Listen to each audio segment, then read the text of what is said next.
Chapter 3686. Xiaohua's body swayed in the air. Fortunately, Xiaohua's personality was good. If it was someone else, they would have already attacked. Xiaohua took a deep breath and asked, I know you don't want me to go to the Chanyang kingdom because the person I'm looking for isn't there. But the problem is this person Xiao Jun? I'm only looking for Xiao Jun to ask him some questions. I don't want his life. What are you afraid of? Besides, I've already seen Xiao Jun on Yaodai Mountain. Even if I had any ill intentions, I wouldn't have attacked him there. Why must I chase him all the way to the Chanyang kingdom? Or, who do you think I'm looking for? Amitba, I don't know. The old monk said he didn't know anything. Senior, please turn back. Then, Xiaohua took another breath and asked, Is Xiao Jun in the Chanyang kingdom? I don't know. The old monk answered again. Senior, please turn back. Xiaohua opened his mouth and a green light shot out. It instantly approached the old monk's forehead. It was a flying sword light that touched the old monk's withered skin. Unfortunately, the old monk didn't even blink. He said in a low voice, Amitba, I know I'm not Senior's match. If Senior wants to kill me, then do as you wish. Buddha is merciful. I'll let Senior do as you wish. You're crazy. Why would I kill someone for no reason? Xiaohua was so angry that he had nowhere to vent. He snorted and ignored the old monk. His figure rushed into the air and flew away. Seeing Fairy Jing chase after him, Xiaohua smiled bitterly. This Buddhist disciple is good at everything, but he's stubborn. He knows he's not my match, but he still wants to stop me. Oh, right, he asked but didn't answer. Even now, I don't know why they're doing this. Or maybe they don't know at all. Fairy Jing said with a smile. Things are getting more and more interesting. I feel that it's the Buddhist sect's imperial preceptor who has nothing to do with Xiao Jun. That's right. The problem is that the Buddhist sect's imperial preceptor stopped me because he didn't want me to find someone. This person? I really can't think of anyone. That's right, Xiaohua wasn't from the hidden immortal continent. He didn't know many people and didn't know many things. Although there were a lot of books about the hidden immortal continent in the space, Xiaohua didn't have the heart to look at those things that weren't useful for cultivation after he obtained the Confucian scroll from the Copper Pillar State Academy. Therefore, he didn't even know about the mysterious yellow list, which was something that Daoist cultivators should know about. Fairy Jing hesitantly said, Actually, this imperial teacher is trying to hide something. He's definitely trying to hide 300 taels of silver here. Xiaohua sneered, What kind of state teacher can this kind of person be? This time, even if this Xiao doesn't dare to be interested in their so-called secrets, then I can congratulate them now. They have successfully piqued my interest. Fairy Jing, are you interested in accompanying me to take a look? Fairy Jing's words had a double meaning. You're the one with the greatest responsibility in the world, and I'm the one accompanying you. All right. Xiaohua said with a smile, We won't waste time with these little monks. Let's go directly to the capital city. It was extremely simple for two cultivators of 4th or 5th grade essence force to break away from these monks. Fairy Jing didn't use any divine ability. The auspicious cloud under Xiaohua's body grew several times larger. He brought Fairy Jing past the group of monks and arrived at the capital city of the Danliang state in just an hour. Naturally, when they were still very far away from the capital city, several faint Buddhist senses swept out from the capital city. However, these Buddhist senses were very indifferent. After discovering Xiaohua and Fairy Jing, they didn't stop and immediately returned, as if they were just checking whether they had arrived or not. Xiaohua sensed the Buddhist senses and immediately determined the cultivation of the owner of the Buddhist senses. He coldly said, You're just a little monk of 4th grade essence force. You actually dare to block this old man's path. Fairy Jing was now very familiar with Xiaohua. She said self-deprecatingly, AI, that's right. I'm only at 4th grade essence force. This cultivation is really too difficult. Fairy Jing will definitely be able to divide your attention in the future. Oh, you'll definitely be able to astral projection. Right now, you're just accumulating. Xiaohua said with a smile. Astral projection? Astral projection. I'm both looking forward to it and afraid. Fairy Jing's face revealed an indescribable expression. Let's just leave it to fate. Oh? Xiao Huan naturally knew the difficulty of advancing to 5th grade essence force. However, he still pretended to be curious and asked. However, before Fairy Jing could answer, 2 figures flew out from the direction of the Danliang State's capital city. They stepped on a thin layer of Buddhist light and flew in front of Xiao Hua and Fairy Jing. And they're finally out. Xiao Hua muttered. His figures stopped in midair. Fairy Jing also urged her auspicious cloud to fly a distance away. This poor monk Jingyi greets fellow immortal Xiao. The monk in front was thin and tall. He wore a shabby monk's robe. His exposed hands and arms were extremely thin. He was simply skin and bones without a trace of flesh. Looking at his head, it was also like a skeleton. There were many wrinkles that looked like they were carved by a knife. Hearing this, Xiao Hua narrowed his eyes and said coldly, "Fellow immortal Xiao? It seems like Great Master Jingyi already knows this Xiao's name. I presume you also know this Xiao's intentions?" A monk at the side coldly snorted. He waved the shabby monk staff in his hand. "We have already let so many disciples block you. We don't want to shed all pretense of cordiality with you. Since someone wants to force us to our deaths, then don't blame this poor monk for being impolite." "Shut your mouth." Although Jingyi was angry, his tone was still indifferent. "You are a Buddhist disciple. How can you be so competitive like ordinary people? It is also fate that fellow immortal Xiao came to my Danliang state. I'm afraid this is Buddha's test for us."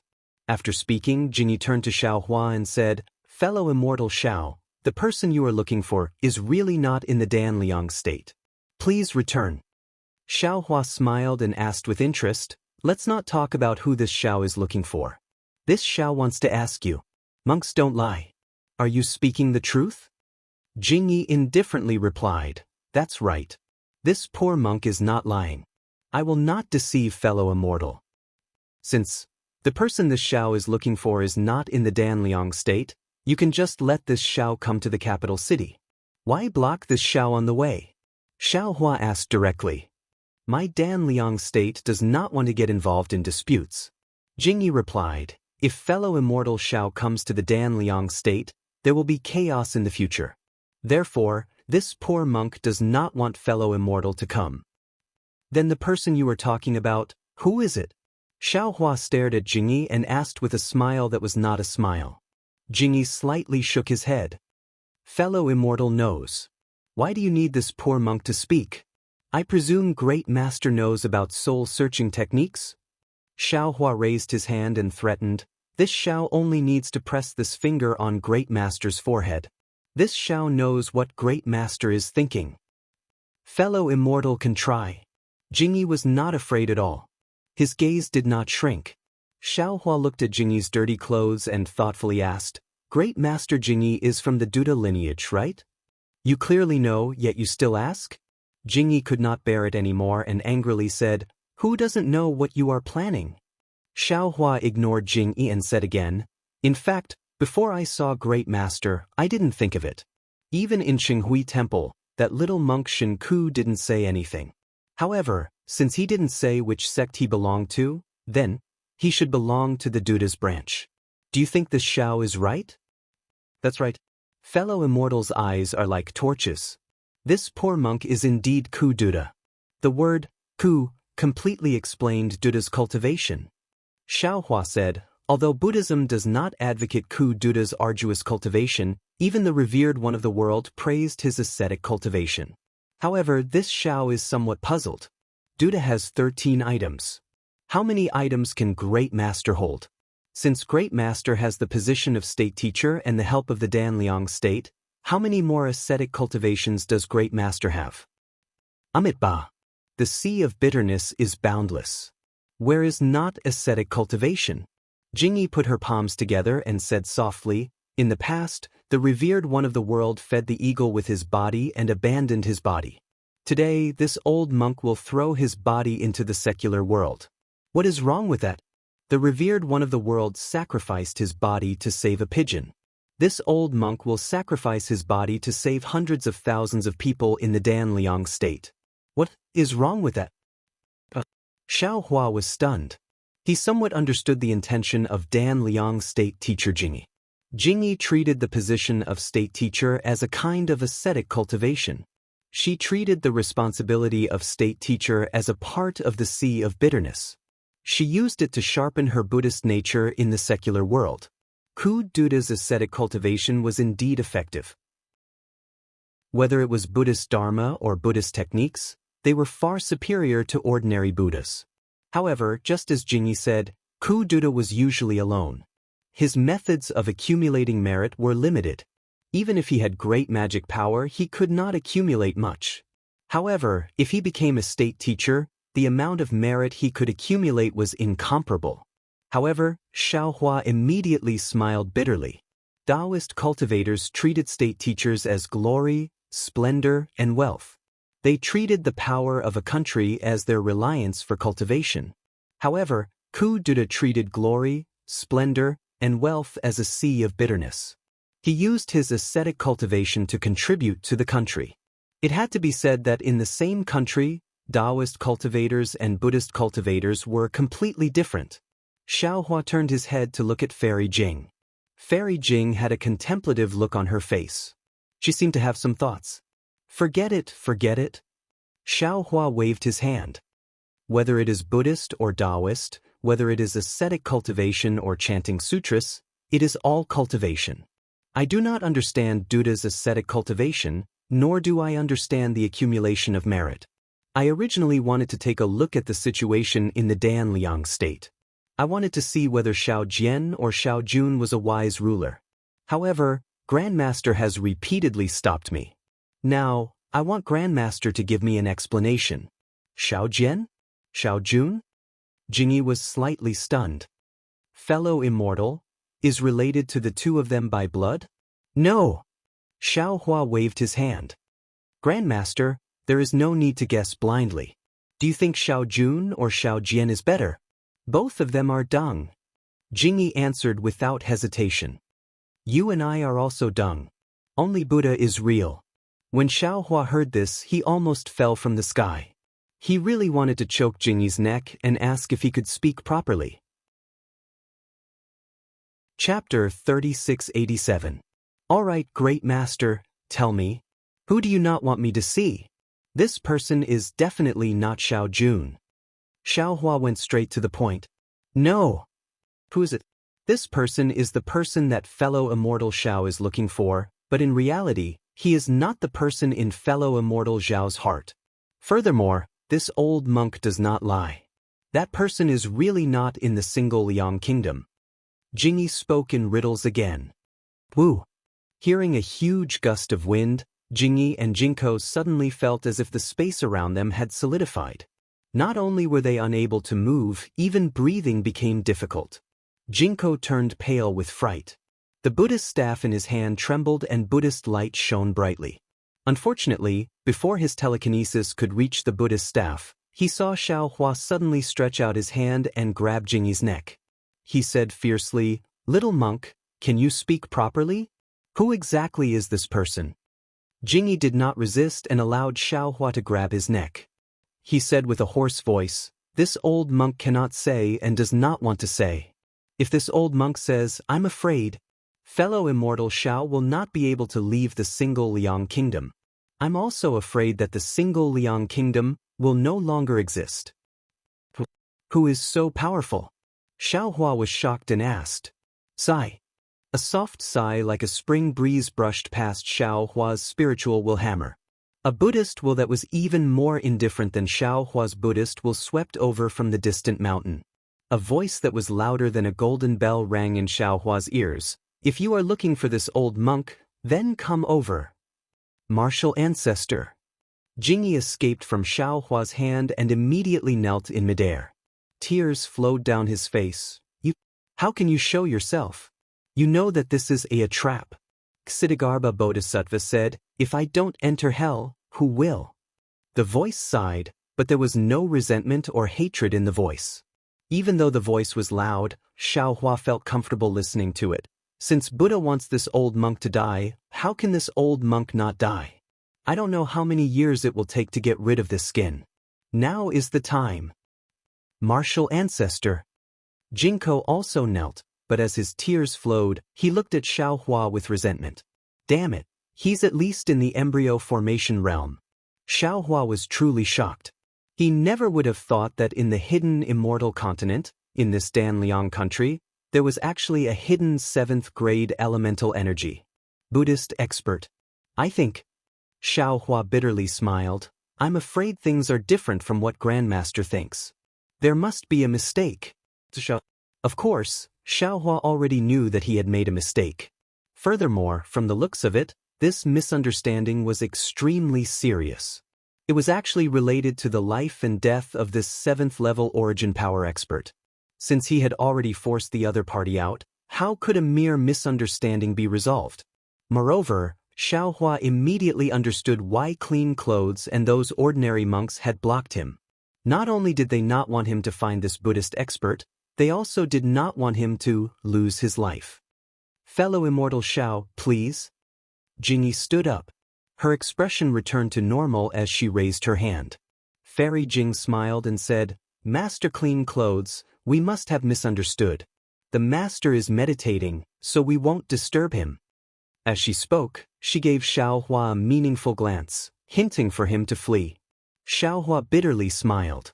This was a 7th grade elemental energy expert. He had never encountered something like this before. Although he had made a breakthrough in his lightning evasion technique, but Xiaohua wasn't confident that he could escape. And if he escaped, not only would he leave behind Fairy Jing, he would also provoke the other party. There would be no room for negotiation. After thinking for a moment, Xiaohua smiled and said, Fairy Jing, don't be anxious. This is a Buddhist 7th grade elemental energy expert, a Buddhist senior monk. He must have benevolence in his heart. I'll explain it to him clearly. 7th grade elemental energy? Fairy Jing was also stupefied, her face instantly becoming deathly pale. However, she immediately smiled and said, Fellow Daoist, don't be anxious. This concubine will accompany you. Fellow Daoist? Jingyi frowned. She sized up Xiaohua but did not say anything. Jingyi impatiently said, Fellow Daoist Xiao, what are you dawdling for? Don't you want to find Grandmaster? Grandmaster agreed to meet you. Why are you still not leaving? All right, this little monk will lead the way. Although Xiaohua's heart was pounding, he still believed in his intuition. The benevolence in this old monk's words would not lie.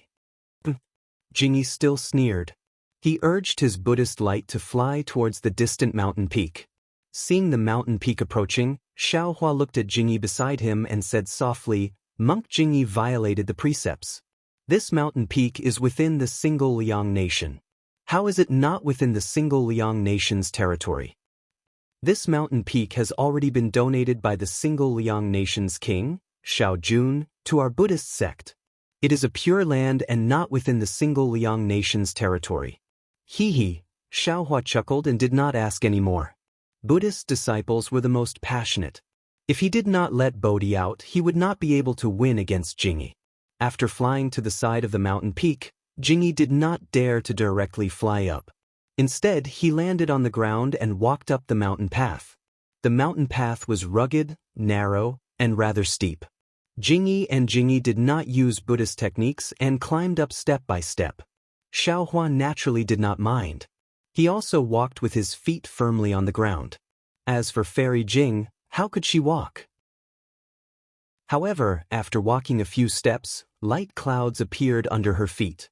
When they arrived at the waist of the mountain, they walked to a cave full of thorns. Jingyi knelt on the ground and kowtowed. Martial ancestor, disciples have brought 2 people here. Do you really want to see them? Come in. That voice was still faint, as if it was neither sad nor happy. Jingyi saw that they could not persuade their martial ancestor. They stood up and stood at the 2 sides of the cave. They put their palms together and said, 2 immortal friends, please. Looking at the pitch-black cave, Xiaohua did not dare to release his divine sense. He turned to look at Fairy Jing and said, Fairy Jing, wait outside. I can go in by myself. No need. Since we are here, I will also pay my respects to the Buddhist seniors. Fairy Jing's eyes were sincere as she looked at Xiaohua. She had the determination to advance and retreat together. Alright. Xiaohua was helpless. He took the lead and walked into the cave. Fairy Jing did not hesitate to follow. The cave was very big and also very dark. There was no light, but it was nothing for Xiaohua and Fairy Jing. Xiaohua walked into the cave and saw that at the end of the cave was a huge wall. In front of the wall was a square stone. A tall and thin monk wearing a shabby monk robe was sitting there facing the wall. Looking at the back of the monk, Xiaohua respectfully put his palms together and bowed. Junior Xiaohua greets the Buddhist seniors. Junior Li Jing greets the senior. Fairy Jing did not dare to be negligent and also bowed. Xiaohua, are you looking for this old monk? As the monk spoke, he slowly turned around. Xiaohua stared unblinkingly at the monk as he turned around. When he saw the monk's appearance, there was a boom. It was as if a thunderbolt had struck his head. Xiaohua's mind was filled with an explosion. He had never seen this monk before, but he clearly remembered this monk's appearance. Although this monk's face was very thin, his appearance had changed too much. Wasn't it the appearance of the shabby golden body in the Jiangchao temple of the Longevity Town? Wasn't it Xiaohua's disguised appearance of C.I. Hang? This was the fake C.I. Hang meeting the real C.I. Hang. Moreover, in a flash, Xiaohua immediately understood everything. It must be what he had said in front of the Qinghui Temple of the Centipede Territory. If all the temples in the world were like Qinghui Temple, then why would there be a longevity town in the hidden immortal continent? This attracted the attention of others, who thought that he came from the longevity town. Now that his Dao cultivation had not recovered, he only used the cultivation of a Confucian cultivator. They thought that he was a Confucian cultivator. The news was naturally sent from the Qinghui Temple to the state preceptor of the Danliang country, Jingyi only needed a little analysis to conclude that he knew about this monk and came to the Danliang country to look for this monk. Jingyi definitely knew that his grandmaster was not C.I. Hang, not the owner of the 99 Zhang golden body in the longevity town, so he wanted to stop him. However, he could not say it clearly. He could only say that although the C.I. Hang Xiaohua was looking for looked exactly the same as his grandmaster, and even his grandmaster left merit in the longevity town and set up a statue, his grandmaster was not C.I. Hang. Jingyi did not lie to Xiaohua. Moreover, as the state preceptor, Jingyi could clearly see that the longevity town, which was hundreds of thousands of li away, was now at the peak of the storm. As long as his grandmaster appeared, he would definitely be killed by the Confucian cultivators. He naturally did not want Xiaohua to see his grandmaster. It's a misunderstanding. After thinking it through, Xiaohua hurriedly bowed again. Junior came to the Danliang country to verify whether Xiao Jian or Xiao Jun was lying. I never thought of looking for Senior. Besides, this Junior has no idea who Senior is. Hee. The monk shook his head slightly. He raised his hand and pointed at the stone wall, asking, Xiaohua, do you see what this is? Xiaohua raised his head and looked at the shadow on the stone wall that seemed to be carved by a knife.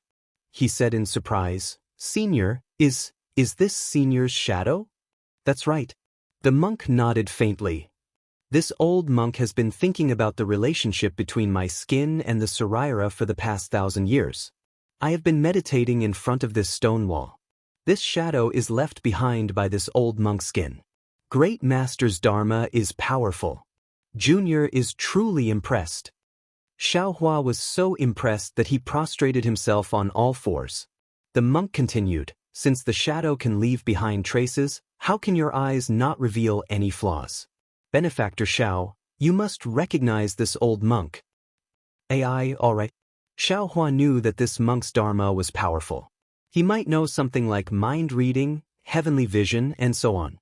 He simply admitted, this Xiao has seen Senior's statue in the longevity town. There's nothing to hide. The Danliang country's monarch, Xiao Jun, knows. As he spoke, Xiaohua recounted the events of the past.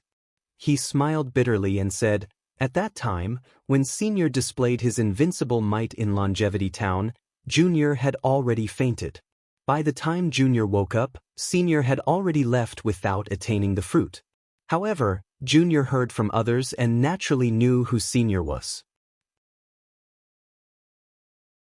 Chapter 3688. At this point, Xiaohua honestly admitted, moreover, this Junior also knows that the Longevity Town isn't a good place. Master Jingyi doesn't dare to let people know that Senior C.I. Hang is here. Therefore, this Junior didn't dare to admit it and wanted to cover it up. I was afraid that Senior would kill me to silence me. Hee. The monk laughed. So you're a Daoist cultivator. Jingyi should have thought of this long ago. This Junior also understands Confucian cultivation, so Master Jingyi misunderstood. Xiaohua hastily explained. Benefactor, don't be afraid. How could this old monk kill you to silence you? The monk sighed and said, if this old monk was C.I. Hang, so what if this old monk went to the Longevity Town? Unfortunately, this old monk's Buddhist name is Benevolent, not C.I. Hang. That Buddhist fruit isn't this old monk's, so how could this old monk go to the Longevity Town? How is this possible? Xiaohua was shocked to death. He looked at Fairy Jing, who was also shocked, and exclaimed at the same time. There was a Buddhist disciple who used this old monk's appearance to do good deeds in the Longevity Town. The benevolent Ku Tuchuo sighed and said, it was misunderstood by others. Oh, this Junior understands. Xiaohua hastily said with a smile, just like today's misunderstanding, what a coincidence. Today was a misunderstanding, but the Longevity Town might not be a misunderstanding, and it can't be so coincidental. The benevolent monk said. Hearing this, Xiaohua hastily bowed and said, Senior C.I. Hang, as for whether it's a coincidence or a misunderstanding, this Junior doesn't know. This Junior definitely won't speak of what happened here. This Junior is a Daoist disciple. This Junior isn't interested in the disputes between immortals and Buddhas. Do we need to swear a blood oath? Fairy Jing probed. No need. The benevolent monk said kindly, this old monk has never forced anyone to swear a blood oath before. Okay, this Junior guarantees that he won't say a single word. Xiaohua solemnly vowed. Of course, Xiaohua had to make a solemn vow.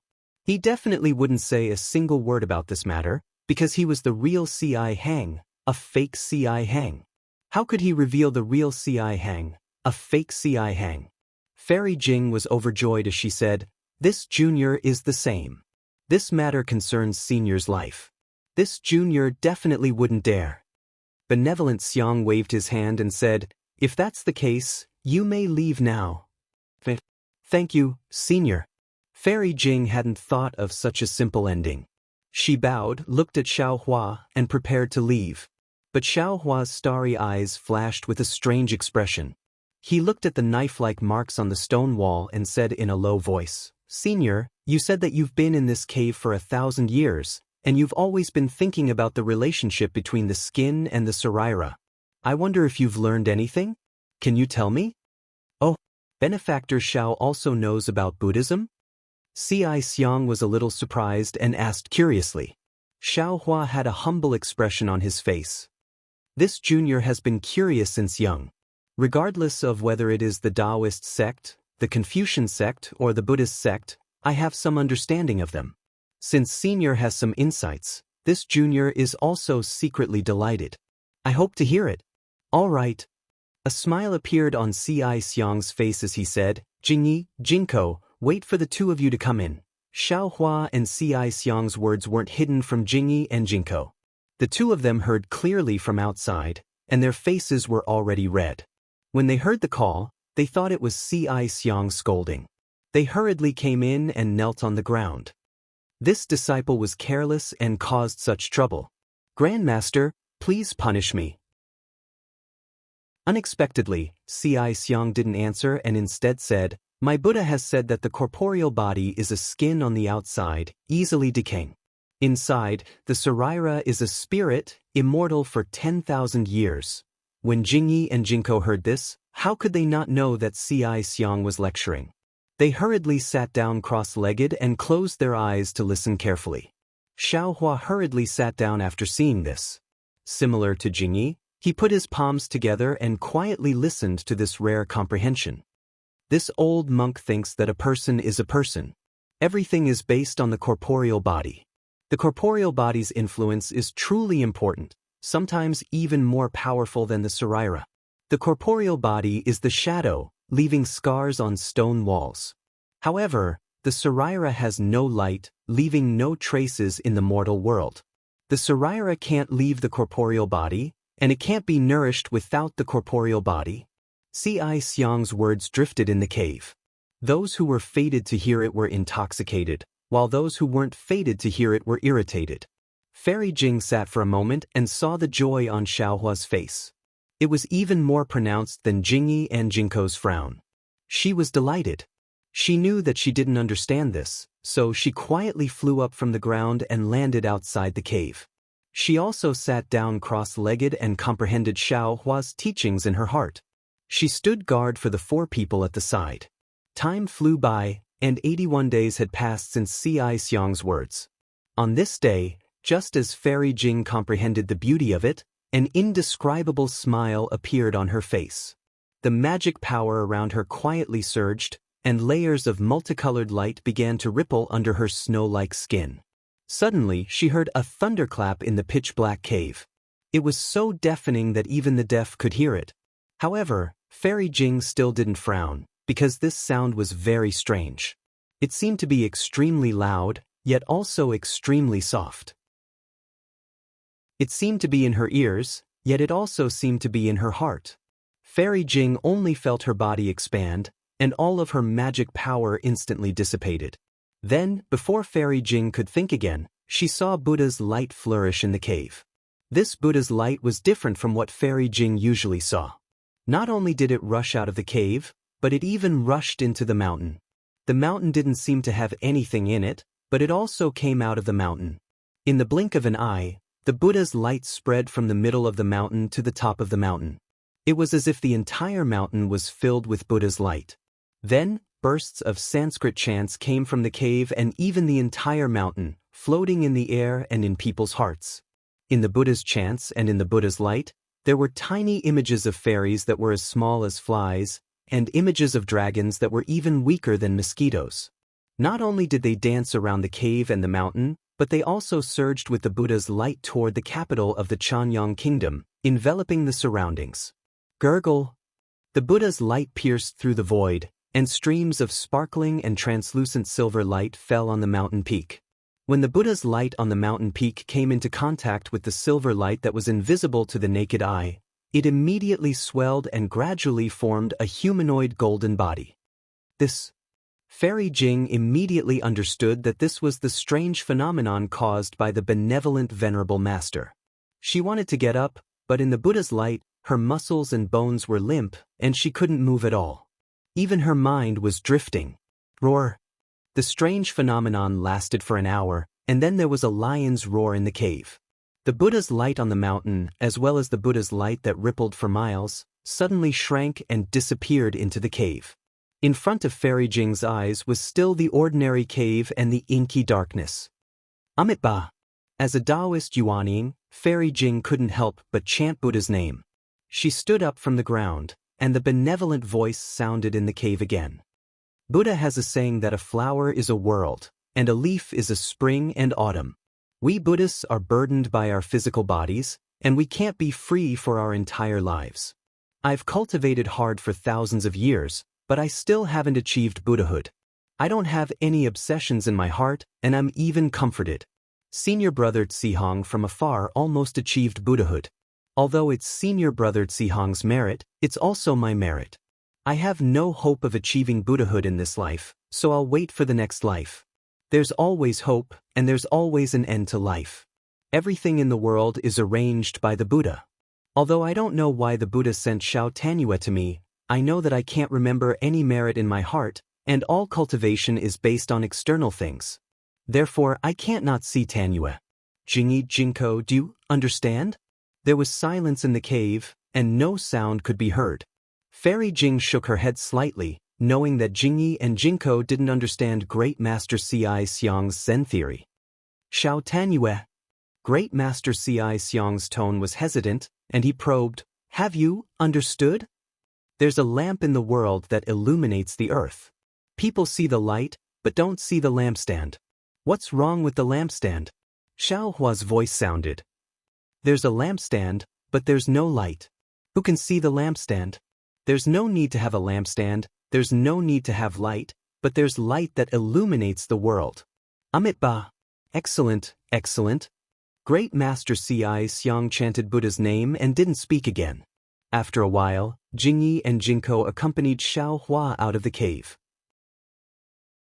Fairy Jing's gaze wavered, and the Xiao Hua in her eyes seemed to have changed greatly, but also didn't seem to have changed at all. "Let's go." Xiao Hua quietly transmitted his voice. "Great Master Xiang is in seclusion again." "Alright." Fairy Jing transmitted her voice and moved her body, slowly flying down the mountain path. Xiao Hua and the other two respectfully bowed towards the cave and carefully walked down. After leaving the mountain peak, Xiao Hua bowed and said, "Great Masters, please forgive me for offending you." Jingyi's face was rather dry. Great Master Xiang's rare lecture, but he and Jinko didn't get as much as Xiao Hua. They were really disciples of Buddhism in vain. Hearing Xiao Hua's words, he hurriedly put his palms together and said, "Amitabha, there's no need to mention this matter. It's this old monk's fault.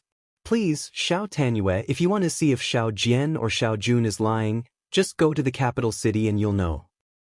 "Alright." Xiao Hua didn't want to go, but looking at Fairy Jing, he felt that there was only one last step left. After hesitating for a while, he agreed. However, the four of them flew into the capital city of the single Liang kingdom and flew out in less than an hour. At this moment, Jinko was no longer there, and Jingyi was beside him. Xiao Hua had a smile on his face as he bowed and said, "Great Master Jingyi, please return. The doubts in my heart have been resolved." "Thank you, Great Master." As long as Xiao Tanyue doesn't have any doubts." Jingyi smiled and said, "This old monk is an ascetic monk, following the ascetic path of my Buddhism. It's rare for Xiao Jun to be able to participate in the daily practice, which surprised this old monk. That's right. To be able to live in a dilapidated palace, to be able to protect Queen Gigi, and to live in a daily life that's even worse than the ordinary marquises of other kingdoms, this kind of monarch is the fortune of the single Liang kingdom." Xiao Hua nodded and then took out a huge Qianquan bag from his sleeve and handed it to Jingyi. He said with a smile, "This Xiao has disturbed your kingdom and also listened to Great Master Xiang's lecture. This is this Xiao's sincerity, please accept it." Chapter 3689. "Oh." Jingyi glanced at it and didn't take it. He waved his hand and said, "My Shan Liang country's bodhisattva doesn't accept charity from any benefactor. Please take it back." Xiao Hua explained, "This is a gift from me to the king of Shan Liang country, Xiao Jun. It's also a gift to the people of Shan Liang country. It's not charity." Jingyi wanted to say more, but Xiao Hua smiled and said, "Master, take a look first." "Okay." Jingyi could only take it. He opened it and was moved. He put his palms together and said, "Amitabha." "Since that's the case, this old monk thanks." Just as she said that, Reverend Clean Clothes shuddered, and grief appeared on her face. She turned her head around and looked at the mountain in the distance. She said mournfully, "Amitabha, Grandmaster, has passed away." "Ah?" Xiao Hua was also shocked. In his heart, he instantly understood why Great Master Xiang still wanted to see him even though he had some misgivings. Why Great Master Xiang still had to spend 81 days of hard work to give them an explanation. "This old monk won't send you off." Jingyi bowed and said, "I hope the two of you can remember your words, Master, don't worry. This Xiao understands." Xiao Hua hurriedly replied. Fairy Jing also nodded in agreement. Jingyi didn't say anything else. He put away the Qianquan bag and hurriedly flew to the mountain peak. Xiao Hua stood in the air and bowed deeply to the mountain peak where Master Xiang was. Then, he flew away without saying a word. Fairy Jing knew that Xiaohua was in a bad mood, so she didn't say anything. She silently followed behind. The two flew for half a day. Xiaohua suddenly stopped and looked around. He asked curiously, "Where are we flying to?" "How would this concubine know?" "This concubine is following behind you." Fairy Jing smiled and said softly, "Although Master Ci Xiang left, this concubine heard him say that if he couldn't achieve karma in this life, he would be able to in the next life. Moreover, Buddhism's cultivation is different from my Taoism. They emphasize reincarnation the most. Today's death is tomorrow's life. Today's karma is tomorrow's cause. Fellow Daoist, you don't have to be too sad." Xiaohua nodded. He understood. He knew that he had thought of many things. "Oh right, what did you give Jingyi Master?" At first, he didn't want it no matter what, but in the end he refused to let it go. Fairy Jing tried to find something to talk about. Xiaohua smiled. He took out another Qingkuan pouch from his sleeve and tossed it to Fairy Jing. "Then I'll give you one too." "Oh!" Fairy Jing was truly surprised. When she opened it, she unconsciously beamed with joy. "So it's so much rice. Then I will kindly accept it. On behalf of the people of my country, I thank Daoist Master Xiao." That's right. If it were ordinary spiritual herbs, Fairy Jing might not lack them, and there were plenty of them in this world. But with so much rice, who could take out so much in such a short time? With so much rice at the critical moment, who knew how many lives could be saved? No wonder even the clean clothes master was moved. "Let's go." Xiaohua waved his hand, and the Pegasus and flying chariot rushed out of the space. He said, "Let's return to Black Wind Ridge. This Xiao wants to see how Xiao Jian will face the Xiao." "Fellow Daoist, have you forgotten?" Fairy Jing didn't get on the chariot. She sweetly smiled and said, "You promised me that after arriving at the Dan Liang country, you would follow me to a place." Yes, this Xiao remembers. But when this Xiao was discussing with Xue Ping about going to the secret area, didn't you also say so? Xiaohua was somewhat confused. "I thought you were going to that place with me." Fairy Jing rolled her eyes at Xiaohua. Xue Ping asked for my opinion. No matter what, he is still a junior. How can this Xiaohua not answer? Just because this Xiaohua gave advice doesn't mean this Xiaohua has to go. Hee, this Xiaohua thought that the things inside moved Fairy Jing's heart. Xiaohua giggled. Unexpectedly, Fairy Jing didn't laugh. Instead, she solemnly reminded him, "Fellow Daoist Xiao, my Dao sect has many ruins on the hidden Immortal continent. Those that are easy to find or not too dangerous have all been found by fellow Daoists. The ruins that have been found today are all left behind from the ancient times. The restrictions inside are very powerful, and the methods are also unimaginable.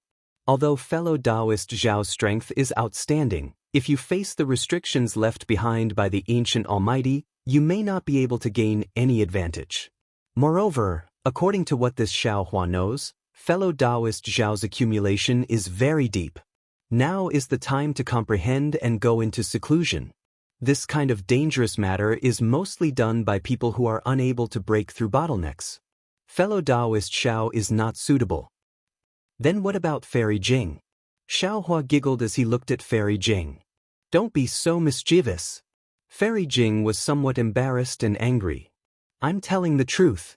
My cultivation is different from others. Although I do need some ancient items, ordinary things, I can solve them myself." Seeing that Fairy Jing was angry, Xiaohua hurriedly smiled and said, "Fairy Jing, please calm down. It's not that this Xiaohua doesn't want to listen to Fairy Jing, but since this Xiaohua has already made a promise, he still has to keep his promise. Moreover, this Xiaohua also faintly feels that this trip to the secret area may have some gains. This Xiaohua still has some confidence in himself." Fairy Jing helplessly waved her hand and said, "As you wish. As for whether I will go or not, wait until you go with me to that place." "That place, where is it? Why is it so mysterious?" Xiaohua was somewhat puzzled and asked in a low voice. Hee, it's a secret for the time being. We'll talk about it when we get there." Fairy Jing giggled and jumped on the flying car. "I'll show you the way." "All right." Xiaohua's heart was rarely peaceful. He nodded and urged the flying car to fly in a certain direction. After flying for more than a month, the weather also changed a lot. From autumn to cold wind, and then to hot. Seeing that yellow sand and barren mountains began to appear in the surroundings, Fairy Jing's always calm face had some slight fluctuations. During this month, Fairy Jing didn't close her eyes to cultivate. Instead, she chatted with Xiaohua. She would tell him some stories about the sea, or some interesting things about her travels in the hidden immortal continent, or some of her experiences in the Thousand Demons' sacred realm. Occasionally, Fairy Jing would ask him questions about her cultivation. Regarding cultivation, Xiaohua naturally didn't hide anything from her. As for chatting, he generally just smiled and didn't say anything. He originally didn't come from the hidden immortal continent. If he spoke too much, he would naturally be exposed. As for cultivation, as soon as Buddha's relic Bodhi came out of the cave where Benevolent Master was meditating, he immediately went into seclusion. It seemed that Benevolent Master's comprehension of life and death, the corporeal body, and the relic were extremely important to Bodhi. In fact, even Xiaohua understood that Bodhi was one of his primordial spirits. Bodhi's corporeal body was actually his relic, and his corporeal body was the corporeal body of the Buddha's relic. Benevolent Master's so-called spirit was Bodhi, and the relationship between the corporeal body and the relic was ultimately the relationship between Xiaohua and Bodhi. If Bodhi could comprehend this point, it would most likely be extremely beneficial to him and Bodhi. As for the place in Xiaohua's dantian that was injured by Kong Hongwu, it had already recovered under green-robed Xiaohua's wholehearted efforts. In particular, the 140 or so nascent souls were placed around the invisible nascent soul by green-robed Xiaohua according to the formation of the capital star formation. The 5 Qi righteous thunder had already returned to normal. Every time it landed on the invisible nascent soul, a trace of lightning would rush into the bodies of the 100 or so nascent souls. Although these nascent souls grimaced in pain, their bodies would gradually expand, and they also seemed to be nourished. Soul cultivator Xiaohua naturally wasn't idle. Every 6 hours, he would come out of the mysterious dark cloud and release all kinds of vibrating green seal characters from his mouth. At an extremely rhythmic pace, the characters would land between the eyebrows of these nascent souls. The green seal characters would become green threads that lingered between the nascent soul's eyebrows and gradually merge with them. While the souls of these nascent souls were being repaired and their corporeal bodies were being tempered, they gradually fell into Xiaohua's control. Green-robed Xiaohua, on the other hand, felt as if he had just survived a calamity. After his dantian's injuries were healed, he happily lay down within the 5 Qi righteous thunder to receive the lightning strikes. While enjoying himself, he narrowed his eyes and pondered on how to refine a spirit tool. Therefore, Xiaohua's harvest during this month was also great, whether it was in experience or cultivation. Xiaohua keenly felt the change in Fairy Jing's mood and asked in a low voice, "Are we almost there?" Fairy Jing took a rare sniff, as if she had caught a cold. She faintly glanced at Xiaohua, then pointed at the desert in the distance and whispered, "It's in the valley over there." Xiaohua was surprised. He looked at the barren land to his left and then narrowed his eyes to look at the scorching sun above. He didn't quite understand why Fairy Jing insisted on bringing him here. After thinking for a moment, Xiaohua released his divine sense. However, after only a moment, a strange expression appeared on his face. Xiaohua, what's wrong?" Fairy Jing naturally noticed Xiaohua's expression and asked in bewilderment, There doesn't seem to be anything funny, right?" "This Xiao isn't laughing," Xiaohua said with a smile. This caused Fairy Jing to frown and faintly say, "Fellow Daoist Xiao, I know it's wrong to hide it from you, but since we're already here, can fellow Daoist also tell me a story?" Of course. Seeing that Fairy Jing, who hadn't called herself concubine for a long time, suddenly called herself concubine without saying I, Xiaohua hurriedly stopped smiling and said very sincerely, "This Xiao didn't see the place Fairy Jing talked about, but this Xiao saw something interesting. Fairy Jing will know about it after a while." This Xiao isn't laughing at Fairy Jing. That's good. Fairy Jing knew she was overthinking and blushed. She nodded and said, "Then, Let's fly there? But Xiaohua pointed in a direction similar to where Fairy Jing was going. A long time ago, there was a girl who liked to cultivate. Fairy Jing sat on the flying carriage and said in an indifferent tone, as if she was really telling a story. However, Xiaohua understood that this should be Fairy Jing's own experience, just like how he told Shui. Chapter 3690. Fairy Jing's story was naturally Fairy Jing's love story. It sounded very ordinary. The young Fairy Jing met a cultivator she fell in love with. Unfortunately, this cultivator was a Confucian cultivator and not a Daoist cultivator.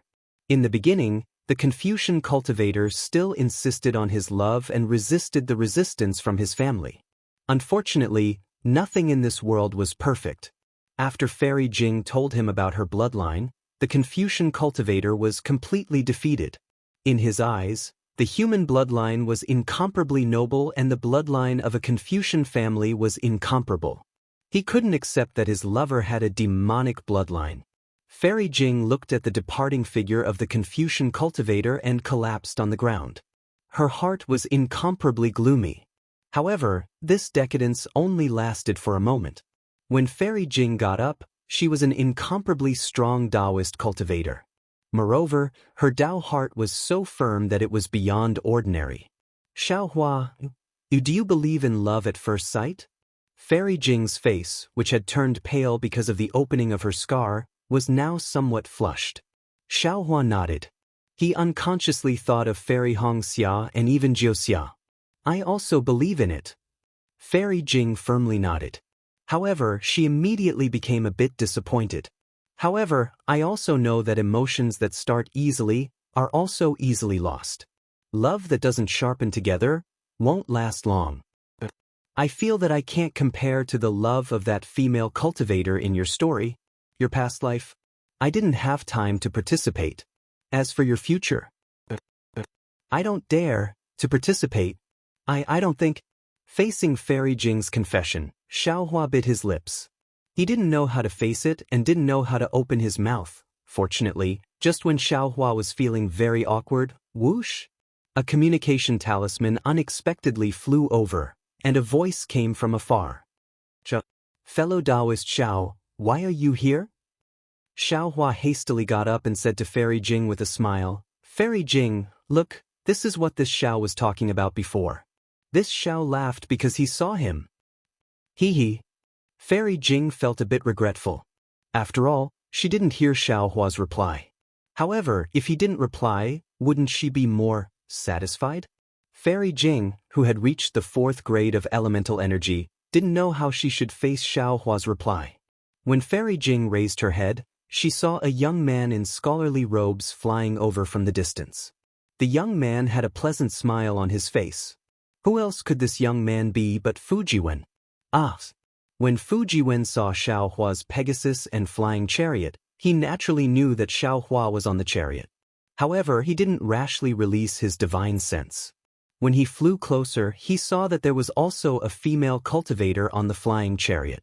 He swept his divine sense and involuntarily cast a spell.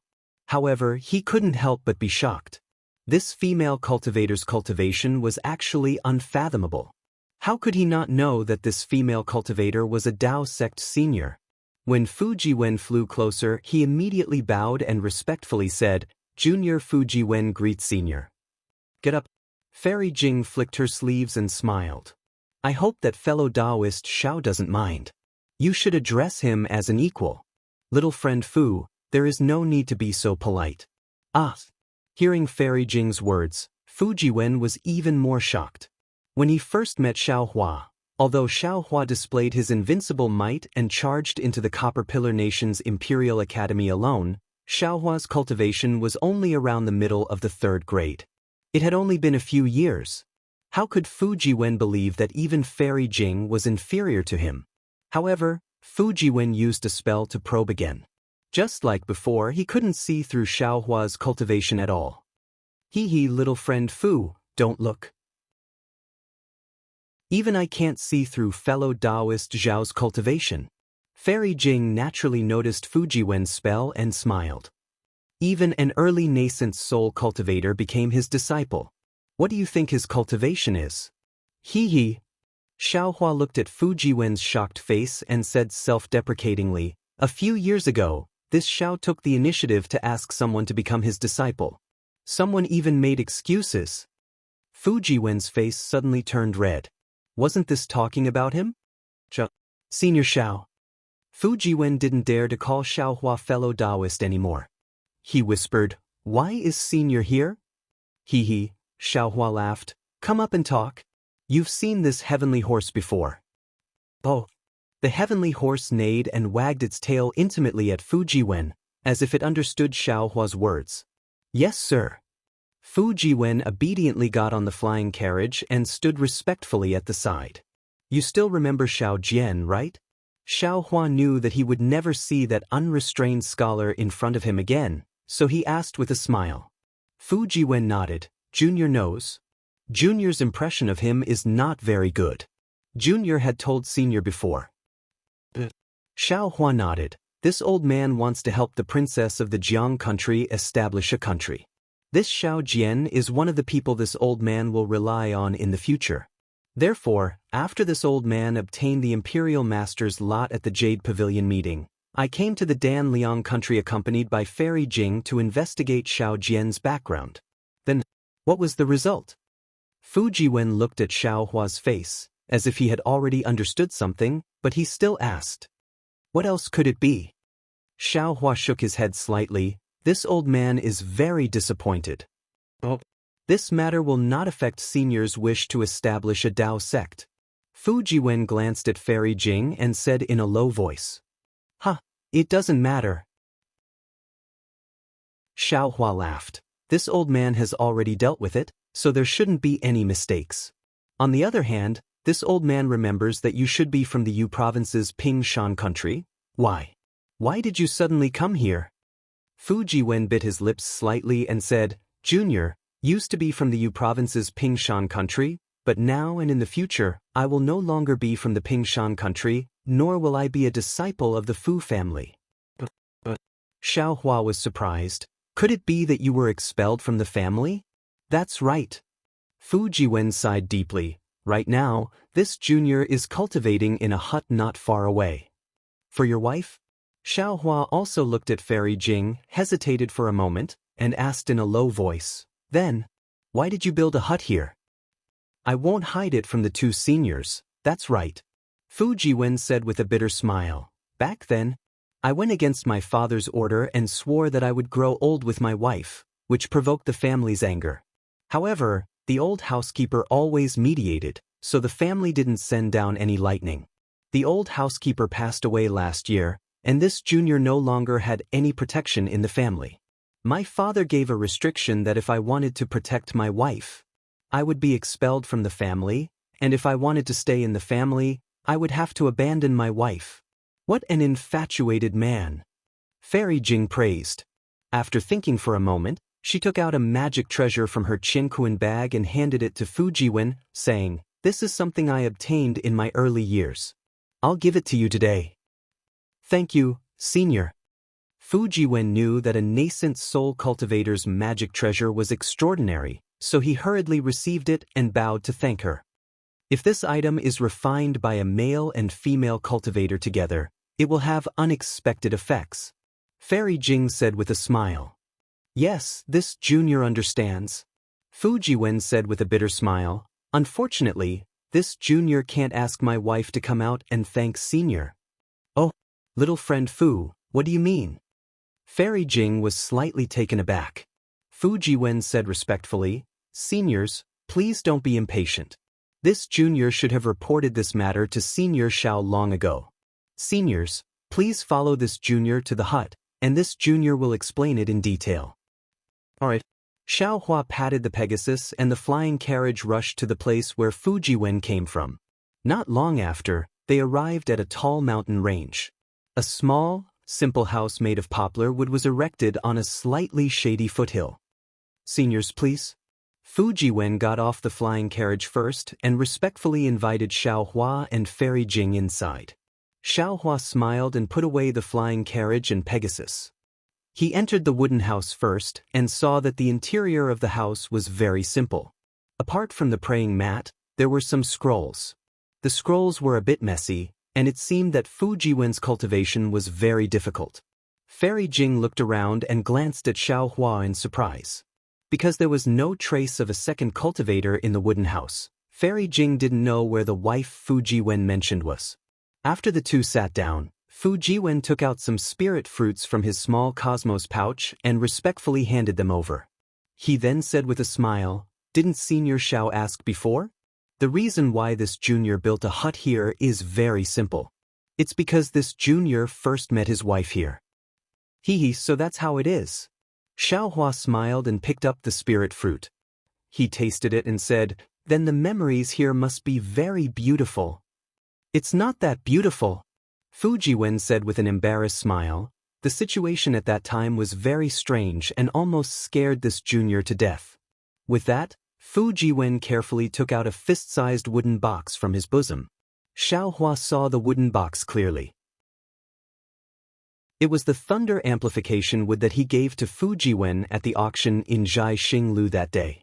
Xiao Hua's heart moved and he became pensive. Sure enough, Fu Jiwen took out a wooden box made of thunder amplification wood and carefully opened it.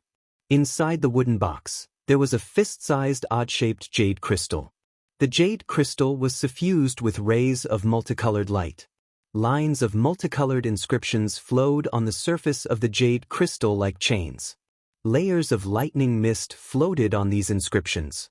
Heaven's Punishment Prison Crystal? When Fairy Jing saw this item, her face showed surprise. She let out a low cry as if she had seen something terrifying. Heaven's Punishment Prison Crystal? Xiao Hua frowned and carefully thought about it. It was as if he had never seen this item in the scrolls. Fairy Jing glanced at Fu Jiwen with dissatisfaction. She raised her hand to stop Xiao Hua's hand and then transmitted a few words. Sure enough, Xiao Hua's face was a bit strange. Chapter 3691. On the other hand, Fu Jiwen blinked, not understanding what Fairy Jing was talking about. He then looked at Xiao Hua and Fairy Jing in surprise and awkwardly put away the wooden box in his hand. Hearing Fairy Jing's words, Xiao Hua stared into Fu Jiwen's eyes and kindly asked, "Fu Jiwen, do you know that this is a Heaven's Punishment Prison Crystal?" Reporting to Senior, this junior doesn't know. Fu Jiwen honestly replied. Fairy Jing sneered, "Even if you don't know, does your family not know?" But at this point, Fairy Jing seemed to realize something and shook her head. This old one understands. As the saying goes, knowing the law and breaking the law adds 3 levels of punishment. If you don't know that this is a Heaven's Punishment Prison Crystal, even if the Immortal Palace's law enforcers catch you, your punishment won't be too strict. This is your Fu family protecting you. The Immortal Palace's law enforcers? Fu Jiwen's face instantly paled. Although he didn't know what a Heaven's Punishment Prison Crystal was, he knew what a law enforcer was. After a while, he said in a low voice, "My Fu family is originally a small family in the peaceful mountain country. We might not be as knowledgeable as Senior and might not know the origin of this item." Perhaps. Fairy Jing saw that Fu Jiwen didn't seem to be faking it and said thoughtfully, "Since you really don't know the origin of this item, then you didn't purposely lead the disaster to Xiao Hua." This old one misunderstood. "Ha," Xiao Hua laughed. "Fairy Jing is overthinking. This Xiao and Fu Jiwen can be considered friends in times of trouble. He wouldn't have any dirty thoughts. It doesn't matter whether he has it or not." Fairy Jing glanced at the Heaven's Punishment Prison Crystal floating in the clouds and said indifferently, "If this old one encounters this item of Heaven's punishment, I will definitely throw it away immediately. The farther the better." Fu Jiwen said resolutely, "This junior's wife is inside. This junior will never abandon her." Fairy Jing narrowed her eyes. She looked at Xiao Hua and said in a warm voice, "Actually, although fellow Daoist Xiao hasn't said anything yet, I presume fellow Daoist already has a plan in mind? This matter is Fu Jiwen's private matter. All the decisions are in his hands." Xiao Hua similarly did not hesitate as he spoke with a grin. "That's true." Fairy Jing nodded. She turned to look at Fujiwen and said, Fujiwen, I can see that you're an infatuated person, so why don't you say a few more words? The decision is still in your hands. Fairy Jing pointed at the Heaven's Punishment Prison Crystal and explained, the Heaven's Punishment Prison Crystal, as the name suggests, is a punishment from the heavens. It imprisons those who break the law within 3 inches of heaven and earth. Confucian cultivators had a painted ground as a prison, and this was the case when they refused to make any progress. This punishment is one of the methods the Celestial Palace uses to punish those who break the laws of the Celestial Palace. The sinner is imprisoned in the crystal and can't cultivate, talk to others, or see others. The sinner's entire world is a 3-inch well. It's worse than being a frog in a well. Moreover, during the imprisonment, there will be divine lightning from the heavens every day to destroy their body and soul. It's said that the suffering inside is unbearable for ordinary people. I see. This junior understands. Fujiwen's eyes were filled with tenderness. He was very grateful for Fairy Jing's explanation. Fairy Jing continued, above the Heaven's Punishment Prison Crystal is the law chain of the Celestial Palace. Without the jade seal of the Celestial Palace, it can't be unlocked. Only at the end of the punishment will the law chain be unlocked. Anyone who dares to try to break it will be seen as going against the Celestial Palace and violating the laws of the heavens. If the punishment is light, the Celestial Palace will send celestial soldiers to encircle them. If the punishment is heavy, the Celestial Palace will send law enforcers to the lower realm to kill them. At this point, Fairy Jing paused again and looked deeply at Fujiwen. She said warmly, Fuji, you are infatuated with your wife, but she clearly lied to you. Is using you. Yes, since Fujiwen still didn't know this was the Heaven's Punishment Prison Crystal, it meant that the sinner inside the crystal didn't tell Fujiwen the truth. The Heaven's Punishment Prison Crystal was such an important punishment that even Fairy Jing knew about it. How could the sinner not know? If she didn't tell Fujiwen, wouldn't she be pulling Fujiwen into this whirlpool? Who would have thought that when Fujiwen heard this, his eyes would be filled with deep emotions. He bowed respectfully and said, Senior, thank you for your concern for me. Things are not as you think. My wife did not deceive me. She even asked me to throw away the Heavenly Punishment Prison Crystal. I really couldn't bear to do so. It was all my own doing. Fairy Jing was a bit confused. She also knew that this matter was a bit strange. According to what she knew, the sinner inside the Heaven's Punishment Prison Crystal couldn't communicate with the outside world. The sinner didn't even know where they were. Even if they fell into an abyss, even if they encountered a landslide and the Heaven's Punishment Prison Crystal was buried underground, the sinner inside wouldn't be able to escape. She didn't know how Fujiwen contacted the sinner inside and even called her his wife. That's strange. Tell me about it. However, Fairy Jing suddenly realized something and hurriedly waved her hand. Wait, it's better not to talk about this. Fairy Jing said to Xiao Hua, Fellow Daoist Xiao, this matter involves the law of the Celestial Palace.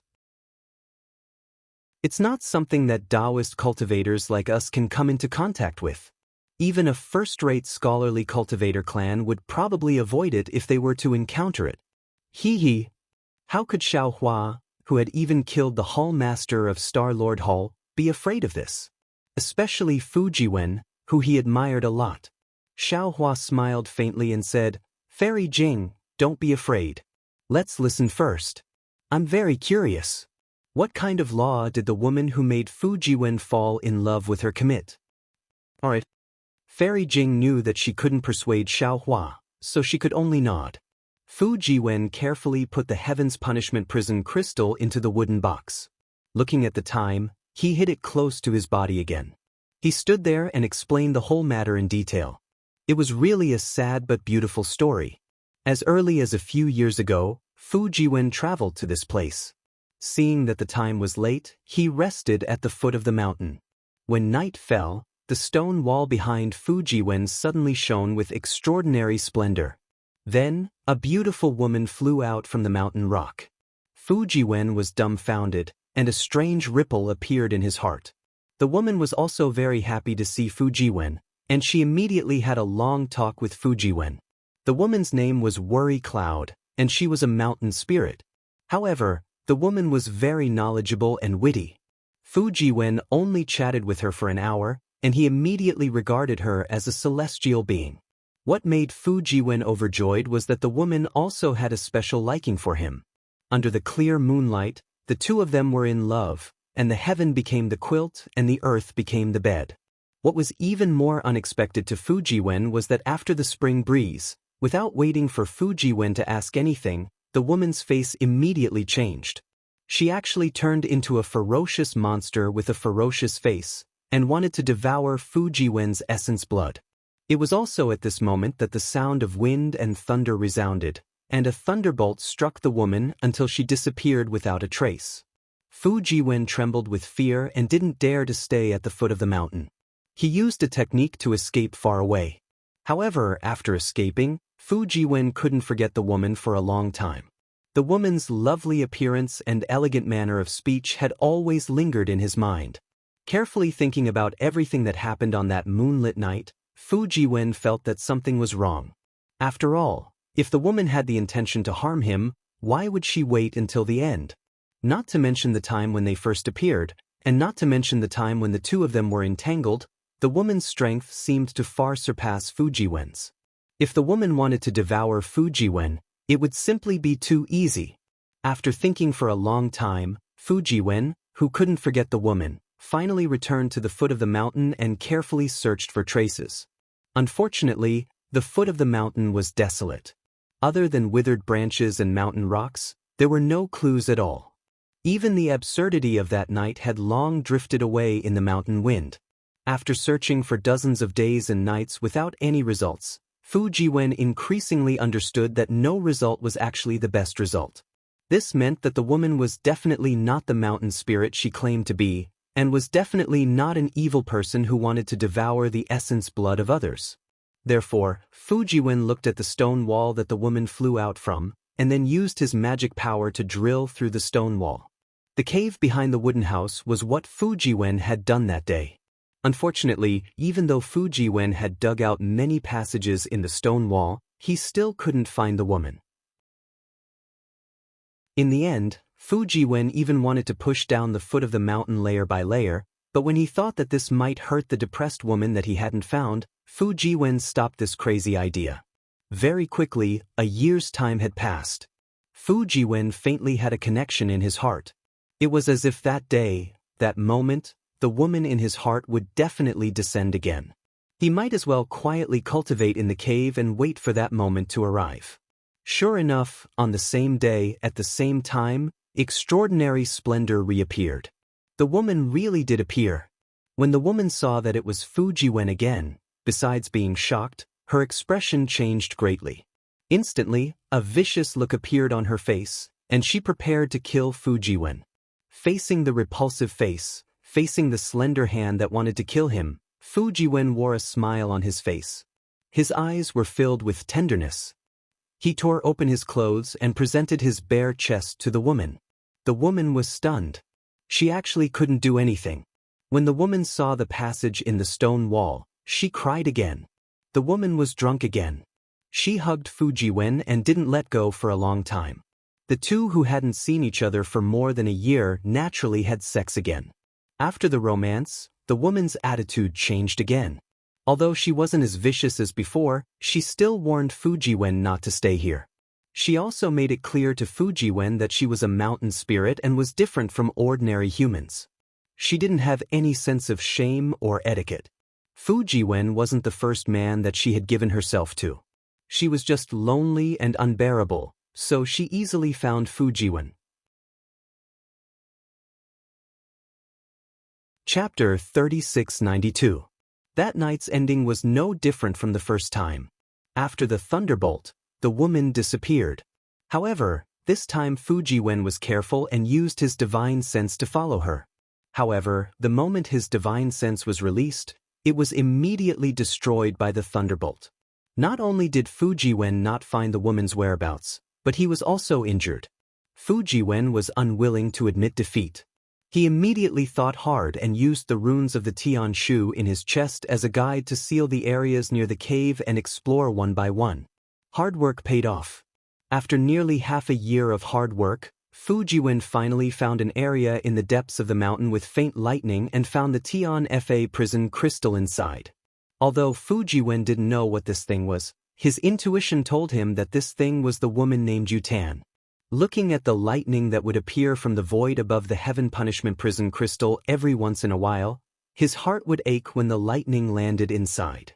He could imagine how his lover would be suffering inside. Sure enough, on the same day in the second year, the Tian Fa prison crystal flashed with dazzling clouds. The binding inscriptions on it broke and turned into strokes. Yutan flew out of the clouds. Worry Tan looked at Fujiwen and then at the Heaven's Punishment prison crystal in front of Fujiwen. She sighed slightly and didn't say another unpleasant word. She held Fujiwen's hand and looked at the crescent moon in the night sky. She told him how much she missed him in the past year. The two of them made love to each other until 2 hours were up. The inscriptions on the crystal recast and produced a thunderbolt that pulled the woman into it. The woman didn't mention her origin, let alone what the Tian Fa prison crystal was. Fujiwen brought the Tian Fa prison crystal back from the foot of the mountain. From then on, he regarded the woman as his wife and told this to his parents. Of course, Fujiwen's parents didn't agree. They even threatened to expel Fujiwen from the family and exterminate the mountain spirits. However, just as Fairy Jing had guessed, Fujiwen's parents didn't ask to see the Tian Fa prison crystal and the so-called mountain spirit, Yutan. Fujiwen didn't give in. He took Xiaorui and the old housekeeper out of the house and made a living alone. In order to help Yutan resist the sky thunder in the void, he went to Zhai Xinglu in the Bronze Pillar country, met Xiaohua, and obtained the thunder amplification wood. I see. Fairy Jing nodded and said, "It seems that this old one has wronged you and Yutan. Your relationship is truly admirable. Unfortunately, you are a cultivator of the mortal world. Your Confucian cultivation base is not high, and you have also mixed Daoist cultivation methods. It is very difficult for you to marry someone from the Immortal Palace. Not to mention that this woman has violated the laws of the Immortal Palace and is a sinner. How can you be with her? Even if you're sneaking around right now, if you're discovered by the law enforcers, you won't be able to keep your lives. I'm afraid that Yutan also knew this. That's why he decided to separate from you. He didn't want you to be implicated." Fairy Jing. Xiaohua was a little bewildered. Didn't you say that the sinners in the Heavenly Punishment prison crystal are unable to communicate with the outside world? Why can this sorrow cloud come out for 2 hours every year? I can't answer fellow Daoist Zhao's question. Fairy Jing shook her head. I've only heard rumors and don't know the truth. There might be 2 possibilities. Xiaohua nodded and said, the first possibility is that the Heavenly Punishment prison crystal has been in there for too long. The engraved law chains inside have already lost some of their effectiveness. That's why Miss Yutan can come out for 2 hours every year. Hee, this possibility isn't big, Fairy Jing said with a smile. The engraved law chains are made of the Immortal Palace's most authentic engraved law chains. They can absorb the awe-inspiring qi from the heavenly lightning. No matter how long it has been, it can still bind the sinners. Then it's the second possibility, Xiaohua said with a smile. The engraved law chains of the Heavenly Punishment prison crystal have been tampered with. Every once in a while, it has to be unlocked for 2 hours to let Miss Yutan come out for a breath of fresh air. And under this possibility, Fairy Jing nodded. Then Miss Yutan's identity is rather interesting. Indeed. Xiaohua looked at Fujiwen. That Miss Yutan is most likely a member of the Immortal Palace's inner family. She has committed a great crime. Although there is the punishment of the Immortal Palace, there is still someone who can reach out and block some of it for her inner family? Impossible, Fairy Jing said with a smile. How could the Empress bloodline be so carelessly left in the hidden immortal continent? I'm afraid she has some relationship with the inner family, a female official, or a side branch of the Empress. However, judging from this woman's scheming, it's more likely that she's a female official. Scheming? Xiaohua was slightly taken aback. Soon after, he understood a little. Disregarding everything else, this woman had been with Fujiwen for so many years without revealing any of her background. It was impossible for an ordinary woman to do that. It doesn't matter who she is. Fujiwen didn't care. He smiled and said, "Since this junior believes that she is my wife, this junior will stay with her for a lifetime." A lifetime? That's your lifetime? Fairy Jing sneered.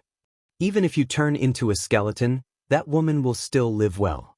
Unless you can cultivate to the 9th grade of essence energy.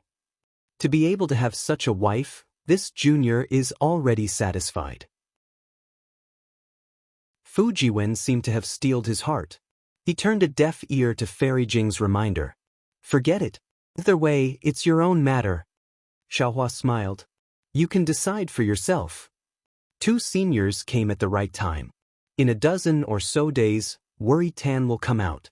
If 2 seniors are willing, this junior would like to invite seniors to see her.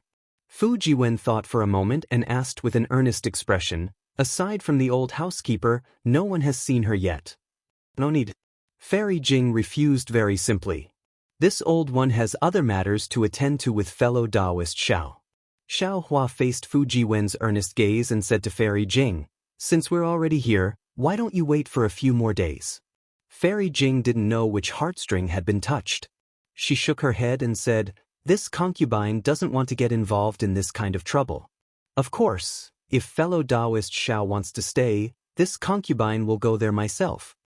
Fairy Jing got up and walked out of the wooden house. Xiaohua frowned.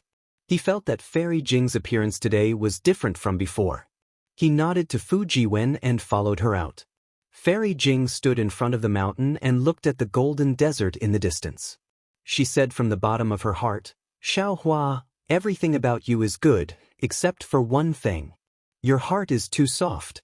Previously, at the Jade Pavilion banquet, I saw that you killed decisively. You were the image of an ambitious and ruthless person. That was why I admired you. But along the way, I discovered that what I saw was far from what I imagined.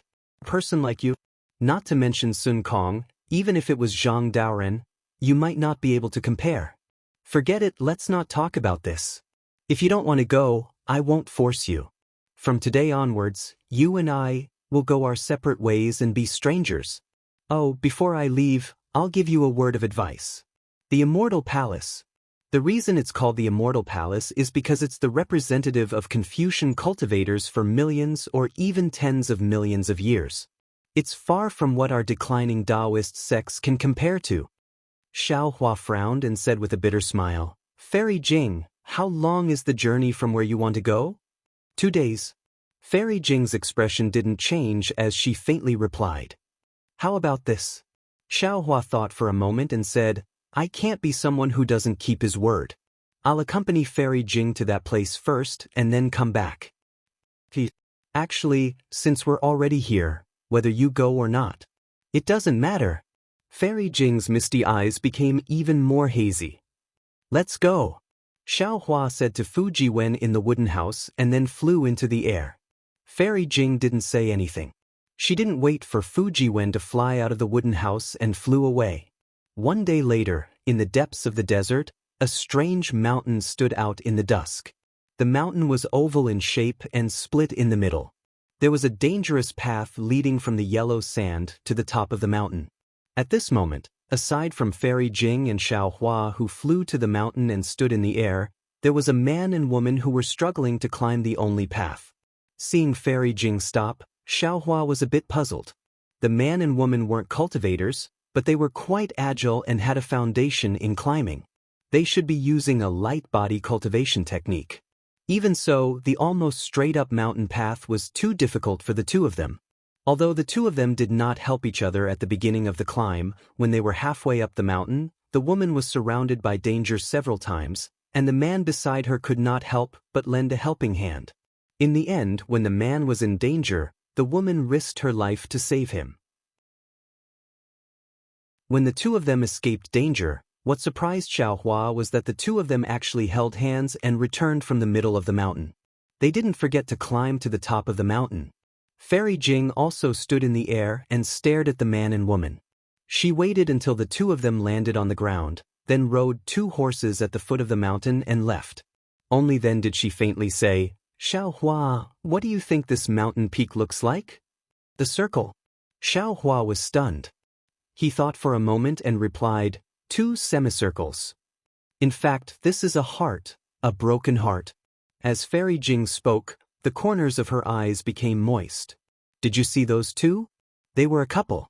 Although I don't know them, I know that they must have been trapped by love and reached a desperate situation to come to Heartbreak Mountain. The reason why Heartbreak Mountain is in such a remote desert and has such a difficult path is because of the unruffled love water. Anyone who drinks the unruffled love water will forget the person they love the most. There is love in the heavens and love in the world. Although there is unruffled love water in this world, there is no lack of lovers. Heartbreak Mountain was such a desolate place. It was meant to make people think carefully on their way here from the noisy mortal world. Did they need to forget their true love? Did they need to drink a mouthful of water of forgetfulness? The path of Heartbreak Mountain is so difficult to pass. It is also a test to see if people are willing to use life and death to erase the scar in their hearts. The couple just now must have passed the test and couldn't bear to part with each other, so they gave up their earlier impulse and reconciled.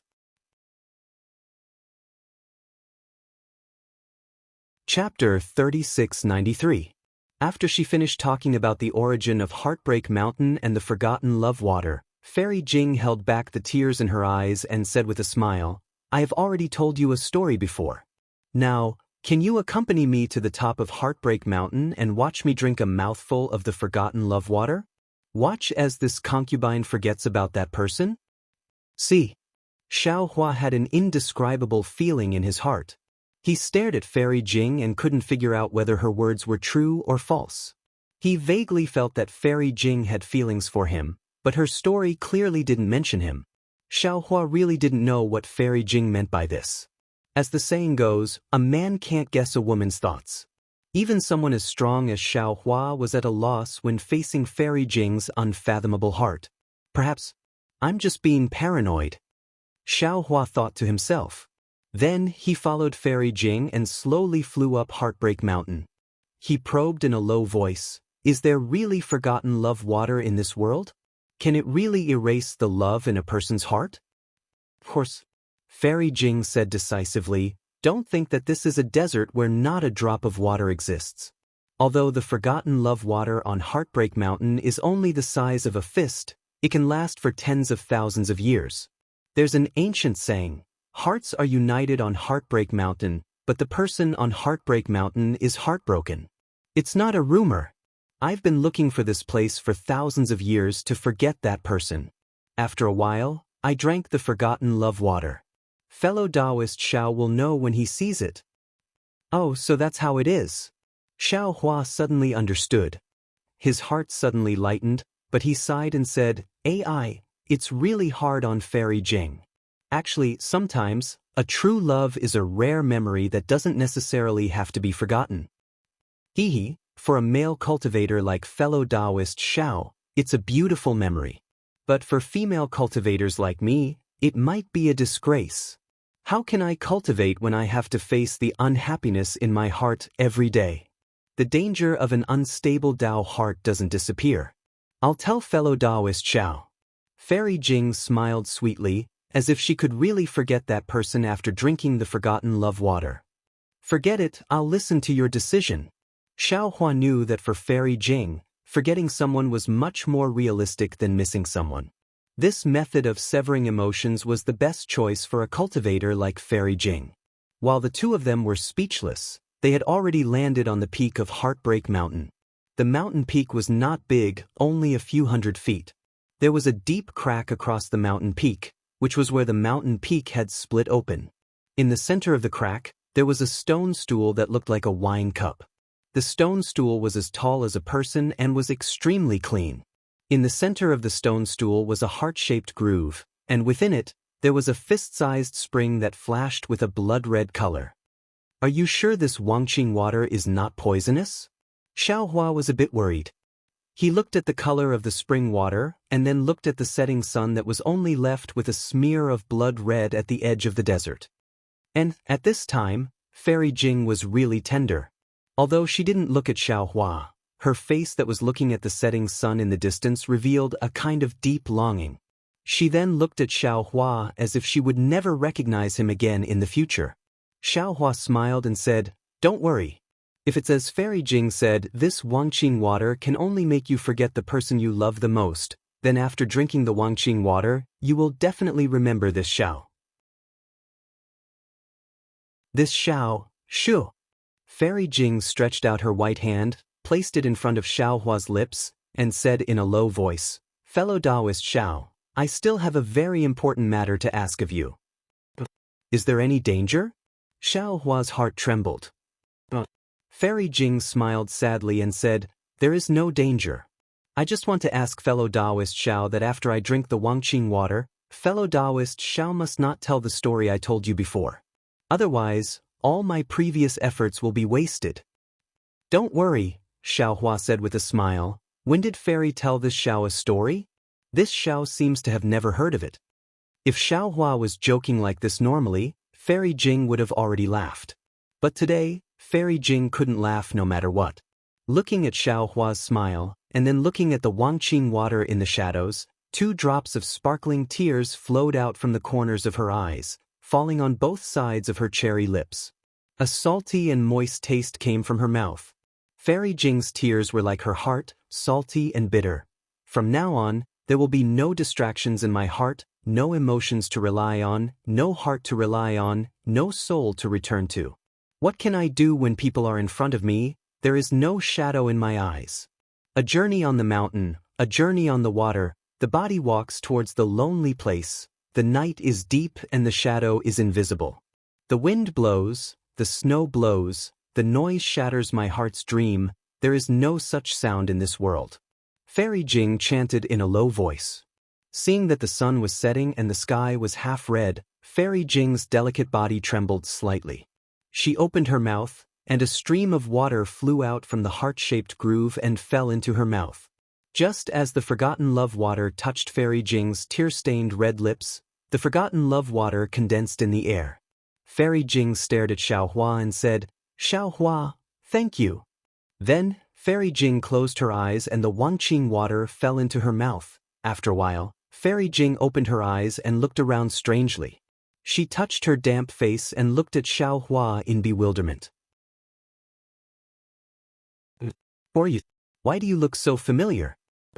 Where is this? Ah. Xiaohua opened his mouth, not knowing what to say. He had an unimaginable understanding. It was as if heavenly lightning had fallen on his head.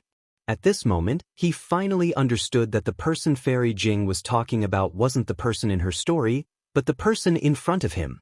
Everything before was hidden from him. Fairy Jing's words in front of Fujiwen's log cabin were the same as Yutan's words. "This one."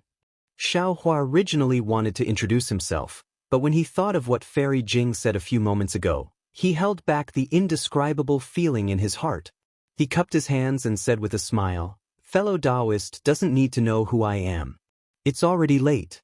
Fellow Daoist, it's better for you to return early." "Okay." Fairy Jing smiled and cupped her hands. "Although I don't know who you are, I feel very relieved. This one is called Li Jing, and my Buddhist name is Fairy Jing.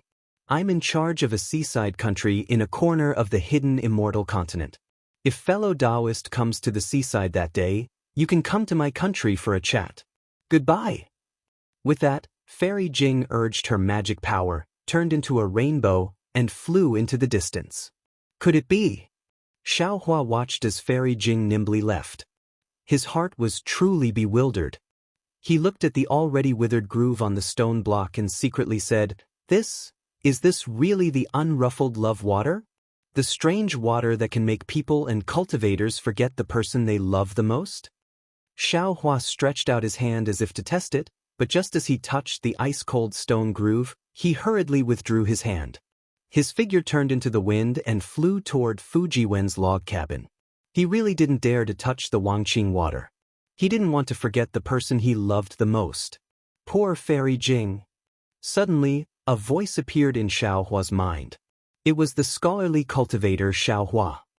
Even at the last moment, she still refused to say the love in her heart. She still buried it in the deepest part of her heart. Even if she had to bear the burden herself, she didn't want to let someone else be the burden. Actually, fellow Daoist already has a lot of dual cultivation partners. One more fairy Jing doesn't matter. One less fairy Jing doesn't matter. Why be so pedantic? Let the world have one more person without love? Without waiting for Xiaohua to speak, the green-robed Xiaohua sighed. Alas, what do you know? Xiaohua said helplessly in his heart. It's not that I don't like fairy Jing. It's just that I like her. I haven't reached that level of love. You all know about my situation. I already owe others a lot. I don't know if this kind of love will have any results. The less I can, the less I can. Fellow Daoist dares to say that you don't miss her in your heart? Fellow Daoist dares to say that you didn't have any doubts just now? The scholarly cultivator Xiaohua was somewhat unwilling to let it go. If Fairy Jing had said a few more words, perhaps fellow Daoist would have thrown himself into her arms? Perhaps. Xiaohua knew that he couldn't hide it from these primordial spirits. He could only admit it. However, I still admire Fairy Jing's decisiveness. She's worthy of being a cultivator in charge of a country. Although her cultivation isn't very high, her way of dealing with people is much better than my indecisiveness. Hehe, she's already at the early nascent soul stage. Her cultivation isn't high? The green-robed Xiaohua mocked. Daoist Zhao's vision is also very high now. Alas, you all can say whatever you want. Perhaps this is fate. Actually, Xiaohua's heart was also very uncomfortable. It was as if he had lost something for no reason. His heart was empty. "I-oh." Suddenly, the green-robed Xiaohua exclaimed. Interesting. Fellow Daoist, do you feel like your heart is being twisted by a knife? A bit, but fellow Daoist's words are too exaggerated. Xiaohua's heart moved. He also felt the green-robed Xiaohua's surprise. Fellow Daoist, do you have something to say? Good. The green-robed Xiaohua laughed. Now that someone has delivered himself to your door to let you vent your anger, give I another Daoist robe. Who? Xiaohua was about to release his divine sense when the green-robed Xiaohua hastily shouted. Don't. If you release your divine sense, won't Daoist Huoda run away? Why is Daoist Huoda here? Could it be that he also wants to forget the person he loves the most? The scholarly cultivator Xiaohua was also very surprised. Xiaohua was even more puzzled. He asked, Daoist Huoda is coming here. I didn't know. How did you know? Hehe, of course it's the result of fellow Daoist stealing. The green-robed Xiaohua explained.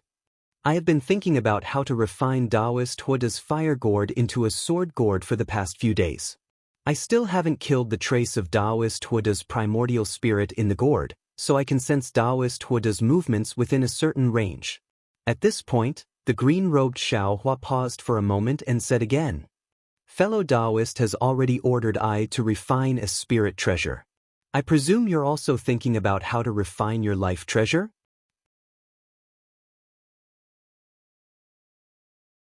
Chapter 3694. Xiaohua smiled bitterly. Looking at the desolate Heartbreak Mountain in the night, he sighed and said, Fairy Jing said it well. On Cast Emotion Mountain, one's heart is united, but on Heartbreak Mountain, one's heart is broken. The night on Heartbreak Mountain is truly desolate. Over there. The green-robed Xiaohua pointed in a direction. Xiaohua used the wind evasion technique and flew for a while. Under the guidance of the green-robed Xiaohua, he used the trace concealing technique to hide. Only then did he use his mind to enter his body. He saw that around the tricolored heaven's heart in his dantian, balls of true energy were constantly surging like flames. They seemed to have some spirituality, but if one looked carefully, they would feel that this spirituality was a bit forced, or rather, it was a bit passive. It wasn't the kind of rare spirituality. Looking outside the 5 brocade cloud painting, the endless amount of righteous qi was much more vast than before. The true energy, that Xiaohua had bitterly cultivated for who knows how many years had already been condensed into true energy by the 5 brocade cloud painting. There was not a trace of impurities in his dantian. Fellow immortal Confucian cultivator, how do you feel? Jade Archive Xiaohua looked at the scholar's primordial spirit and asked with a smile.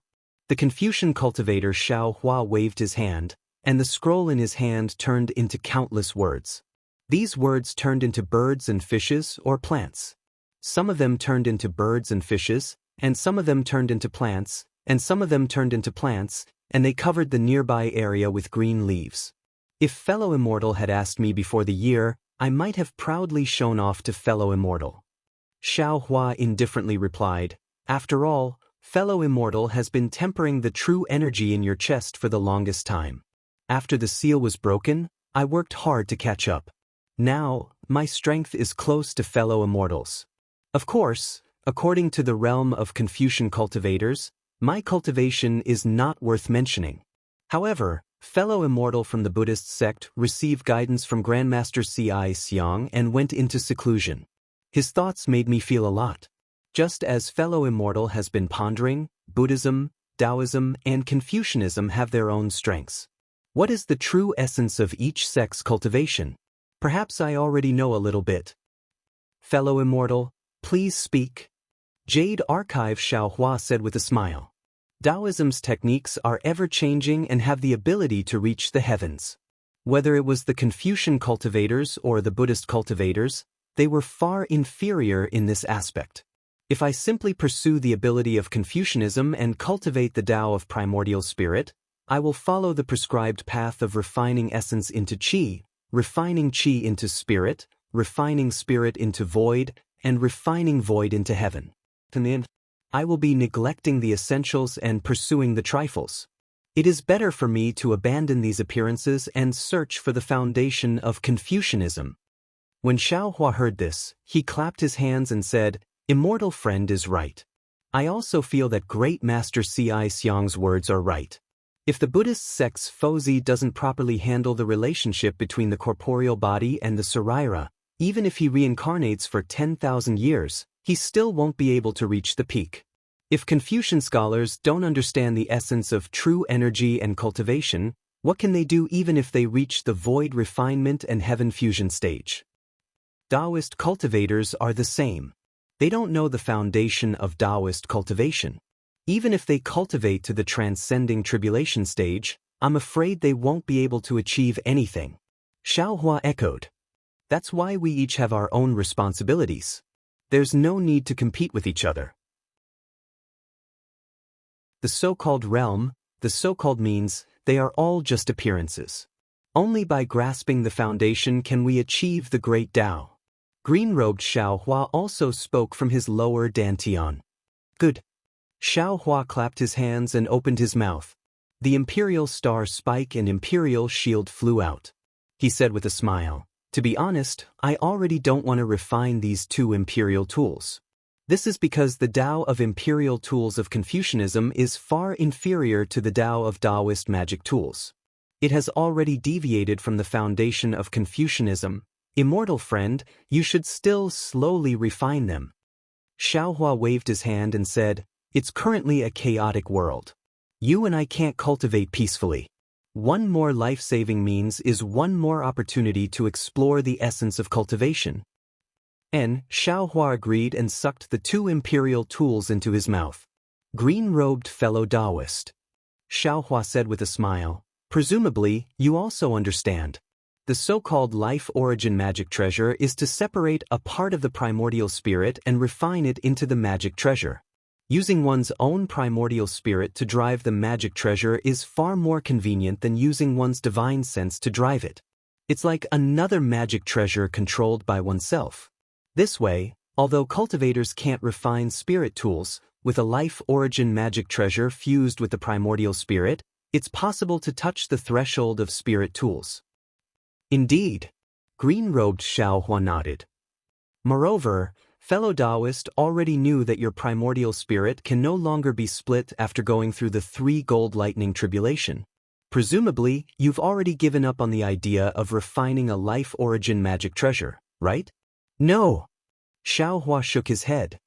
Actually, the origin of a life origin magic treasure, other than the function that I just mentioned, has another function. And I know. Among the Daoist magic skills, there is a primordial spirit entrustment technique. Green-robed Xiaohua had read who knows how many ancient books and secret techniques. He naturally understood very well. A small part of the refining method of this life origin magic treasure was born from this. Yes, the primordial spirit entrustment technique is a great magic skill. It's impossible for ordinary cultivators to successfully cultivate it. Some almighty experts changed this magic skill and taught it to their own disciples, thus obtaining a life origin magic treasure. Xiaohua said with a smile. Similarly, if a cultivator's main body dies, with only the primordial spirit in the life origin magic treasure, it's impossible to achieve the goal of primordial spirit entrustment technique. However, other methods can be thought of, such as possession, to leave a chance of survival. If that's the case, to be honest, I and the others, I'm afraid we're all fellow Daoist life origin magic treasure. Green-robed Xiaohua said with a sigh. Why is fellow Daoist still entangled with the life origin magic treasure? I don't want to give up on the life origin magic treasure, not because I have to refine it, but because I want to see the mysterious primordial spirit entrustment technique. Xiaohua replied. Unfortunately, the secret technique we obtained is abnormally incomplete. We can't see anything from it at all. Don't think about it. Fellow Daoist already has a spirit tool. In the future, when this spirit tool is complete, it may even be a spiritual treasure. Why bother about the life origin magic treasure? Green-robed Xiaohua said with a smile. Speaking up to here, green-robed Xiaohua seemed to have thought of something and hurriedly said, That's right. If fellow Daoist has nothing to do in the future, don't use the yin and yang dual magic treasure to block disasters. Thinking about Daoist Jing Ru's cauldron, I feel a bit of heartache. See, so that's how it is. Green-robed Xiaohua said, and Xiaohua immediately understood. Although that cauldron isn't much, it contains a trace of Daoist Jing Ru's primordial spirit. It can be considered half a spirit tool. This spirit tool is not a tool spirit. After the yin and yang dual magic treasure, it will certainly have spirituality. In the future, if there's a coincidence, it can be compared to a heavenly spiritual treasure. How can it be just a heavenly spiritual treasure? Green-robed Xiaohua sneered. It's also possible to advance to the Xiantian realm. Fellow Daoist, you're more prodigal than I. I'm happy, so what? Xiaohua rolled his eyes. Who asked I to be rich? Not only do I have the ocean overturning seal, but I also have the Tingjiao scissors and the Kunlun mirror. Although I don't know where the other half of the Tingjiao scissors is, as long as the Kunlun mirror returns to the Dawn Rain continent and finds the golden core cultivator of the rock border sect, Chang Yefeng, I'll be able to obtain the last fragment of the Kunlun mirror. At that time, the Kunlun ruins will become... Just as he said that, Xiaohua's heart skipped a beat. That's right, I seem to have said this before. Why am I repeating it now? It was also at this moment of vigilance that shock appeared on Xiaohua's face as he looked in disbelief. At the same time, green-robed Xiaohua already understood Xiaohua's thoughts. His figure flashed and landed in that place. This was where Xiaohua stored his Qingkuan pouches, storage pouches, and worn-out magic treasures. An extremely ordinary storage pouch was thrown among them. Green-robed Xiaohua didn't use any magic. Instead, he bent down and rummaged through the storage pouches one by one. He looked at the ordinary storage pouch but didn't open it. He looked up at Xiaohua's strange expression and asked in confusion, Fellow Daoist, isn't this the storage pouch of Tongmu City's Qinyuming? There's a fragment of the Kunlun mirror inside. If there's no accident, it should be in the hands of Chang Yufeng. When fellow Daoist obtained it that day, you knew about it. Why didn't you think of it? Could it be there's something in this space that you and I don't know about? Yes. Xiaohua raised his head and looked meaningfully at Xiaohua of the heavenly Tao above the starry sky. He said word by word, everything in this world is under the control of the heavenly Tao. Although you and I control this space, you and I aren't the heavenly Tao. It's impossible for us to know everything in this space. Moreover, even if we become immortals, gods, and the so-called heavenly Dao saints, don't forget, there are 50 Daya numbers, 49 Daya numbers, and there's still the evasive one. In this world, there's never anything that can be completely controlled. Rumble. Above the starry sky, a deafening sound was endless. The entire space was shaking. The originally vast space couldn't help but expand again. Damn it, the heavenly Dao, is there a mistake? This guy clearly forgot. This made-up reason can actually be understood? Green-robed Xiaohua was dumbfounded. He held his forehead and shouted, "Ha, green-robed fellow Daoist, there's no place without knowledge under the heavenly Dao. You've only cultivated for a short time, so learn slowly." Xiaohua proudly took Chen Yuming's storage bag, took out the last fragment of the Kunlun mirror, looked at it, and threw it to green-robed Xiaohua. When you're refining the Kunlun mirror, think about it carefully. How did this Kunlun mirror get from Chang Yefeng to Chen Yuming? Maybe you'll know something. Huh. Green-robed Xiaohua naturally wasn't convinced. He originally wanted to retort, but his face suddenly revealed a strange expression. He then said with a smile, "All right, this poor Daoist won't talk nonsense with you anymore. Either way, you and I will benefit. At this time, Huoda is already here. How about it? Fellow Daoist, you can't let him run away this time, right? Fellow Daoist, you should watch the show from the side. When fellow Daoist makes a move, I will help fellow Daoist to kill this guy."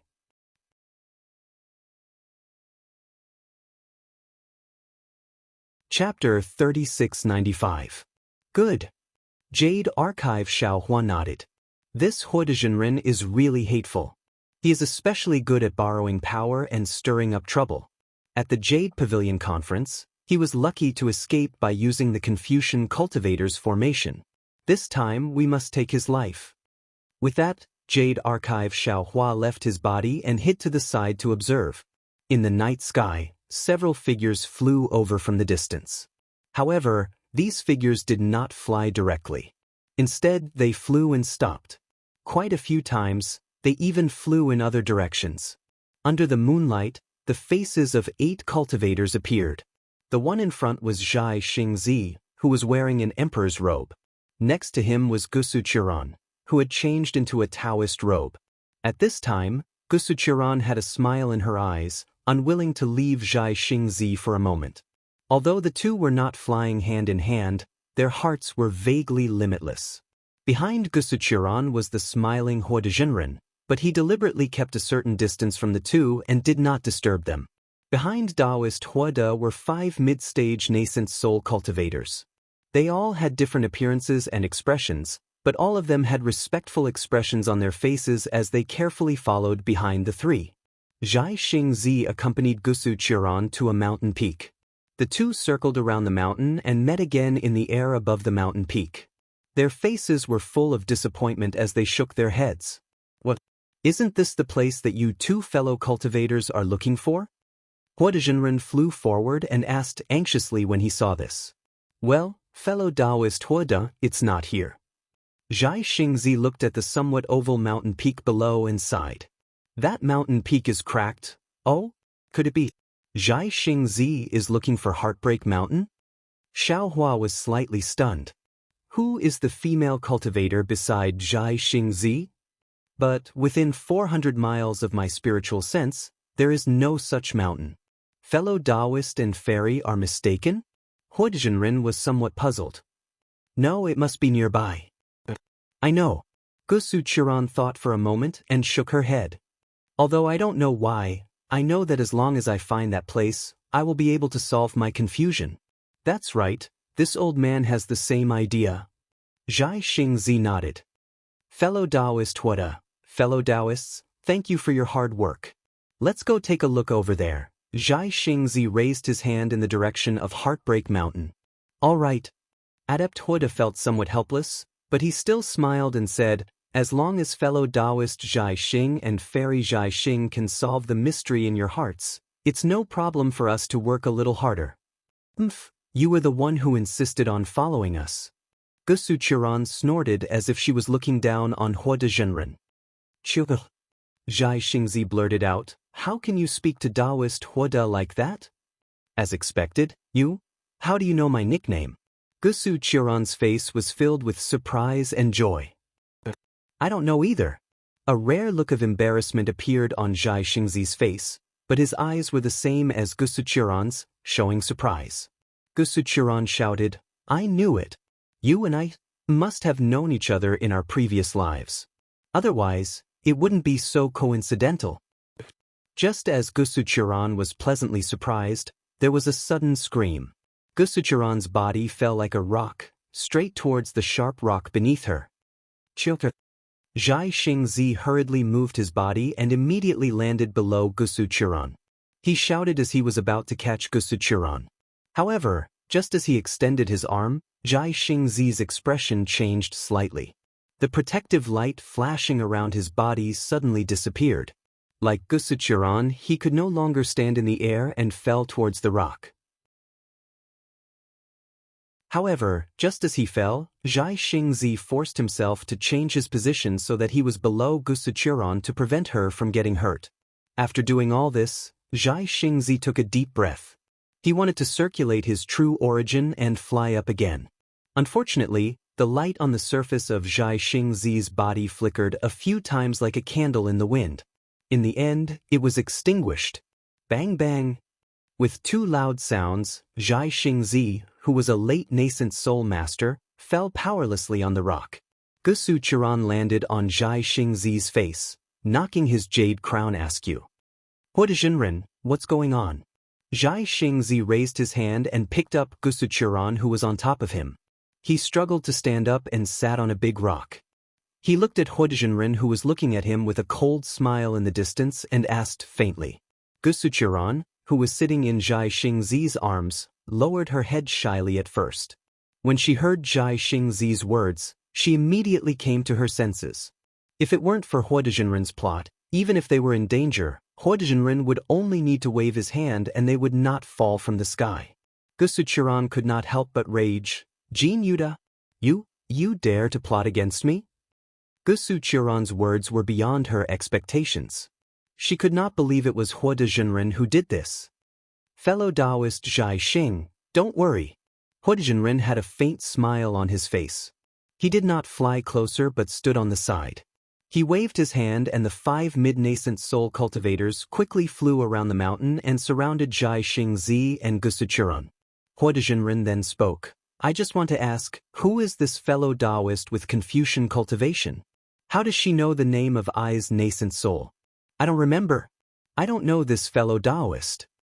Gusu Qiran's face was a bit pale. She called out a few times but did not know what to say. "You're too bold." "Fellow Daoist." Hua de Zhenren sneered. "I don't even know who you are. How is this bold?" Then Hua de Zhenren looked up at the 5 mid-nascent soul cultivators who had surrounded Zhai Xingzi and Gusu Qiran and said, "Fellow Daoists, please be the judge." This fellow Daoist appeared out of nowhere and met Zhai Xingzi alone when we returned from the Jadistage meeting. Zhai Xingzi brought her out and did not mention her origin. He only said she was Xianxia. The strangest thing is that Zhai Xingzi actually sent all the fellow Daoists away while he brought this strange Xianxia to a strange place. We have already discussed the rules that we will get after the Yaotai meeting. He has already forgotten about the rare treasures and other things that we will get. If I didn't argue with him, he would have brought the 6 of us here. Otherwise, who knows what Zhai Xingzi is up to?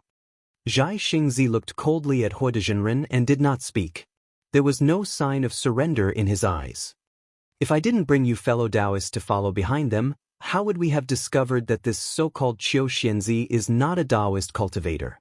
Perhaps she knows the simple spells of our Daoism, or perhaps she has our Daoism's mental cultivation method, but this old man can see clearly that she is a genuine Confucian cultivator." Hua de Zhenren did not hesitate to reveal Gusu Qiran's background. "Since we know that Xianxia is a Confucian cultivator, then, fellow Daoists, can you think about it more? We just took the pure Yang ancestor from Jadistage Mountain and Xianxia appeared. What does this mean? Think about it, what else can it mean? It means that Zhai Xingzi is not the Zhai Xingzi we trusted before. He is in cahoots with Confucian cultivators. And this Qiu Xianzi, if I'm not wrong, she should be someone from Jadestage Mountain's Star Lord Palace. This so-called pure young ancestor must be Star Lord Palace's bait. Zhai Xingzi wants to return the treasure we risked our lives for to Star Lord Palace through Qiu Xianzi. Damn Jin Yuda, you yourself are Kong Hongwu's subordinate Star General. You unexpectedly slander others, falsely accuse the star plucking? The matter involved the star plucking. Gusuchuran could not help but be furious, cursing. Qiu Xianzi is truly incredible. How do you know that I am Kong Hongwu's Star General? Hua Dezhenren asked thoughtfully, if you are not from Star Lord Palace, how do you know? Since you are not from Star Lord Palace, are you not slandering me? However, Hua Dezhenren only said this. He then said to the 5 middle-stage nascent soul cultivators, you didn't believe me before, not daring to help me kill the lackeys of Confucian cultivators. Do you understand now? Jin Yuda? Gusuchuran bit her lip, her eyes flashing with anger. You are truly despicable. Of course you know who I am, but how can I not know who you are? Gusuchuran turned to the nascent soul state cultivator next to her and said, Jin Yuda was a pawn that Star Lord Palace placed among the Dao cultivators. When I saw you all, the first person I contacted was naturally Zhai Xingzi, but the second was him. You may not have noticed Jin Yuda's expression at that time. It was very interesting. His face was ashen, but he was afraid I would expose his true face. Fine, now that things have come to this, I will make it clear to you. I am naturally from Star Lord Palace, and I have an agreement with Jin Yuda. We can't expose each other's details. However, I really didn't expect that Jin Yuda, a little star general like you, would dare to make a move against me. Are you tired of living? AI, Lady Qiu, I don't know what you are talking about. You can make up all you want, but I've always been upright. How many cultivators on hidden immortal continents say that I'm from Star Lord Palace? It doesn't matter whether you're there or not. Hua Dezhenren's face was full of sorrow. I believe I am worthy of heaven and earth. I believe I am worthy of my conscience. This is enough.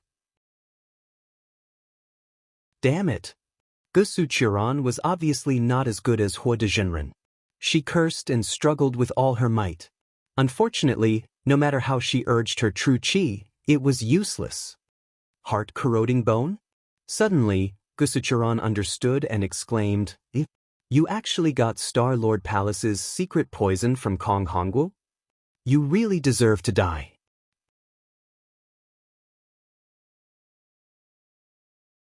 Chapter 3696. AI, Qiu Xianzi, why don't you honestly admit how you colluded with Zhai Xingzi? Daoist Hua sighed again. What's the point of clinging to this old man? To tell the truth, if it wasn't for the 5 fellows seeing the truth, how could this old man allow you dogs to live until today? And this old man's actions are open and above board. This old man absolutely won't be criticized. Using poison is open and above board? Gusuchuran sneered. Others don't know your face, but how could I not know? Daoist Hua righteously said, Your cultivations are similar to this old man's. This old man admits he is not your opponent, but for the sake of the hidden immortal continent's safety, this old man would rather destroy his own reputation. And I absolutely won't let your scheme succeed. Good, Daoist said it well.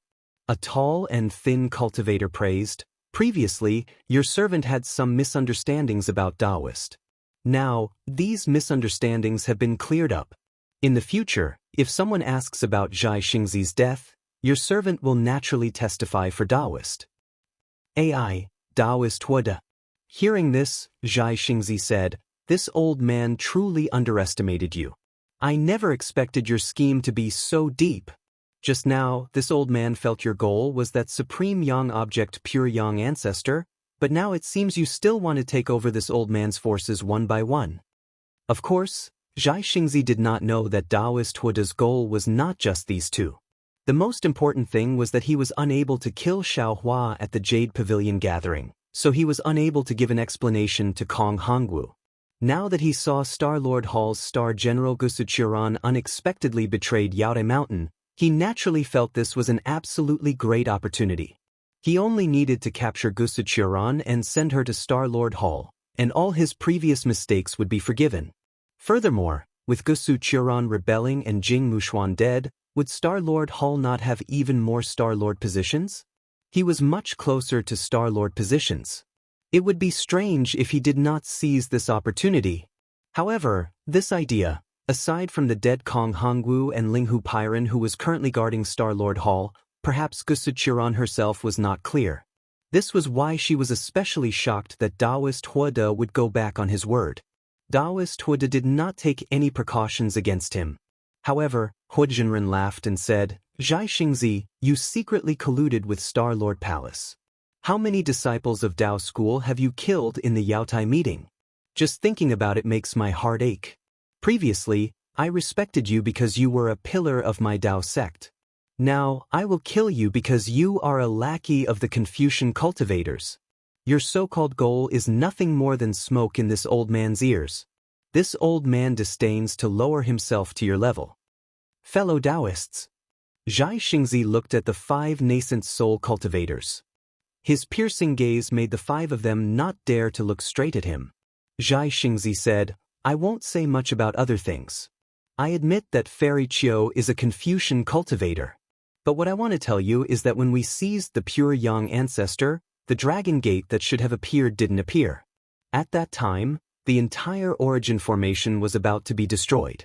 It was inevitable that we would all die. But at the critical moment, a rainbow bridge appeared. It was this rainbow bridge that allowed us Daoist cultivators of the hidden immortal continent to escape. This rainbow bridge was released by Fairy Qiu. It can be said that without Fairy Qiu, all the Dao school cultivators who participated in the Yaotai meeting would have been completely wiped out. This kind of kindness, this old man does not ask you to repay it, but you can't turn hostile and bite the hand that feeds you, right?" The 5 nascent soul cultivators were obviously stunned. They also participated in the Yaotai meeting and were clear about the danger at the last moment. The appearance of the rainbow bridge was absolutely abrupt. However, they never thought that this sudden and life-saving rainbow bridge was created by Fairy Qiu in front of them. The 5 of them looked at each other with confusion in their eyes. "He, Zhai Xingzi." Huijinren laughed. "You finally revealed yourself, right? Didn't you say that you didn't collude with the Star-Lord Palace? If you didn't collude with Fairy Qiu, how did you know that the rainbow bridge was created by her?" This old man saw it. Zhai Xingzi was a little angry, but he still said coldly. Huijinren also sneered, "This old man is strange. My cultivation is not much lower than yours. Why didn't I see it? That day, Zhang Daoran and Sun Kong were also there. Why didn't they see it?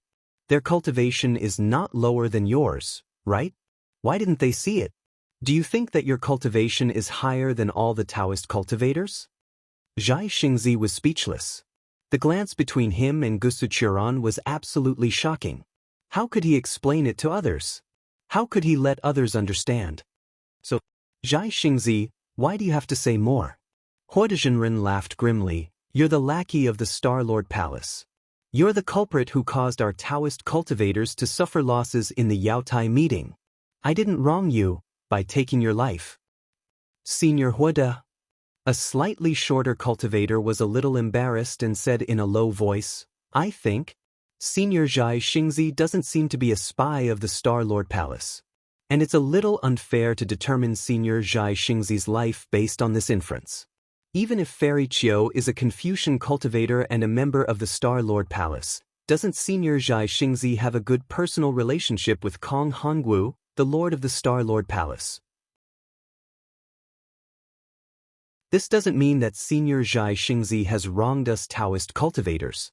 Reverend Mingchen," Huijinren said with a smile, "I know you have some doubts in your heart. Of course, the other 4 fellow cultivators also have doubts. However, I didn't invite you here to fight. I just want you to be witnesses.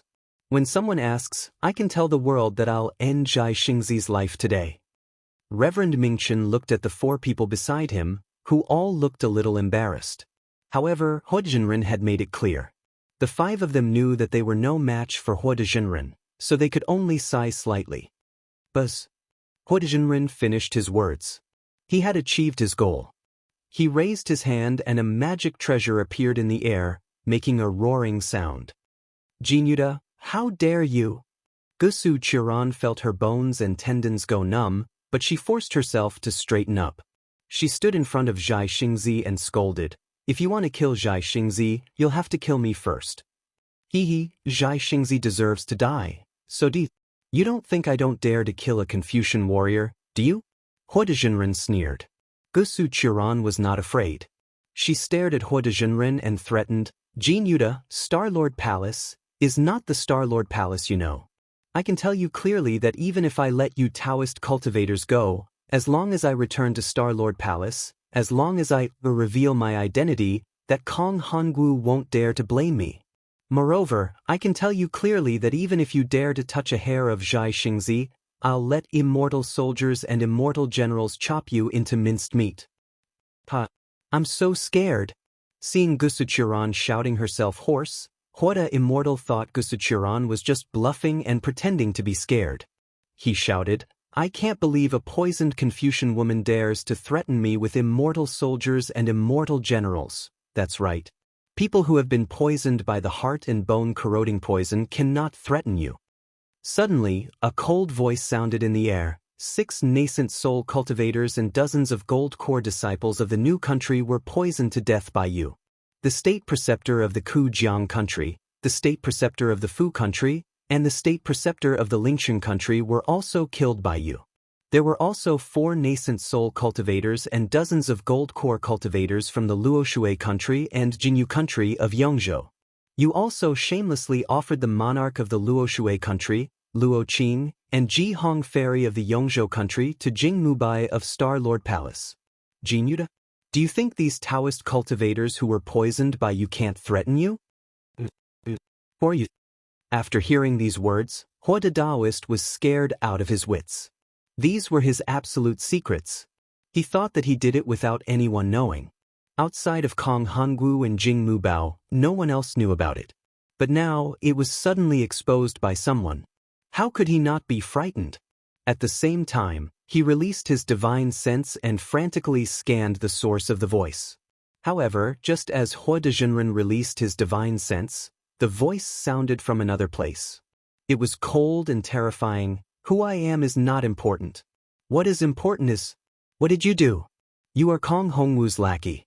How dare you sow discord and slander Zhai Xingzi? Although I don't know if Zhai Xingzi is a spy of Star-Lord Palace, looking at you jumping up and down, I know he is being slandered. Go to hell."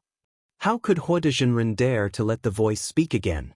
He activated the magic treasure in his hand and a flame flew out, rushing towards the source of the voice. However, just as the flame flew out a few feet, Hua Jinren's body was overflowing with brilliance. A fist of several feet in size attacked Zhai Xingzi and Gusuchiran. Moreover, Hua Jinren did not wait for the fist to completely hit Zhai Xingzi, who was no longer able to resist. He immediately turned into a rainbow and fled into the distance. Everything was done in a split second. Hua Jinren made a prompt decision. Zhai Xingzi roared, "Chiu, get out of the way." As he spoke, starlight shone above Zhai Xingzi's head and countless runes surged out. Gusu Chiran's expression changed greatly and she shouted, "Zhai Xingzi!" Obviously, Gusu Chiran had seen Zhai Xingzi's determination to sacrifice himself to protect her. "Even your natal magic treasure has been taken by me. Why are you still so arrogant?" At this critical moment, the entire mountain peak was suddenly enveloped by an incomparably powerful restrictive formation. Xiaohua's tall and thin figure slowly appeared in the sky. His pair of phoenix eyes flashed with ridicule, and he was still holding a fire gourd in his hand.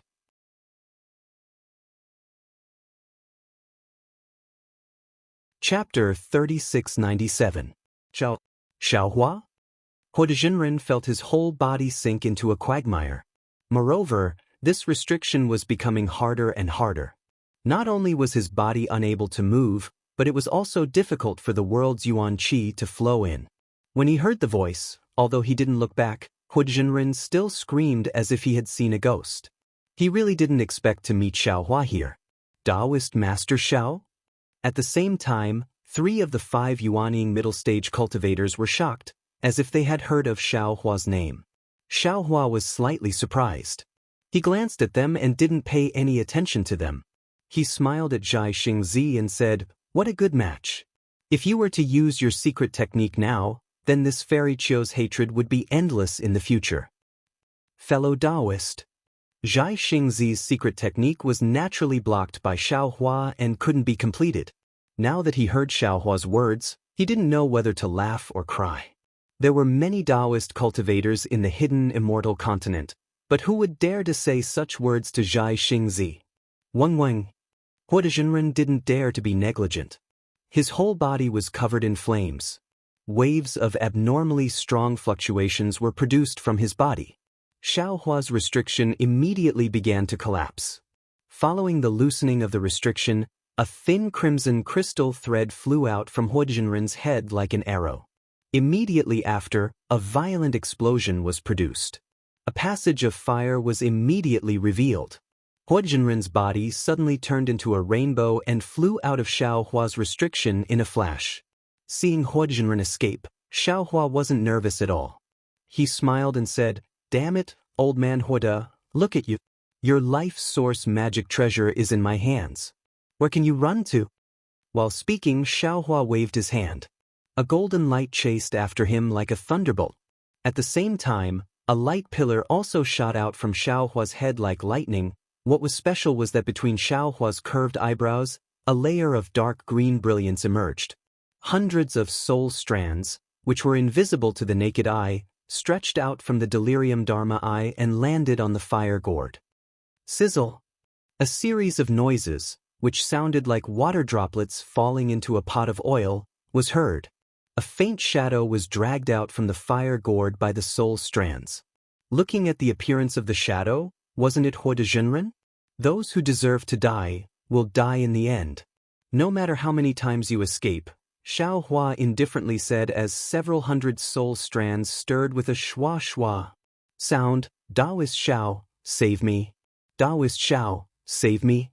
Daoist Huida's primordial spirit screamed crazily, as if he was in extreme pain. Fellow Daoists from the New Nation won't let you go. Fellow Daoists from the Kujiang Nation, the Fu Nation, and the Lingxing Nation won't let you go. The Luo River Nation, Jingyu Nation, and Fairy Jihong also won't let you go. Xiaohua coldly said. With a twist of his soul thread, Daoist Huida's primordial spirit immediately turned into a blood and scattered in the air. Ah! In the distance, Daoist Huida also screamed in pain as his primordial spirit was destroyed. He held his head with his hands and rolled in the air. How could he still have the strength to escape? In fact, as early as when Xiaohua obtained Daoist Jing Ru's natal magic weapon, he could also control it like this. However, Xiaohua's soul cultivation realm was still low at that time, and his primordial spirit was not as solid as Daoist Jing Ru's, so he didn't dare to try it. Now, facing Daoist Huida, it was really easy. The primordial spirit inside the fire gourd was destroyed, and the brilliance of the magic weapon was completely restrained. Xiaohua turned his hand and threw it to the green-robed Xiaohua. Moreover, at this time, the dragon-like golden light had already flown to the left of Daoist Huida. With a wave of the dragon's tail, "Kacha" sounds were heard. Daoist Huida's protective armor was immediately cut open. The golden light protecting his body was also cut into two under the golden light. Pooh! Following the destruction of his physical body, a 3-feet-long baby's hands were empty. His pale face carried severe pain, and his eyes were also filled with resentment. "Xiaohua, just you wait," Daoist Huida's primordial spirit screamed. "If I don't take revenge, I'm not a gentleman. Just wait for Star-Lord Palace to chase you to the ends of the earth." After saying that, a 3-colored cloud accompanied the golden light flashed, and Daoist Huida's primordial spirit disappeared in an instant. Ping! The Kunlun mirror's beam of light crossed the sky, paused at the place where Daoist Huida's primordial spirit stopped, and then shot towards the void several hundred feet away. As the light fell, another miserable cry was heard. The late-stage Daoist Huada had actually teleported several hundred feet away in the blink of an eye. However, the pitiful Daoist Huada had really met his nemesis. Even if he had teleported to the void, he was still swept up by the Kunlun mirror's beam of light and was sucked into the broken Kunlun paradise.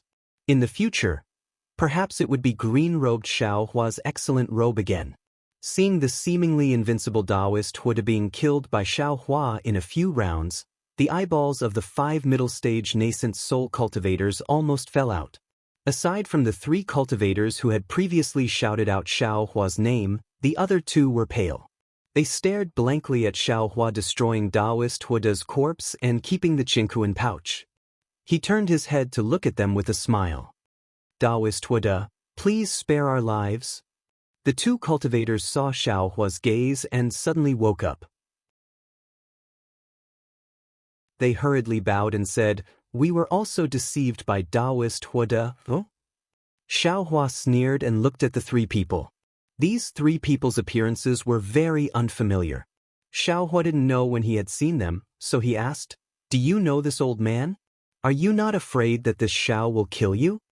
Seeing this, the 3 people looked at each other. One of them hurriedly said, "Let me tell you, Daoist Xiao, this junior has never seen Daoist Huada before. However, this junior's good friend is Qin Ying. He was saved by Daoist Xiao at the Yaotai gathering. After he left the Yaotai gathering and said goodbye to Sun Kong Shangren, he met this junior.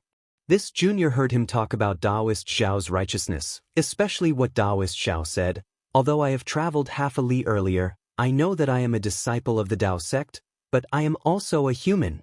The word human is easy to write, but human actions are difficult to do.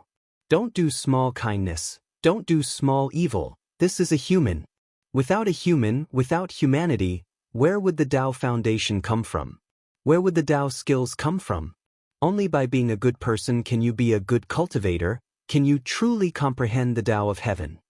This really made him have a deep understanding, and also made him admire Daoist Xiao. That's why this junior remembers Daoist Xiao, that's why. This junior is not afraid because this junior did not do anything wrong and is not afraid of Daoist Xiao coming to find me. Yes, this junior's good friend is Daoist Jian, he also said the same thing. Another cultivator hurriedly said. This junior's good friend is Song Yunzi, he followed Senior Zhang Daoren. The last cultivator also hurriedly explained, this junior knows that Daoist Xiao will not kill the innocent. Forget it. Xiao Hua waved his hand. These 3 cultivators all heard of his name. He could be considered to have some reputation in the hidden Immortal continent. Although killing Daoist Huada would provoke Star Lord Palace's anger, but would Star Lord Palace's anger be limited to this? He also wasn't afraid of this matter being leaked. Of course, Xiao Hua himself also knew that even if these 5 people didn't know him, he couldn't kill them to silence them. You all make a blood oath. Xiao Hua glanced at Zhai Xingzi and Gusuchuran on the mountain rock and said, if what Daoist Huada said is a lie, then what Zhai Xingzi and this Qiu Xinzi said is true. We can't repay the kindness, but we also can't bite the hand that feeds us. Don't let Star Lord Palace know about Qiu Xinzi's matter. Good, Daoist Xiao is right. The 5 cultivators knew that this matter was no small matter. No matter how generous Xiao Hua was, he still had to protect his life first. Xiao Hua said Qiu Xinzi, but he might be hinting at Daoist Huada. The 5 cultivators hurriedly made a blood oath to not leak tonight's matter. Then, they very gratefully cupped their hands toward Xiao Hua and turned into rainbows and left. Haha, Zhai Xingzi, we meet again. Xiao Hua smiled and landed on the mountain rock. He tilted his head and looked at Zhai Xingzi who was holding Gusuchuran. Gusuchuran naturally didn't know that Zhai Xingzi had said bad things to Xiao Hua after leaving Yaodai Mountain. She was very shy in front of Zhai Xingzi, but in front of others she was very bold. Now that the danger was over, her eyes rolled and looked at Xiao Hua. She didn't care that she was lying in the arms of a male cultivator. Xiao Hua? Daoist Xiao? Gusuchuran asked strangely, you're very powerful. How come I've never heard of your name? It seems, at the Yaotai Mountain gathering, you were also seriously injured. I'm just a nobody. Xiaohua touched his nose and smiled bitterly. I can't afford to be remembered by a big shot. And I can't afford to be misunderstood by a big shot. You're still a nobody? Gusuchiran said disdainfully. How can a person who can make Jin Yuta, a late nascent soul cultivator, flee at the first sight of him and easily kill Jin Yuta with just a magic treasure be a nobody? It's just that you hide it so well that others can't see it. Since that's the case, Chiron Fairy should quickly forget about me. Xiaohua said with a smile, but he didn't go forward. Zhai Xingzi didn't expect Xiaohua to be so narrow-minded. He sighed and said, Daoist Xiao, previously this old man had eyes but failed to see and was deceived by old man Huada. I didn't know that Daoist Xiao was the real chivalrous person and spoke ill of Daoist Xiao. This old man apologizes to this person. Hee, look at what fellow Daoist said. How foreign. You and I are both Daoist cultivators. Even if my bones are broken, my muscles are still connected. How can I put a little misunderstanding in the bottom of my heart? Xiaohua rubbed his hands and looked embarrassed. But when he looked at Zhai Xingzi again, although he was apologizing, his face was still proud, as if this strength of character was innate.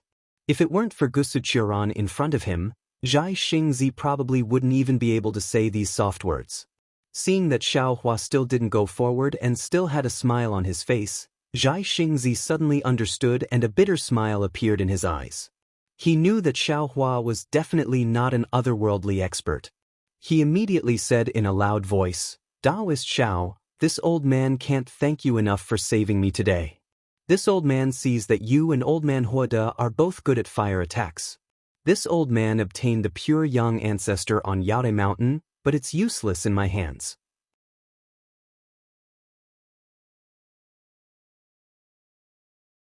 Chapter 3698. You can't do that. When Xiaohua heard this, he smiled from ear to ear. He rubbed his hands and said, This Xiao doesn't even know what the pure young ancestor is, so how would I know that I'm useful? It's not too late to talk about it later, right?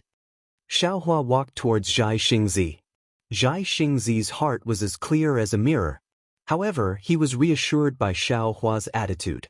If a person had no greed, then, could he still be called a person? Moreover, if Xiaohua accepted his gift of gratitude, he would definitely do his best to detoxify him. How can that be? Zhai Xingzi smiled. I'm a man of my word. Since I've said it, I can't take it back. If you don't believe me, you can take the jade box out of my Chenkuan bag. Alright. Xiaohua nodded. If you're really useless, then I'll accept it. However, it's not too late to wait until you're able to move.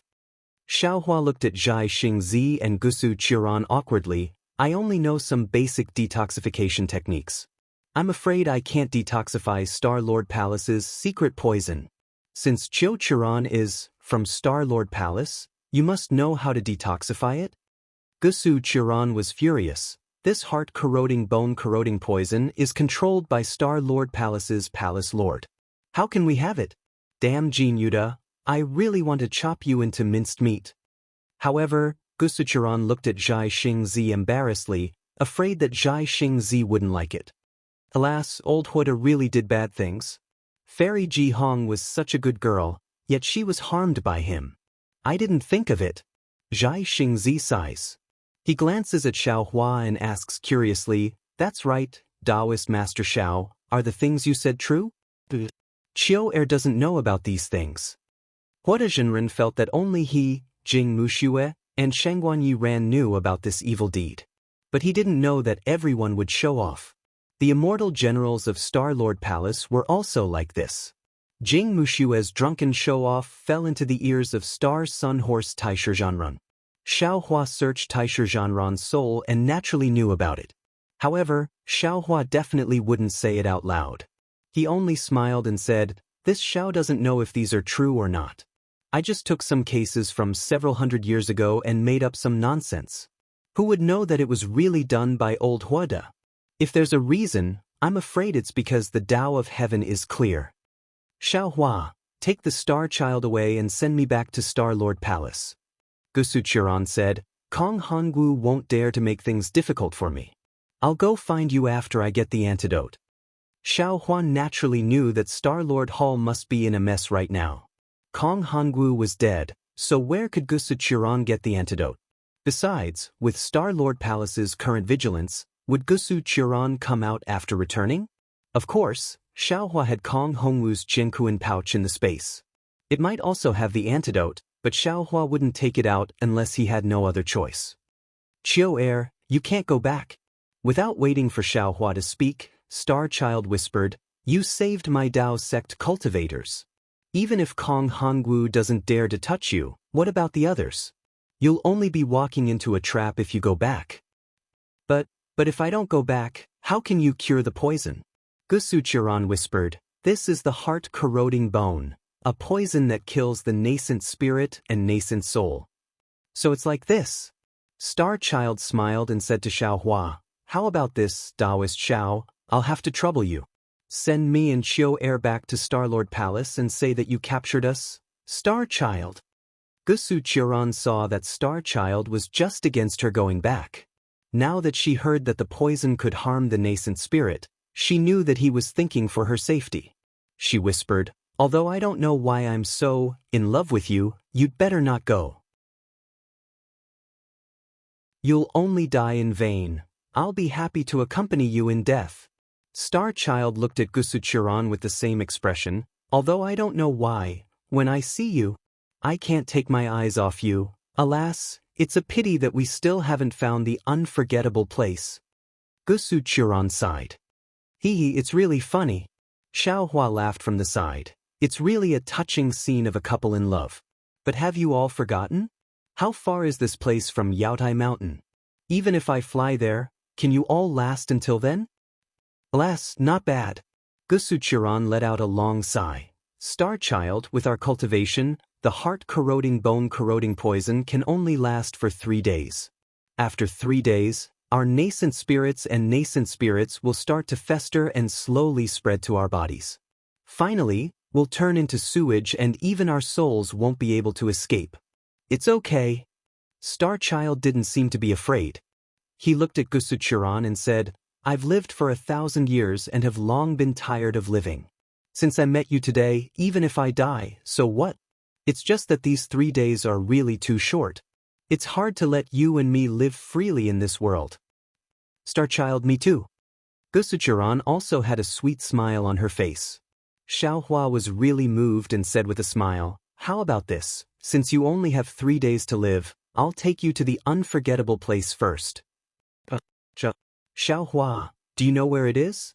Gusu Chiron's voice trembled with excitement. Xiaohua let out a long sigh and nodded solemnly. It's not just the unforgettable place for you too, it's also the place where the hearts of countless couples in the world have been broken. After speaking, Xiaohua waved his hand and a cloud wrapped around the two of them and flew to Heartbreak Mountain with Xiaohua. While flying, Xiaohua asked about the appearance of the heart-corroding bone-corroding poison in detail, as well as the symptoms of poisoning. He secretly thought about how to detoxify it. After all, Xiaohua had an ancient secret technique to fight poison with poison, so he could give it a try. Heartbreak Mountain. Yes, this is Heartbreak Mountain. When they arrived at Heartbreak Mountain, the sky was already bright. In the dawn, the mountain that looked like a broken heart was particularly conspicuous in the desert. Gusu Chiron saw it and cried out loudly with tears in her eyes. Even Star Child couldn't help but shed tears on his resolute face and dignified tiger eyes. You're right, Chiu. This is Heartbreak Mountain. There's forgotten love water on it. And you weren't fated in a previous life, but in this life, it's just that you and I were forced to drink forgotten love water, so we don't know each other anymore. It's a pity. Humans are humans because of love. With love, there's each other, there's hidden immortal continent. Naturally, the forgotten love water can temporarily erase the memories of the lovers, but the love in the heart has a seed, so it won't disappear. Time can't destroy the seed. As long as the lovers meet, no matter how far apart they are, no matter how long they've been apart, the seed will break through the ground again and grow into a towering tree. Looking at Star Child and Gusuchiron holding hands and sitting in front of the stone block, Xiaohua couldn't help but sigh. One night ago, at dusk, an infatuated woman drank the forgotten love water and left. One night later, at dawn, two infatuated men and women used love to erase the forgotten love water's effects and came here because of love. Everything in the world was strange and variegated, but this was it. Xianxia and Gusuchiron hugged each other as they sat down. They appeared very warm and cozy under the sunlight. After a long while, Xianxia lifted his head and smiled at Xiaohua. Daoist Xiao, thank you for bringing Qiu and me here. I am more grateful than if you had saved our lives. I've given you everything in my Qiankuan bag. Everything I've learned in my life, and the forces I control. I've also given them all to you. Fellow Daoist has my Dao sex inheritance in your heart, so you'll definitely treat these cultivators well. I have no more regrets to be able to meet Qiu again in this life. Qiu and I only have 3 days left to live. We want to quietly spend our last days. No way. Xiaohua was a bit dumbfounded, but looking at Gusuchiron's tranquil smile, he already understood what the two were thinking. At this moment, even if he had the power to overturn the 3 realms, so what? How could it compare to the happiness of being close to the person you love the most? Fellow Daoist Xiao. Gusuchiron also smiled. I won't hide it from fellow Daoist. I'm a sinner of the Immortal Palace. I've been demoted to Star Lord Palace to confess my crimes. My things are also in my Qiankuan bag. Fellow Daoist can also take them. If you're fated, you can bring them to the Immortal Palace. If not, fellow Daoist can take them yourself. Immortal Palace? Xiaohua's eyes turned. He had an idea and smiled. Fellow Daoists, your friendship is so deep that it can move heaven and earth. Today, we've finally reunited. I originally shouldn't disturb your last moments of peace. However, if fellow Daoists can help those 2 couples in the same situation as you two, wouldn't it be more meaningful than waiting for death here? What do you mean by that? Star Child was a bit confused. After all, he and Gusuchiron were both crippled. How could they help others? Does Fairy Qiu know about the Heaven Punishment Prison Crystal? Xiaohua asked. Gusuchiron was stunned. She turned to look at Star Child. The two exchanged glances and nodded. I know. Thus, Xiaohua told Gusuchiron and Star Child about Fujiwen, then looked at the sky and said solemnly, counting with my fingers, in 2 days, that Lady Yutan should come out. If Fairy Qiu can help the 2 of them, even if the 2 of you can't spend your last days in peace, wouldn't you be able to do great deeds? You should go. Without waiting for Gusuchiron to speak, Star Child said decisively, such a sentimental little guy, how can we not help? Hee, I'll listen to Star Child's instructions. Gusuchiron replied sweetly, then said to Xiaohua, however, I can't guarantee that I can help. After all, the Heaven Punishment Prison Crystal needs the Jade Seal inscription of the Immortal Palace to open. It can only give some suggestions or ideas.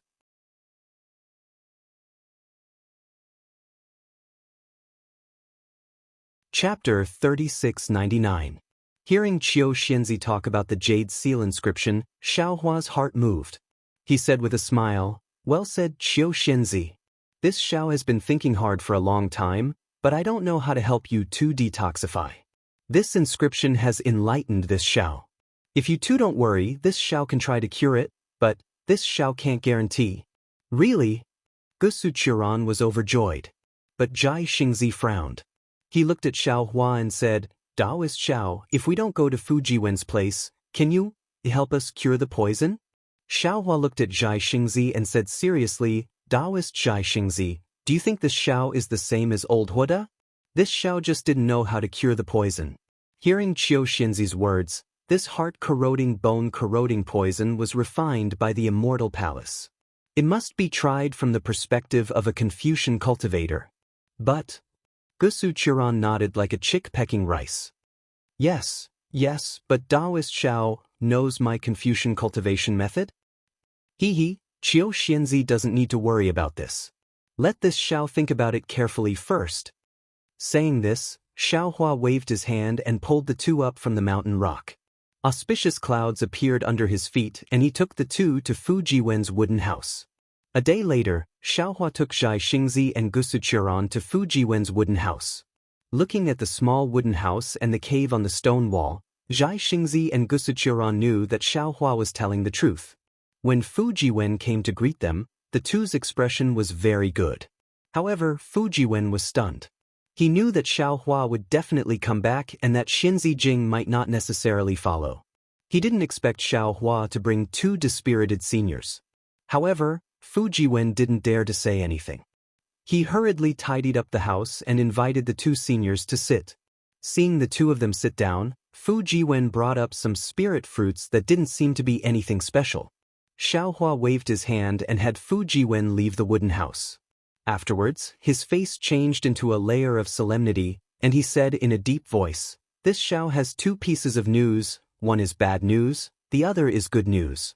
I don't know which one the two fellow immortals want to hear first." "Good news." Gusu Qiran smiled. "But there are still 2 days left. Wouldn't it be better to be a little happier?" Zhai Xingzi shook his head and said, "Let's hear the bad news first and leave the good news for last." "Hee, I'll listen to you." Gusu Qiran was clearly a strong woman, but in front of Zhai Xingzi, she was so timid and obedient. Xiaohua nodded. "The bad news is that after thinking about it for a long time, I still feel that my detoxification skills are too shallow. I'm afraid that I won't be able to cure the two of you." "You haven't tried it yet, how do you know it won't work?" Gusu Qiran immediately shouted, "Why don't you try it on me right now?" I'm not afraid. "Chiu, Zhai Xingzi hurriedly said. "If you want to try, you should try it on me. Why are you snatching it?" "Of course not," Gusu Qiran retorted.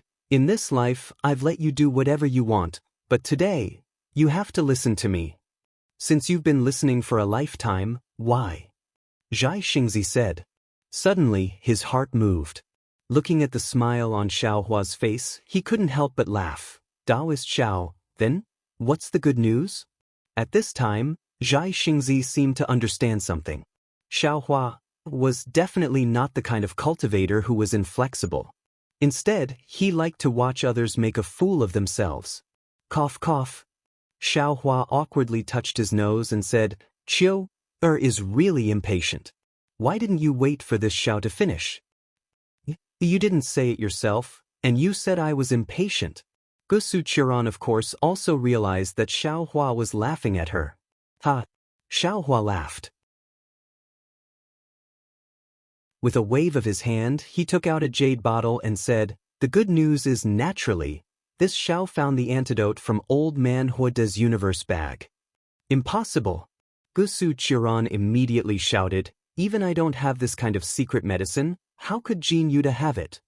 Xiaohua shrugged and said very confidently, "This Xiao doesn't know. Anyway, if you don't want to take it, I'll throw it away." With that, Xiaohua pretended to throw it away. "This old man will try it first." Zhai Xingzi didn't know whether to laugh or cry and hurriedly said, "I'll try it first." Gusu Qiran rushed to say. Xiaohua walked in front of Zhai Xingzi and rolled his eyes at Gusu Qiran. "Chiu is a fairy of the Immortal Palace. Don't you know that men and women shouldn't touch each other? You can watch from the side first." Gusu Qiran pouted. Her gray face showed a kind of anger, as if no one other than Zhai Xingzi could make her suffer like this. Xiaohua opened the jade bottle and a refreshing sweet fragrance immediately spread out. Xiaohua pointed his finger and a drop of milk-like juice fell into Zhai Xingzi's mouth. Gusu Qiran had never seen a real heart and bone-corroding antidote before. Her eyes unconsciously widened and her heart jumped as she stared straight at Zhai Xingzi. After the antidote entered his mouth, Zhai Xingzi immediately closed his eyes. After a while, he opened his eyes. His eyes were dim and he slightly shook his head. "Impossible?" Xiaohua scratched his head and looked at the antidote in his hand. "This should be." At this time, Zhai Xingzi's slightly regretful voice sounded. "Alas, it's a pity that this is the antidote. Otherwise, this old man would like to see Daoist Zhao's detoxification technique." "Che." Xiaohua flung his hand and threw the jade bottle at Zhai Xingzi, not caring whether Zhai Xingzi could really move or not. Zhai Xingzi rarely teased Xiaohua. Gusuqiran was just in a good mood. At this time, Xiaohua immediately threw the jade bottle and hurriedly shouted, "Catch it, Xingzi." Of course, Zhai Xingzi was very anxious. The antidote was not wrong, but how could it be so effective? Zhai Xingzi's primordial spirit and Yuanying had just recovered. His limbs were still stiff and it was impossible for him to catch the jade bottle. Seeing the jade bottle fall on his body, Zhai Xingzi was flustered. After catching the jade bottle with great difficulty, his forehead was already covered with sweat. As a late Yuanying master, Zhai Xingzi seemed to have never been in such a difficult situation. However, at this time, Zhai Xingzi did not have any superfluous thoughts. He hurriedly clumsily took the jade bottle and poured the antidote into Gusuqiran's mouth like an old man of thousands of years. After a drop of antidote entered her mouth, Gusuqiran hurriedly closed her eyes. She opened her eyes in an instant and said with a smile, "Xingzi, Zhenren is right. This is the antidote to the heart and bone erosion. This Jin Yuda really has Kong Hongwu's trust." "That's good." Zhai Xingzi had just opened his mouth when the jade bottle in his hand flew back into Xiaohua's hand. Xiaohua's faint voice could be heard. "This kind of poison that can kill without leaving a trace is really a good item to have at home. I have to keep this antidote for myself." Hee. Zhai Xingzi was in a very good mood after surviving a disaster. He took out a small Qinkuan bag from his arms and handed it to Xiaohua. "There is the pure yang ancestor that I got from Yaodai Mountain. There is also the jade eye in the jade box, which is the way to unlock the inscription seal. I haven't had time to see it yet. You can see it yourself." "Good." Xiaohua was not polite. He took the small Qinkuan bag and put it in his arms. Cough, cough. Zhai Xingzi coughed twice and said, "Zhenren Xiao, there are also some jade slips in the small Qinkuan bag. They are the secret books of my Dao cultivator lineage. Please return them to me." "Is that so?" Xiaohua put his hand into his bosom and was about to take out the small Qinkuan bag. However, after taking out half of the Qinkuan bag, he stopped there. Xiaohua tilted his head and asked curiously, "What is the secret book of your lineage about?" "This." Zhai Xingzi looked at the small Qinkuan bag and hesitated for a moment before saying, "When I was young, I obtained some secret techniques about the power of stars." "Oh, no wonder. I understand now." Xiaohua's eyes lit up and he said with a smile, "No wonder you call yourself Zhai Xingzi. When I heard the name Zhai Xingzi, I couldn't help but think of Zhai Xinglu. I thought you were the shopkeeper of Zhai Xinglu." "Oh, do you know Zhai Xinglu? Could it be that I didn't recognize the mountain? I've heard of Zhai Xinglu. However, I don't have any relationship with Zhai Xinglu. It's just that my name is a little coincidental." Zhai Xingzi was now somewhat regretting that he had impulsively given the small Qinkuan bag to Xiaohua. However, it was still all right. The small Qinkuan bag was right in front of Zhai Xingzi's eyes. He reckoned that Xiaohua wouldn't be able to do anything to it. Xiaohua nodded and took out the small Qinkuan bag from his bosom. However, he stopped as if he had thought of something again. He didn't return the small Qinkuan bag to Zhai Xingzi. Instead, he blinked his eyes and asked, "Then has Zhai Xingzi been to Zhai Xinglu before? I once saw a map of the stars in Zhai Xinglu and was deeply moved by it." Cough, cough. Zhai Xingzi coughed again. He shook his head and said, "I've never been to Zhai Xinglu before. If I have time in the future, I'll go back and take a look. Daoist Master Xiao, please take the jade box away and return the Qinkuan bag to me." "All right." Xiaohua opened the small Qinkuan bag with a smile. He took a look and said with a smile, "Fellow Zhai Xingzi, you have a lot of private collections." It's nothing much. It's just some junk." Zhai Xingzi smiled as he watched Xiaohua take out the jade box. Xiaohua suddenly asked, "That's right. Fellow Zhai Xingzi, why didn't you open it and take a look?" Zhai Xingzi was startled. He smiled and said, "Didn't I say earlier that I wasn't interested in the pure yang ancestor? What I wanted was the azure abyss dragon saliva. However, that item was taken away by Zhang Daoran and Sun Kong, so I could only take this item. As for the other treasures on Yaodai Mountain, I wasn't interested in them. therefore I never open them. At this point, Xianxia hesitated for a moment and said, actually, I have a secret technique that I haven't been able to make any progress in. It requires the help of a treasure with the power of the stars and moon. Therefore, I wanted to use this item to exchange for a treasure with the power of the stars and moon. However, before I could say anything, I was framed by Hua Da.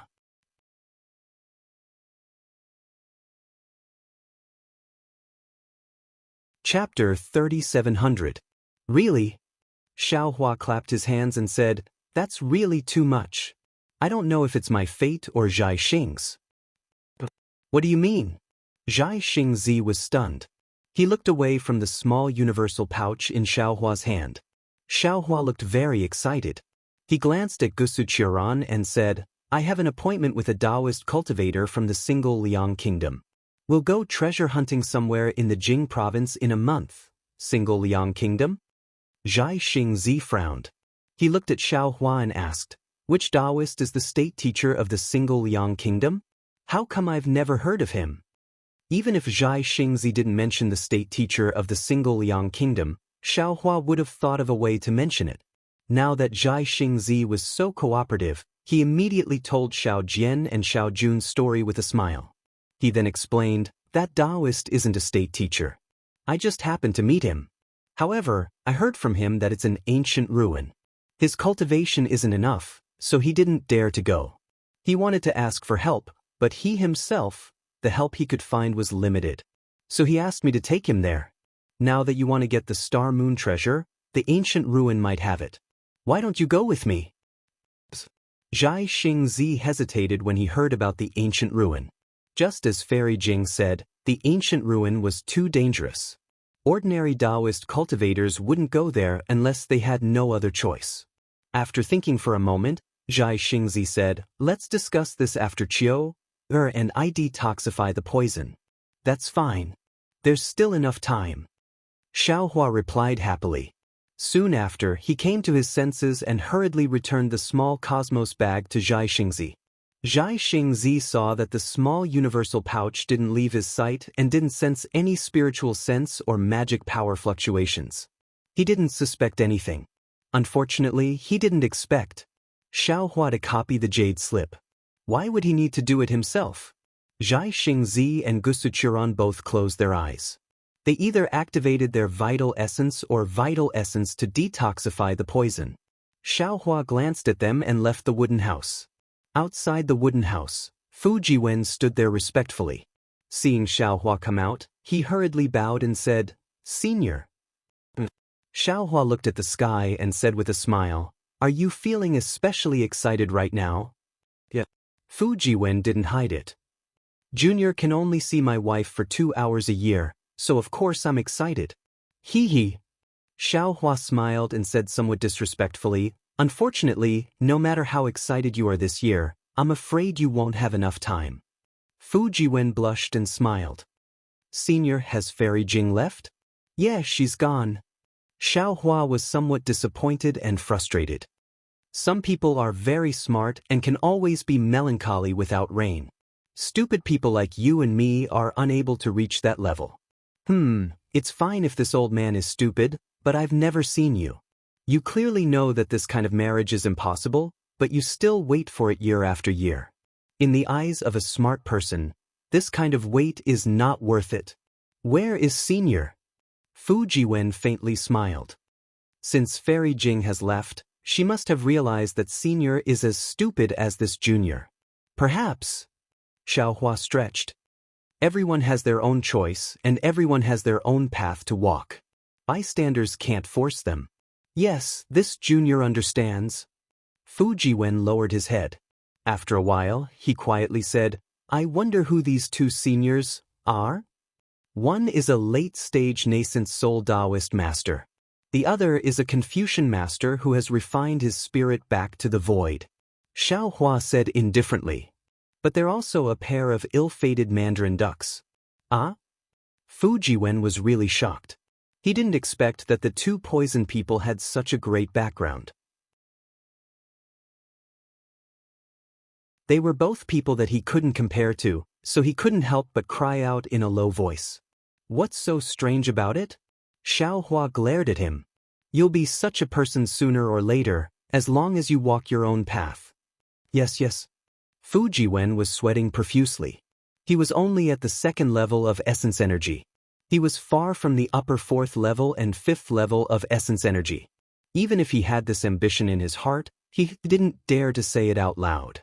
Last time, this old man saw that the inscription you used was very strange. Aside from being able to form sentences and chapters like ordinary inscriptions, it can also form formations. Has your cultivation improved in these past few years? Xiaohua asked indifferently. Then he waved his hand, and a restriction covered the two of them. Back then, Fu Jiwen still hid some things from Xiaohua, but now he was sincerely convinced of Xiaohua's abilities. He only pondered a little before telling Xiaohua about his cultivation. It had to be said that Fu Jiwen was also a genius. In addition to being familiar with poetry and books since childhood and condensing the noble spirit, he had also comprehended the Daoist cultivation method. In particular, he had obtained an incomplete talisman cultivation method. At that time, Fu Jiwen didn't know much, but he liked these strange things. Therefore, while condensing the true qi and refining the essence into qi, he had also tried these powerful things. Who would have thought that he would hit the jackpot by a stroke of luck when the noble spirit in his middle dantian condensed into something that looked like a page of a book? This book page seemed to be a seed, a golden core, and even a tortoise shell. However, Fu Jiwen's cultivation was still shallow. Although there were some simple inscriptions on the book page, the inscriptions were faintly discernible. Moreover, the outline of this book page was already incomplete. It was very damaged, like a mulberry leaf that had been swallowed by a silkworm. Although Fu Jiwen still didn't know what this book page in his middle dantian was, he did know that this thing was extraordinary. Therefore, Fu Jiwen called this book page the Heavenly Book. In particular, because the book page condensed from the noble spirit, although it also looked like a Confucian book page, it was different from ordinary cultivation. Fu Jiwen didn't dare to tell anyone and could only explore and cultivate by himself. As Fu Jiwen continued to understand the Heavenly Book, not only did the book page of the Heavenly Book slowly become complete, the inscriptions inside also gradually became clear. At the same time, more inscriptions appeared for Fu Jiwen to comprehend and use. According to his own cultivation of talismans, Fu Jiwen began to impart these inscriptions according to these inscriptions. In addition to the unique attack and defense methods, he also used different inscriptions to form different array talismans. These array talismans could be used for both defense and attack. The degree of defense and attack was different according to the array talismans. When he was in the Bronze Pillar country, Fu Jiwen used the inscriptions to form an array talisman to cover his body. In recent years, Fu Jiwen's array talisman technique had made progress. The offensive array talisman that he used in the past had a new change. It could be formed into 36 array talismans with different power to be used together. Fu Jiwen called it the Tiangeng talisman array. Now, he was comprehending more array talismans, which was the Earth Demon talisman array that he had not yet completed. Senior, please take a look. While speaking, Fu Jiwen's genuine qi surged around his body. One by one, the inscriptions flew out.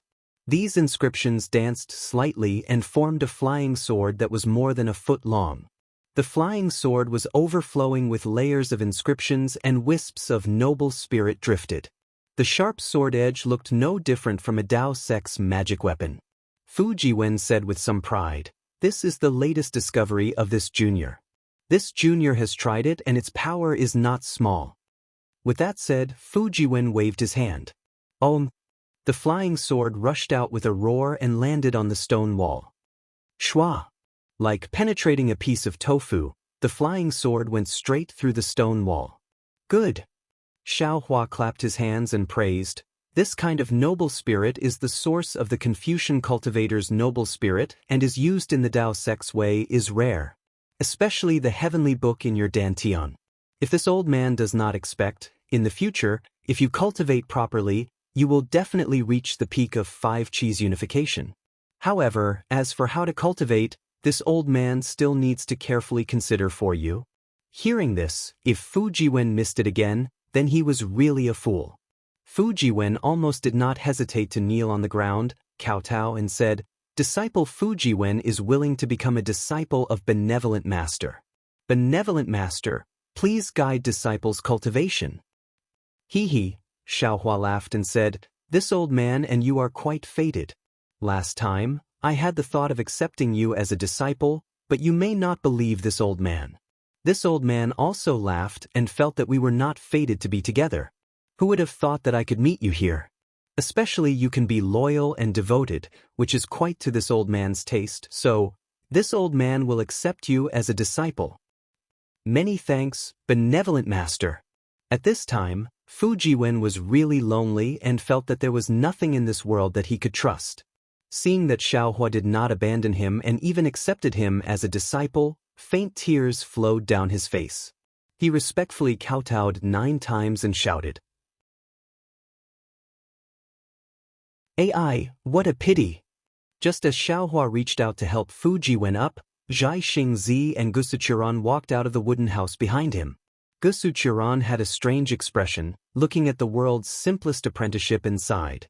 This concubine heard that Fu Jiwen is a Confucian cultivator and that he is so faithful to his wife. This concubine wanted to accept him as a disciple, but who would have thought that Daoist master would be 1 step ahead of me? "Fairy, you are not just 1 step behind." Xiaohua helped Fu Jiwen up and said with a smile, "This Xiao has already formed a relationship with Fu Jiwen. You are 1 step behind and 1 step behind. How can you accept him as a disciple?" Fu Jiwen. Gusuchuran actually looked at Fu Jiwen and said with a smile, "Although Daoist master Xiao knows some Confucian cultivation methods, you can rest assured that what he cultivates is definitely not the orthodox method of the 100 schools of thought. Although this old man has been banished to the hidden Immortal continent, this old man was originally a soldier of the Immortal Palace. In the future, I will definitely return to the Immortal Palace. You are a Confucian cultivator. If you accept this old man as your master, not only will you be able to cultivate the orthodox method, you will also be able to step into the Immortal Palace. You have to think clearly. Are you willing to accept this old man as your master?" Fu Jiwen respectfully saluted and said carefully, "This question, actually senior doesn't need to ask. You should already know the answer. You make things difficult for junior?"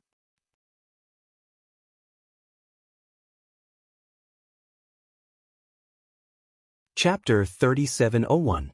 What a smart kid.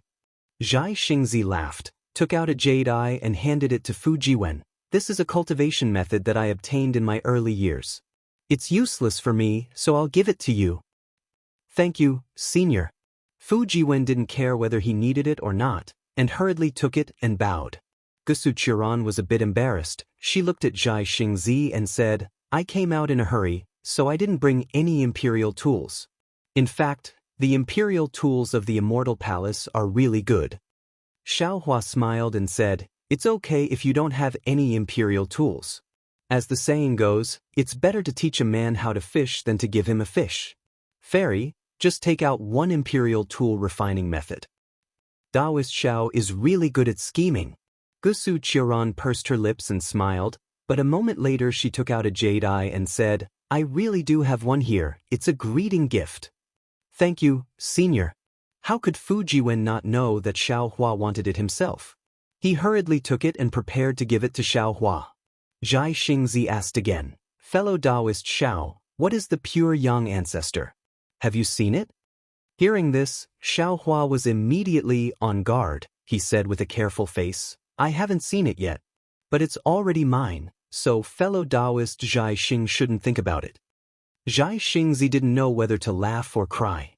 He really didn't understand. Xiaohua's cultivation is higher than his, and he is thousands of years old. How can his expression be so rich? "Actually, I'm also very curious." Gusuchuran smiled and said, "Star-Lord Hall, speaking here." Gusuchuran apologetically stopped and said embarrassedly, "I won't talk about Star-Lord Hall. I also want to know what kind of treasure the Immortal Palace took to lure the Dao cultivators of the hidden Immortal continent into a trap." But in fact, Xiaohua was also curious. After all, it was one of the 3 great treasures of the Jade Pavilion gathering. Moreover, it was the last one to appear, so it had a huge gimmick, pure young ancestor. Xiaohua really couldn't think of any treasure that deserved the name of pure young ancestor. Xiaohua opened the jade box and took out the jade eyes. After a moment, an inexplicable smile appeared on his face. Zhai Xingzi and Gusu Qiuran were confused. Zhai Xingzi suppressed his curiosity and did not ask. Gusu Qiuran asked, "Zhenren Xiao, what do you mean?" "There's no other reason," Xiaohua said with a smile. Opening the inscription chain requires the true qi of a Confucian cultivator, and there are also requirements for the control of the true qi. If there's even the slightest mistake, the inscription chain will explode, and the things inside will disappear. I knew it. How is it possible for a pie to fall from the sky? Zhai Xingzi mocked himself. This old man doesn't have the confidence to open these inscription chains. I'll leave it to you. Xiaohua handed the jade eyes in his hand to Fujiwen and said, "Help your master first." Fujiwen was surprised, but he didn't dare to hesitate. He quickly took the jade eyes and looked at it carefully. Gusu Qiuran smiled and said, "If you are not confident, then let me help you. Or, it won't be too late for me to help you after I recover my cultivation." "It doesn't matter, I can do it myself." Xiaohua smiled and waved his hand. "It's just that I want to see Fujiwen's background." Fujiwen looked at the cultivation method for an entire meal, then handed the jade pupils over to Xiaohua, an eager expression appearing on his face. Seeing this, Xiaohua simply didn't ask any more questions. He tossed the jade box in his hand and said with a smile, "You open it." "Yes, master." Fujiwen took a deep breath, and a huge vortex appeared above his head. The awe-inspiring qi rushed into the vortex, and then Fujiwen opened his mouth, and hundreds of inscriptions flew out in a very orderly manner. Buzz, buzz, buzz. As soon as these inscriptions appeared, they immediately flashed with different lights. As the lights flashed, the inscriptions also made strange sounds. When the sounds fell into Gusu Qiuran's ears, a kind of surprise arose spontaneously. Fujiwen raised his hand and put his index finger and middle finger together, as if he was making a sword gesture. Quick! As Fujiwen chanted the incantation, the hundreds of inscriptions rushed toward the inscription chains in the jade box. The inscriptions were only a few feet away from the jade box. The chains of inscriptions inside the jade box seemed to have sensed something and instantly shone brightly. Wisps of clouds emerged from between the inscriptions. Immediately, several chains of inscriptions began to circulate within the clouds, as if several dragons were roaring in the clouds. Shua! Fujiwen urged the inscriptions to rush into the jade box. In the blink of an eye, the inscriptions were divided into several parts, and each part covered an inscription chain. Moreover, the inscriptions were a little slow at first, but gradually they became similar to the inscriptions' chains. In the end, they were almost exactly the same as the inscriptions' chains. Fall! Just as Fujiwen urged the inscriptions to circulate in the same way as the inscriptions' chains in the jade box, Fujiwen shouted. Boom! The hundreds of inscriptions immediately turned into array talismans and fell into the inscriptions' chains. Zilala!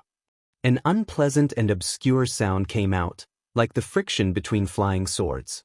The hundreds of inscriptions were like ants falling between the inscriptions' chains. Separate. Fujiwen saw that his formation talisman could easily fall into the inscription chain, and his face was filled with joy.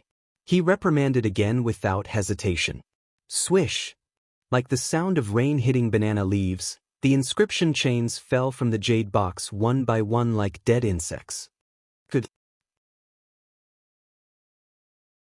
Others may not know, but when Gusu Qiuran saw this control of inscriptions, she couldn't help but applaud, and even said with great regret, "What a pity!" It seemed that it was a great pity that she couldn't accept Fujiwen as her disciple. Good. Xiaohua smiled faintly, and gently opened his mouth. Puff! A sharp sword cry sounded, and a green light seemed to break the restriction formation under the inscriptions. Immediately, a hot and sharp green light gushed out from the restriction formation, and wherever the green light passed, The void was burned and cracked. Taihe green light? Seeing the slightly familiar green light, Xiaohua couldn't help but be happy. He opened his mouth again, and the flying swords of Tai Wei green light and Tai Yi green light fell into it. Whoosh whoosh whoosh. The Tai He green light seemed to have spiritual qi, and rushed into the air with the flying swords of Tai Wei green light and Tai Yi green light, revealing a red and delicate object in the Tai He green light. This is innate fire essence. Zhai Xingzi didn't know how powerful it was, and when he couldn't see it clearly with his naked eyes, he released his newly recovered divine sense. As soon as his divine sense scanned the object, it was immediately burned by the object, and even cut by the sharp Tai He green light. Zhai Xingzi immediately thought of the legendary object. No wonder it's called pure young ancestor. Gusu Qiran was also shocked. It's innate fire essence. How strange. Xiaohua smacked his lips. He knew better than anyone that innate fire essence, innate gold essence, and innate jellyfish couldn't be wrapped with divine sense, and couldn't be taken away by ordinary techniques. Therefore, even when Kong Hongwu said it was pure young ancestor, he didn't think that it was innate fire essence, because he didn't think that the Confucian cultivator had any means to take innate fire essence, let alone put it in a jade box. Zhai Xingzi felt lucky and said, "Luckily, that old man Huoda gave himself away first. If he had hidden for another half a year, I would have given him the innate fire essence when I saw that I couldn't use it. When he finished refining it, I'm afraid that even I wouldn't be his opponent." Xiaohua didn't answer Zhai Xingzi. With a wave of his hand, his mind wrapped around the entire jade box and the scattered restrictions, sending them all into the space. As for the Taihe green light, Xiaohua had already absorbed it into his middle dantian, fusing it with the sword intent of the 9 stars soaring the sun for Xiaohua to refine. Fellow Daoist Zhai Xing, Xiaohua received the innate fire essence and was very happy. He smiled and said, "This Xiao has great use for it, thank you very much. Since this Xiao obtained it, I hope you won't be empty-handed. What's your decision now?" "Go Zhai Xingzi." Gusu Qiran smiled and said, "Now that we've reunited, although I don't know who forced us to drink the forgotten love water, it's obvious that their strength is far beyond ours. If I'm not mistaken, it should be the Immortal Palace's law enforcement envoy. If you want to stay with this concubine forever, your strength must be raised. Only after you reach the out-of-body realm can you negotiate with the Immortal Palace and make the Confucian family compromise." "And what you said is very true." Zhai Xingzi nodded. "My cultivation hasn't improved for many years. If I don't go to the ancient ruins to gain experience, how can I break through the bottleneck? When my cultivation recovers in the next 2 days, I'll immediately go with Daoist Xiao." "This concubine also wants to go." Gusu Qiran didn't hide her attachment. In the future, this concubine doesn't want to leave Zhai Xingzi for even half a step. "Good." Xiaohua clapped his hands and smiled. He originally wanted to pull a late nascent soul cultivator, but he didn't expect that the other party would give away a Confucian cultivator of the lower 5th level for free. This transaction was really interesting. Gusu Qiran pouted and snorted, saying to Fujiwen, "Fujiwen, is your wife coming out tonight?" "Yes." Fujiwen's face was slightly red as he replied, "If possible, why don't you take out the Heaven Punishment Prison Crystal and let this old one take a look?" Gusu Qiran asked, "Perhaps this old one can give you a surprise." Fujiwen was overjoyed and hurriedly took out the thunder amplification wood wooden box from his body. After opening it, he revealed the jade crystal inside. Gusu Qiran didn't reach out her hand. Instead, clouds flashed above her eyes, and circles of golden brilliance rotated in her eyes, falling towards the Heaven Punishment Prison Crystal. Unfortunately, after looking at it for a cup of tea's time, her face still didn't change. When she withdrew the clear eyes technique, she shook her head and said, "This old one's words were too big. This old one can only see that this is indeed the Immortal Palace's Heaven Punishment Prison Crystal, but as for which punishment palace did it, which law enforcement envoy controlled it, I can't see."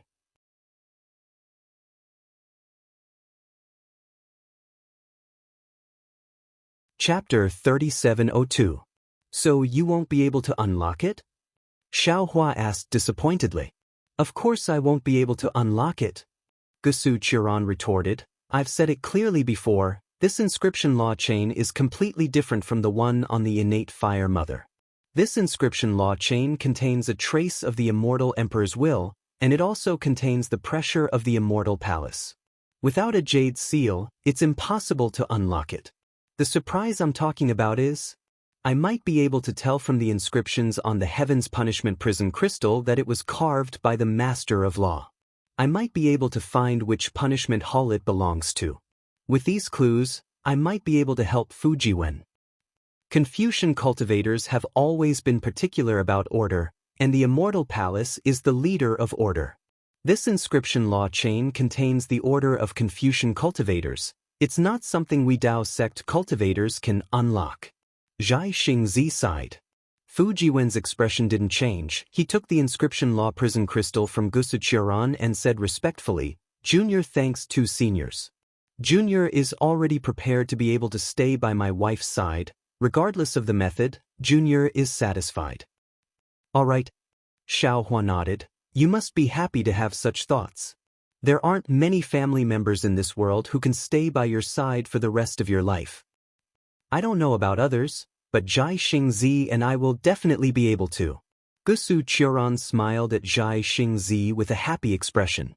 If Gusu Qiran was so affectionate in front of Xiaohua, Zhai Xingzi wouldn't feel anything, but in front of a junior like Fujiwen, Zhai Xingzi felt a bit awkward and coughed slightly.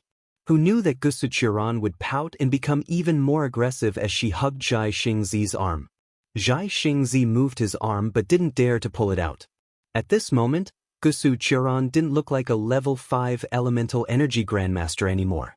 Time passed very quickly. Seeing that it was almost night, Fujiwen carefully placed the wooden box containing the thunder amplification wood on the floor of the wooden house. He clasped his hands together and waited for the moment to arrive. Kacha.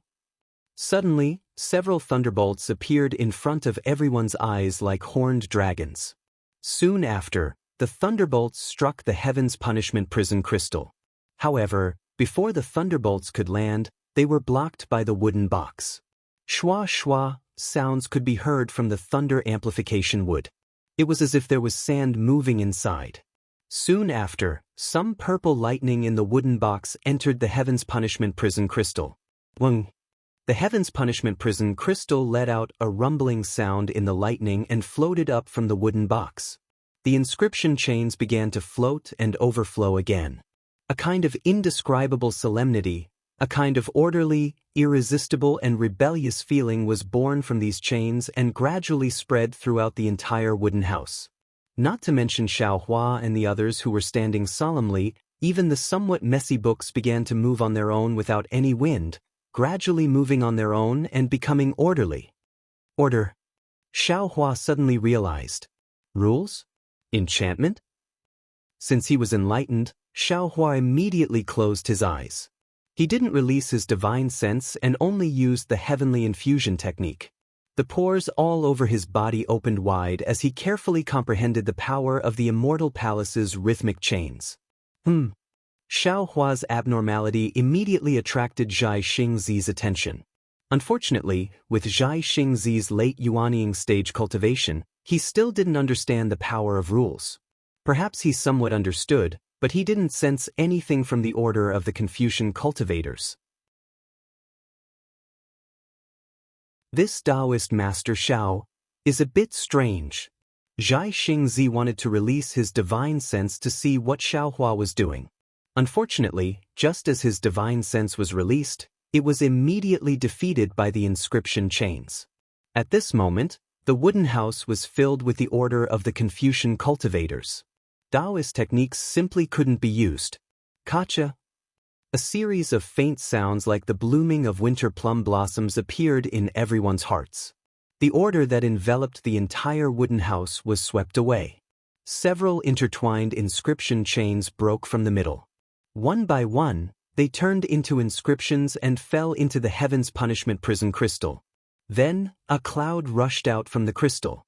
A beautiful woman wearing a flawless heavenly robe appeared from the cloud. Fu! When the woman appeared, she didn't look at anyone else. She flew into Fu Jiwen's arms like a little bird. Fu Jiwen was greatly embarrassed. He hurriedly opened his mouth and prepared to remind Yutan. But at this moment, an even more surprised voice sounded. Bian? What? Why is it you? The woman called Yutan, but actually called Bian, was greatly shocked. She unbelievably stuck her little face out of Fu Jiwen's arms. When she saw Gusuchiran, she was similarly shocked. Gusuchiodi? You? However, just as Bian was halfway through her words, she saw Zhai Xingzi again. The surprise on her face was even greater. Moreover, there was a kind of excitement and disappointment in her surprise. Why are you with Luo Kong again? Didn't you drink the forgotten love water? Sigh, I've been punished for nothing. And had only appeared for a moment. Her 2 sentences were like 2 huge thunderbolts that immediately knocked everyone unconscious. Zhai Xingzi opened his mouth. He was really surprised. Luo Kong was his original name. Ever since he became a nascent soul, no one had called him that for many years. He had almost forgotten this name. And Gusu Chiodi's face was even more excited. She shouted, "That's right, Zhai Xingzi, you're called Luo Kong. I remember now. Your Dharma name Zhai Xingzi was given to you by me." And was a little confused. She looked at Gusuchiodi and then at Zhai Xingzi. Her gaze also fell on Xiaohua. However, at this moment, Xiaohua still had his eyes closed as if he was an outsider. And just glanced at him and then skipped over. "Wife? What's going on?" Fu Jiwen was really at a loss. He asked softly, and broke free from her surprise. Her face was slightly red. She first looked at Fu Jiwen apologetically and said, "Husband, before, I hid a lot from you. But now, no need to say more. I know that you've found someone to help me. My original name is..." There's no need to talk about my background. The reason why I was imprisoned in the Heaven's Punishment Prison Crystal was because I violated the immortal law of the Immortal Palace. As for the immortal law, it's actually related to Sister Gusu. As for what it's related to, husband, it's better that you don't know. The more you know, the more it will affect your safety. Fu Jiwen took a deep breath and said with a smile, "I'll listen to my wife's orders. If my wife doesn't want me to know, then I won't ask." Goodbye. And looked at Gusu Chiodi with an indescribable expression. She asked, "Sister Gusu, what's going on? Didn't you and Luo Kong both drink the forgotten love water? Why, did you recognize each other again?" Hee. Gusu Chiodi laughed. "I naturally drank the forgotten love water and completely forgot about Xingzi. He also did the same. However, I was banished from the Immortal Palace to the Star Lord Palace of the Yaotai Mountain. This time, Xingzi and I happened to meet during the Yaotai Mountain gathering held by the Star Lord Palace. I really didn't expect. When I saw Xingzi, I felt very familiar with him.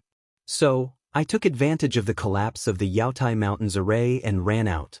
Who knew? Xingzi was the same as me. He also felt a rush of excitement. We even remembered the Broken Heart Mountain in our hearts. So, we came to the Broken Heart Mountain. Although we still don't know why we were forced to drink the forgotten love water, we've already guessed it." Speaking of this, Gusu Chiodi glanced at Xiaohua, who was daydreaming, and said, "We happened to meet your husband's master and followed him here. Who knew that we would actually meet you?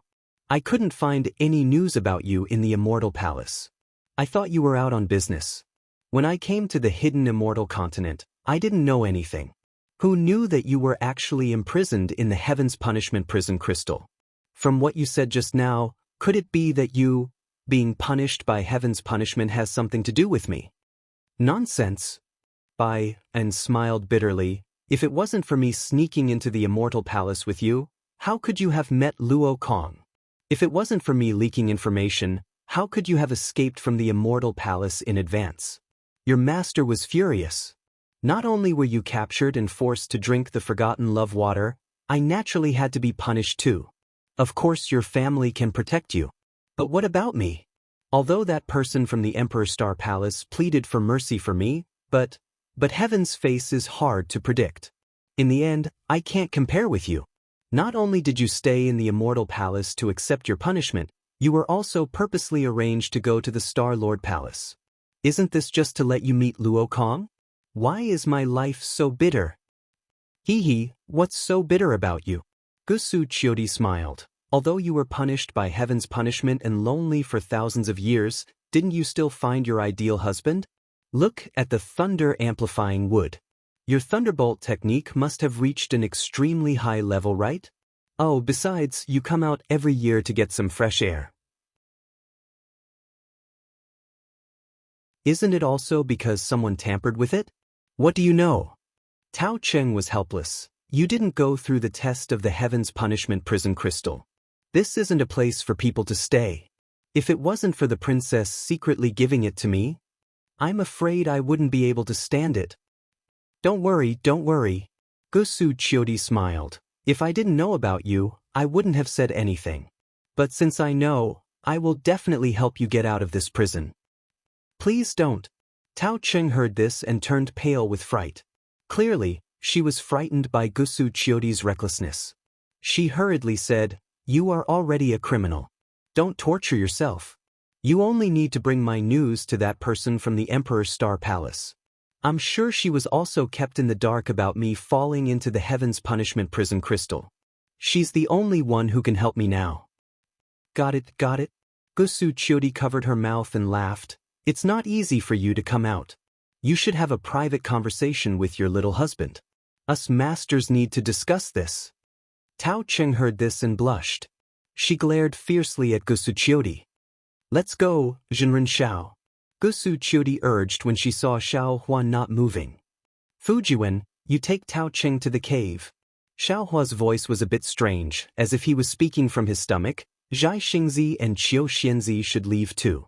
I have some things to comprehend.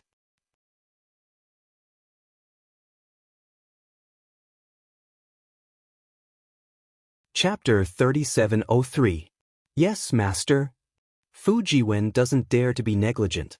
He hurriedly bows and answers while pulling Tao Cheng.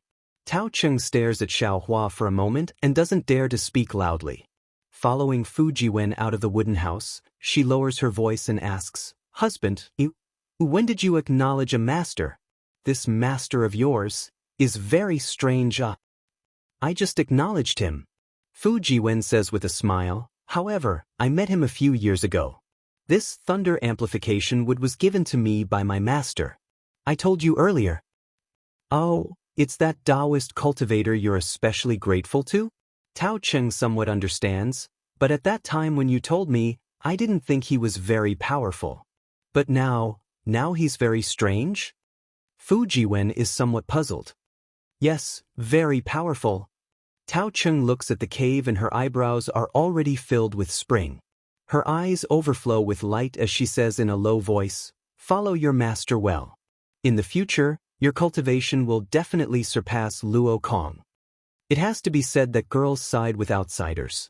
Just after meeting Gusu Chiodi, Tao Cheng tosses aside her former good friend's feelings and starts to plan for Fujiwen. She even compares her husband with Gusu Chiodi's husband. Impossible, right?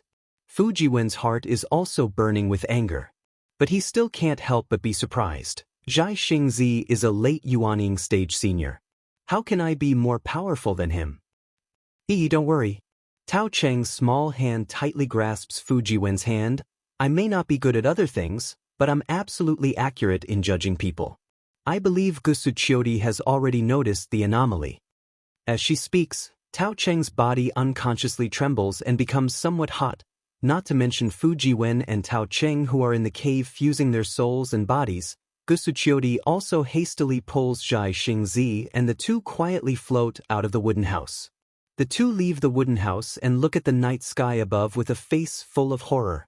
Gusu Chiodi transmits, This Xiao Hua, which Daoist cultivator is he? Do you know his background?"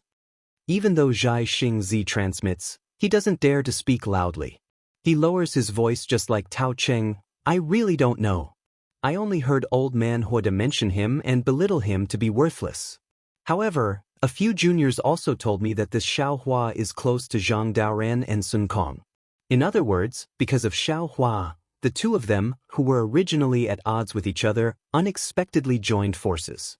This is also the main reason why I didn't obtain anything in this Yaotai gathering.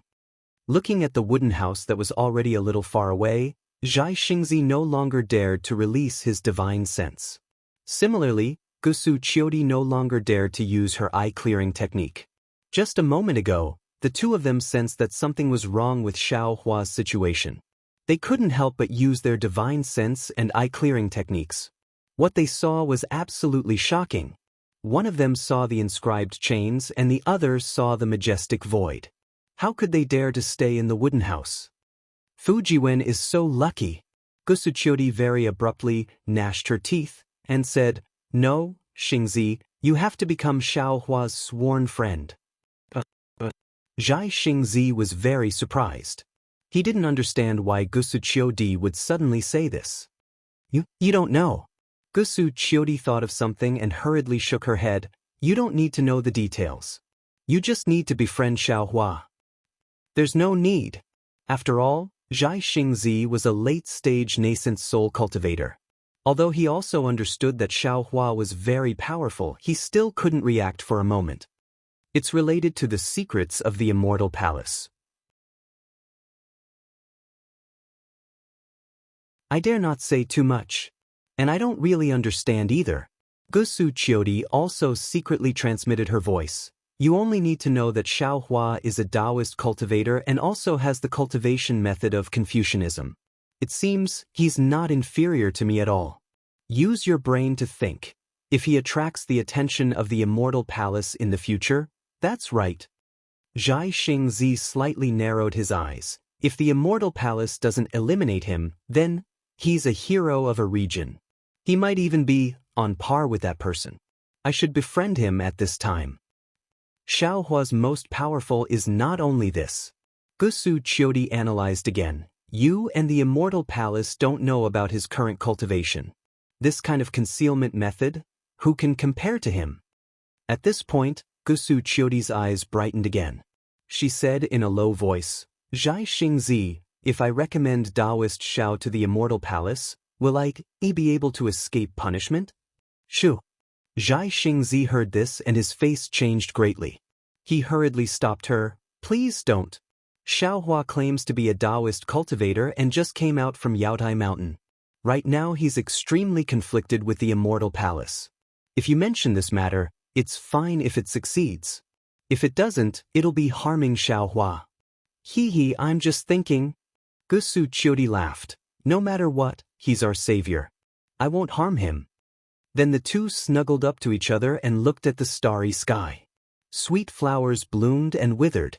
As for Xiaohua, when the aura of the engraved law chains was produced, the Immortal Palace's law locked the entire wooden house. This was a rare opportunity. Xiaohua immediately retracted his aura and opened all the pores on his body. He tried his best to comprehend the influence of this law on space. Although Zhai Xingzi and the others could sense the terror of this law, they could only see the surface. And Xiaohua practiced the blood drop paradise, so he was naturally sensitive to this law. Moreover, he had suffered this kind of hardship several times. He always wanted to experience it for himself. Now that the harmless aura of the law spread out, Xiaohua immediately began to swim in this aura like a fish. When Xiaohua's mind entered the aura, his entire body was like one of the engraved law chains. Along with the order of the engraved law chains, a solemn aura was released. What was special was that some obscure things that Xiaohua had obtained from comprehending the heavenly Tao suddenly appeared in his memory. It pushed Xiaohua's comprehension deeper and deeper. Xiaohua's eyes were filled with veined patterns. Some of these veined patterns were curved, some were straight, some were extremely long and seemed to have no end. Some were extremely short and seemed to be invisible to the naked eye. The veined patterns rushed out of the entire space. They seemed to be disorderly and orderly. The veined patterns were like chains and also like blood droplets. They were constantly changing shape. At this moment, Xiaohua's mind also turned into a veined pattern and changed along with the other veined patterns. However, Xiaohua tried his best to follow the changes. Unfortunately, he couldn't keep up with the changes at all. He was always rejected by the veined patterns. Xiaohua chased for a moment and understood. He was far from understanding this law. How could he merge with it? As a result, he simply ignored it and let the veined patterns formed by his mind drift with the waves. It was also during this casual movement that Xiaohua's mind saw the faint fine lines on the veined patterns. These fine lines were more subtle than the veined patterns. These fine lines were like armor inscriptions and also like gold inscriptions. They were even more similar to green seal characters. However, when Xiaohua's mind carefully examined them, the fine lines disappeared. Xiaohua gained some understanding. He knew that his cultivation was insufficient at this moment. Now, the most important thing was to see these fine lines clearly. As a result, he focused his attention on these fine lines. When he saw a fine line appear, Xiaohua immediately followed it. When the fine line disappeared, he tirelessly pounced on another fine line. It was as if he was fishing, trying one after another. After an unknown amount of time, Xiaohua sensed that the number of fine lines he was seeing was increasing, and the fine lines were also becoming clearer. Seeing another fine line appear to his left, Xiaohua's attention immediately pounced over like a hungry tiger. Coincidentally, just as Xiaohua's attention shifted, another new fine line appeared midway. Xiaohua was completely caught off guard, and his entire mind immediately crashed into the fine line. Boom! Xiaohua only saw countless lights and shadows swaying in front of him. Some were fireballs flying, some were ghosts walking in the night, some were boundless waves, and some were brilliant stars. In an instant, Xiaohua's mind seemed to have turned into thousands of pieces and disappeared into these lights and shadows. At the same time, in another instant, all of his mind crashed into a ripple and appeared under the same starry sky. Xiaohua was greatly shocked, and he was extremely bewildered and astounded. Could it be? Could it be that an enormous starry sky is hidden within every tiny fine line that can't be any smaller? Every seemingly infinite starry sky. The law is just a tiny, fine line? Just as he was thinking, the thousands of pieces of his mind turned into thousands of stars, each with different trajectories, each with different fluctuations, and flew towards Xiaohua. Boom! There was another burst of sound that seemed to split heaven and earth. All of the pieces of his mind condensed together. Suddenly, Xiaohua had a kind of understanding. The starry sky in front of him was so familiar. Wasn't it the starry sky of the heavenly Dao in his space? At the same time, Xiaohua hurriedly waved his hand and a mirror appeared in front of him. Wasn't the thing condensed from the thousands of pieces of his mind Xiaohua? Jade Archive. Xiaohua hurriedly looked around, but under his body, wasn't it his own space? It was just that this space had been baptized by the falling stone matrix at the Jade Pavilion conference. With the expansion of his divine sense and mind, it was now 10 times bigger than before. It was at least hundreds of thousands of li wide. See? Jade Archive. Xiaohua turned pale with fright. An inconceivable feeling rushed into his heart. How could a fine line of law in the wooden house near Heartbreak Mountain be the starry sky of his space below it? The biggest secret in his heart was actually blocked by a fine line of law? What is the connection between them? Is it the law? Is it the law? Is it the boundary? Or is it the heavenly Dao Xiaohua? The more Jade Archive Xiaohua thought, the more confused he became. He looked up at the starry sky of the heavenly Dao. That incomparably huge heavenly Dao Xiaohua was also ethereal and boundless. Forget it, my realm is not enough, my cultivation is not enough. It's difficult to find the reason. Jade Archive Xiaohua sighed, but then he smiled again. I'm afraid this time's comprehension will end here. However, peering into the mystery of the law is extremely useful for I's cultivation.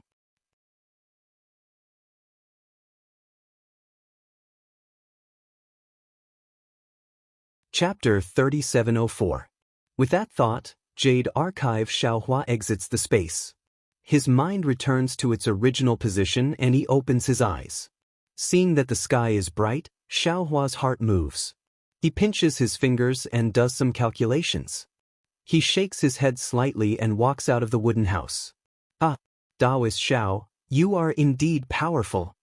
The moment Xiaohua exits the wooden house, Zhai Xingzi immediately notices. He flies over from the top of the mountain and cups his hands. Just a mere 100 days of meditation actually allowed Daoist Xiao to advance so much. If I did not see it with my own eyes, I would not dare to believe it. You flatter me, you flatter me, Xiaohua says with a smile. Even if I were to cultivate in seclusion for 100 days, I am afraid I would still not be able to catch up to Daoist Zhao's late nascent soul stage. I still have to continue working hard. Congratulations, Daoist Xiao. Gusuqiodi also flies over from afar. Following behind her is Fu Jiwen. Gusuqiodi's face is also filled with shock as she speaks from afar. Congratulations, Master, for coming out of seclusion. Fu Jiwen is overjoyed. He lands on the ground and bows. Same to you, same to you. Xiaohua cups his hands towards Gusuqiodi again. Looking at Fu Jiwen, he says with a smile, Master was actually in seclusion by accident and missed your good thing. Master is really embarrassed in his heart. Come, take out your heaven punishment prison crystal. Yes, Master. Fu Jiwen didn't know what was going on, so he respectfully took out the wooden box. Xiaohua raised his hand, and the heaven's punishment prison crystal flew out of the wooden box. Xiaohua's eyes narrowed slightly, and he looked at the somewhat familiar inscription law chains. He opened his mouth, and 3 green lights that looked similar, but were actually completely different, flew out. They instantly turned into hundreds of tiny sword hairs, and fell into the inscription law gaps on the chains. Gusuqiodi did not expect Xiaohua to break the inscription law chains right after coming out of seclusion. Seeing the sword hairs enter, she hurriedly yells, Daoist Xiao, stop. It was a pity that Gusuqiodi's words were too late. The sword tip strangely landed in the gap between the engraving law. At this moment, the engraving law chain was overflowing. The sword tip abruptly pierced through and nailed the entire chain. Shwa! Just like how the engraving law chain collapsed that night, hundreds of engraving laws began to flicker. Kacha! A total of 9 different colored thunderbolts emerged from within the inscription rule, and then 9 dragon-shaped phantoms appeared from within the thunderbolts. The 9 dragons danced and condensed into an oval phantom, and a suffocating supreme aura immediately rushed out from the oval phantom, pushing everyone back by over 30 meters. Star Child, quick, quick, put me into your Chenkuan bag. Gusuqiodi didn't have the time to explain in detail, she hastily shouted. When Zhai Xingzi saw Gusuqiodi's panicked expression, he knew that something bad was going to happen. He flung his emperor robe and took out his Chenkuan bag, wanting to take Gusuqiodi into it. Unfortunately, Gusuqiodi's body only moved a few times, but she didn't fly up. Zhai Xingzi said anxiously, Qiu, your strength has surpassed mine. I can't use my Chenkuan pouch to keep you. I'll do it. When Xiaohua saw this, although he didn't know why Gusuqiodi was panicking, he didn't dare to be negligent and hurriedly waved his hand. Boom! The Kunlun mirror's light beam rushed out and landed on Gusuqiodi's body. Gusuqiodi thought for a moment, then withdrew her resistance, and her body disappeared along with the light beam. Clear sky mirror? Zhai Xingzi's eyes flashed with a trace of surprise, and he asked in surprise. Without waiting for Xiaohua's reply, a loud rumbling sound of thunder filled the air. In an instant, the area within a radius of 1,000 miles was filled with red clouds. A kind of black clouds that suffocated everyone was like an invisible wave that drowned everyone in a moment. An enormous distorted light that could split the heaven and earth appeared in front of everyone amidst the sound of thunder. Which daring cultivator dares to touch the Immortal Palace's inscription rule? An ethereal voice that was sometimes high and sometimes low, sometimes far and sometimes close sounded in everyone's ears. Xiaohua's face turned ashen, and his body trembled as if he was scared out of his wits. He bowed and said, I don't know, what is this? You don't know, yet you dare to touch it? Thunderclaps resounded, but the shocking thunder still couldn't cover up that voice. You Daoist cultivators are truly daring. Say, Senior. Xiaohua gathered his courage and bowed, saying, I thought this was a strange treasure sealed by a Confucian cultivator, so, even if it's a strange treasure, with your cultivation level, it's impossible for you to break it. Unless you can use the power of heaven and earth or a Daoist forbidden formation. That voice said coldly. This thing isn't for you to touch. Quickly return it to its original place. Today, I'm the one on duty. Since you're inexperienced and don't know the importance of this thing, I won't take your lives. If you try to break it in vain and get discovered by other enforcers, you'll definitely be struck by 10,000 lightning bolts, and your souls won't be able to reincarnate. After the voice finished speaking, another series of thunderclaps wreaked havoc within 1,000 miles. Soon after, the light shadow disappeared, the lightning disappeared, and even the red clouds dissipated. What does this mean? Xiaohua's brows furrowed as he looked at the scorching sun in the sky, as if he was thinking of something. Xiaohua's expression changed as he pondered. Cough cough, Daoist Master Xiao. Xianxia was still inferior to Xiaohua. When the light shadow appeared, his entire nascent soul was imprisoned, and he couldn't use the mana in his body at all. He couldn't sense the qi of heaven and earth around him at all. After the person left, Xianxia let out a long breath. He looked at Xiaohua, who was standing quietly, and coughed twice. Can you let Qiu-er out first? Xiaohua nodded slightly. He waved his hand, and the Kunlun mirror appeared in his hand. With a flash of light, Gusu Qiudi appeared in front of Xianxia with a happy expression. Without waiting for Xianxia to speak, Gusu Qiudi asked first, Daoist Master Xiao, is the Kunlun mirror in your hand? Xiaohua nodded slightly. How strange. Gusu Qiudi said curiously, the Immortal Palace spent 1,000,000 years searching for the Kunlun ruins, but they only found a small fragment of the Kunlun mirror in the buried Immortal continent. There were no other traces of the other parts. This fragment has no use at all. That's why the Immortal Emperor left the fragment in the buried Immortal continent. Who knew that you actually have an almost complete Kunlun mirror? It's really strange. Xiaohua was shocked and forced a smile. Since Fairy Qiu knows, I hope you can keep this a secret for me. Of course. Gusu Qiudi smiled. I still have something to ask of you. How would I dare to leak it? What is it? Xiaohua was slightly stunned. However, after a moment, Xiaohua came back to his senses and smiled. Fairy, are you saying that you want to hide in the Kunlun ruins? I have no problem with that. I just don't know if Daoist Xianxia will be jealous. Jealous? Gusu Qiudi was stunned. Then, she covered her mouth and laughed loudly as if she understood the story. She looked at the embarrassed Xianxia and said, Xingzi won't be jealous. Usually, I'll be outside with Xingzi and hide inside when something happens. Oh, if you're afraid that Xingzi will be jealous, why don't you lend the Kunlun mirror to my Xingzi? You wish. Xiaohua pursed his lips and immediately put away the Kunlun mirror. Gusu Qiudi was just joking. She looked around and said softly, the law enforcer came, right? He didn't make things difficult for you, right? No. Xianxia shook his head. I was so scared that I didn't dare to move. Only Daoist Xiao dealt with it. It's fine. Xiaohua explained the matter. In the end, he said, the law enforcer said, unless you have the ancient Dao sex forbidden formation. It's quite strange. Could it be that he wants us to save Worry Tan from the heaven punishment prison crystal? Master, Fujiwen said apologetically, disciple's humble wife's name is Bai. That Worry Tan is trying to hide her origin. Xiaohua didn't find it strange.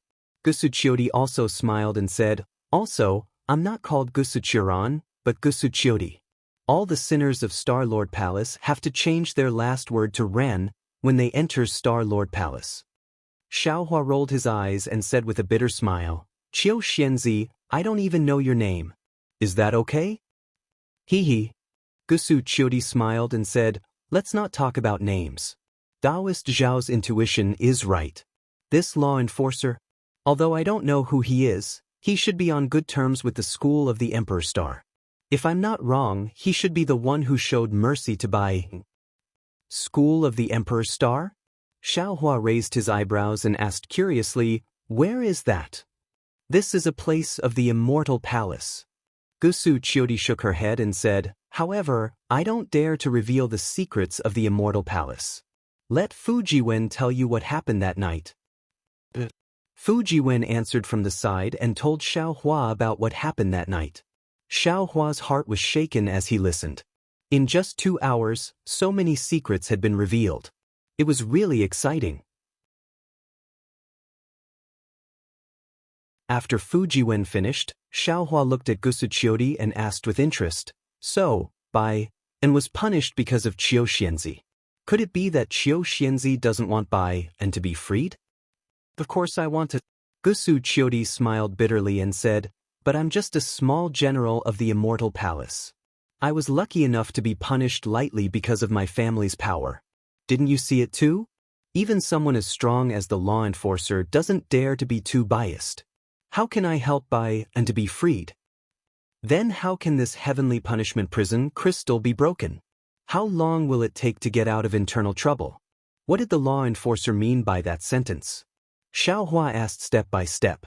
Gusu Chiodi's expression was calm as if she had already thought about it. She said slowly, good question. I've thought about it carefully these days. If and is to be freed, there are only 2 ways. The first is when the heavenly punishment prison crystal's punishment ends. The Jade Seal and Law will return to the Immortal Palace and will naturally be freed. The second is to rely on external forces. This external force has to be stronger than the Jade Seal and Law of the Immortal Palace. At this point, Gusuchiodi looked at Xiaohua again and said, I'm sure you already know how powerful the Jade Seal and Law are when you tried to break the seal just now. Indeed. Xiaohua nodded. My current cultivation is not enough to break the seal. Yes. Moreover, anyone who activates the Jade Seal and Law of the Immortal Palace can summon the law enforcer. We were lucky this time. If it wasn't for the law enforcer next time, we would be in trouble. Gusu Chiodi continued. However, just like what the law enforcer said, the heavenly punishment prison crystal was thrown on the hidden immortal continent.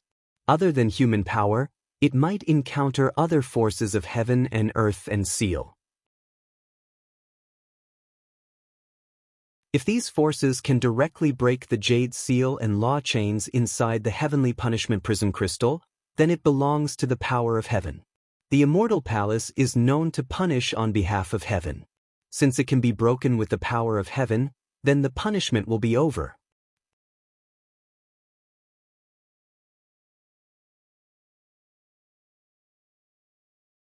Chapter 3705. Yes, that should be the case. Xiaohua nodded slightly. If we encounter an apocalypse, won't we just throw the heavenly punishment prison crystal in? The problem is, if the heavenly punishment prison crystal couldn't withstand the calamity, how could she withstand it? She might die the moment she comes out, right? Gusu Chiodi reminded. Xiaohua's heart skipped a beat as he thought of his own space. In that space, whether it was the Jade Archive Xiaohua or the Green Robe Xiaohua, they had the power to destroy mountains and tsunamis. This power was enough to destroy the heavenly punishment prison crystal. However, when Xiaohua thought of the fine lines on the inscription chains on the heaven's punishment prison crystal, his heart almost trembled. He didn't dare to imagine what kind of disaster it would be if the fine lines of the inscription chains passed through the starry sky of the space and rushed out of the space. Not to mention that his greatest secret would be exposed, even those magic treasures and spiritual herbs of immeasurable value within the space would bring a calamity to him, right? While Xiaohua was pondering, Zhai Xingzi said, Qiu, didn't you say you're going to an ancient Daoist ruin in the next few days? Perhaps there'll be some opportunities there. Yes, that's right. Gusu Chiodi's face lit up. If there's a powerful restriction array inside, it'll definitely be able to resist the immortal Emperor's Jade Seal. And will definitely be able to escape from there. Gusu Chiodi's definitely left and definitely right made Fujiwen's face light up with joy. Daoist Zhai Xing, have you decided to follow me to that ancient restriction array? Xiaohua returned to his senses and asked with a smile. Zhai Xingzi was already used to Xiaohua's tone and asked back, "When did I say I wasn't going?" "Not only Zhai Xingzi, but I also want to go," Gusu Qiudi shouted eagerly. "Master?" Fujiwen's tone was somewhat pleading.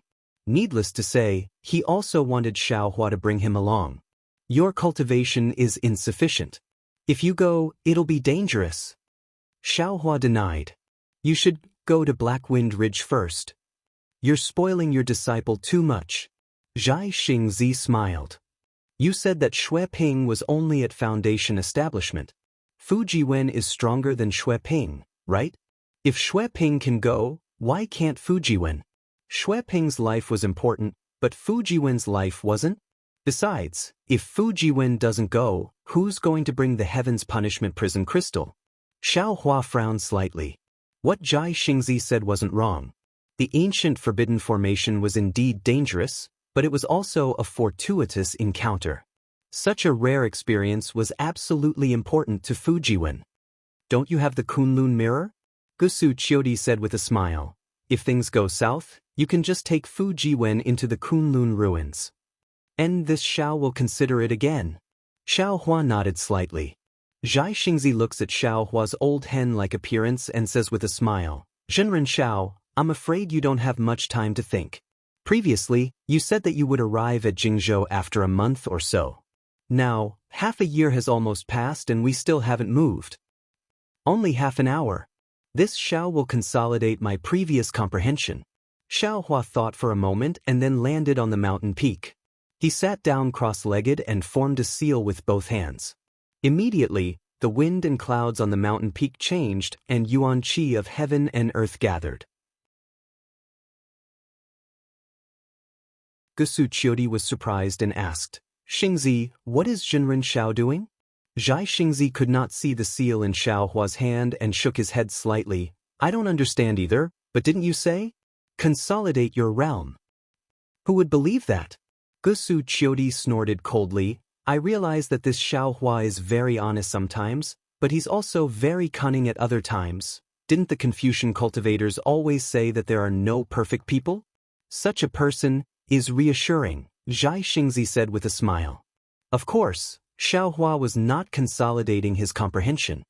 He had just comprehended the order, and he could not help but feel ambitious. He wanted to try the karma seal that he could not control previously. Looking at Xiaohua sitting cross-legged and forming a seal with both hands, who knows how long he had been planning in his heart. As the yuan qi of heaven and earth gathered, light and shadow began to appear in front of Xiaohua's eyes. Then, an incomparably strange power began to be born from the seal and madly rushed into Xiaohua's body. Xiaohua knew that this was the backlash of the seal, so he naturally did not dare to be careless. His body's imbuing body technique was activated, and those 13,200 small dots also madly absorbed the yuan qi of heaven and earth. In an instant, a huge storm was born with Xiaohua as the starting point and gradually expanded. Shock appeared on Zhai Xingzi and Gusu Qiudi's faces. They looked at each other and turned into rainbows. Before they flew away, the two of them did not forget to bring Fujiwen, who was at a loss, along with them. Behind the three of them, the wooden house that Fujiwen built was swept up into the sky like breaking dry weeds and rotten wood. The wooden planks were instantly torn into pieces. The storm grew extremely fast. Zhai Xingzi and the other two flew out 3,000 feet and stood in midair. The storm behind them had already enveloped several thousand feet. Zhai Xingzi released his divine perception and felt the chaotic yuan qi of heaven and earth in the surroundings.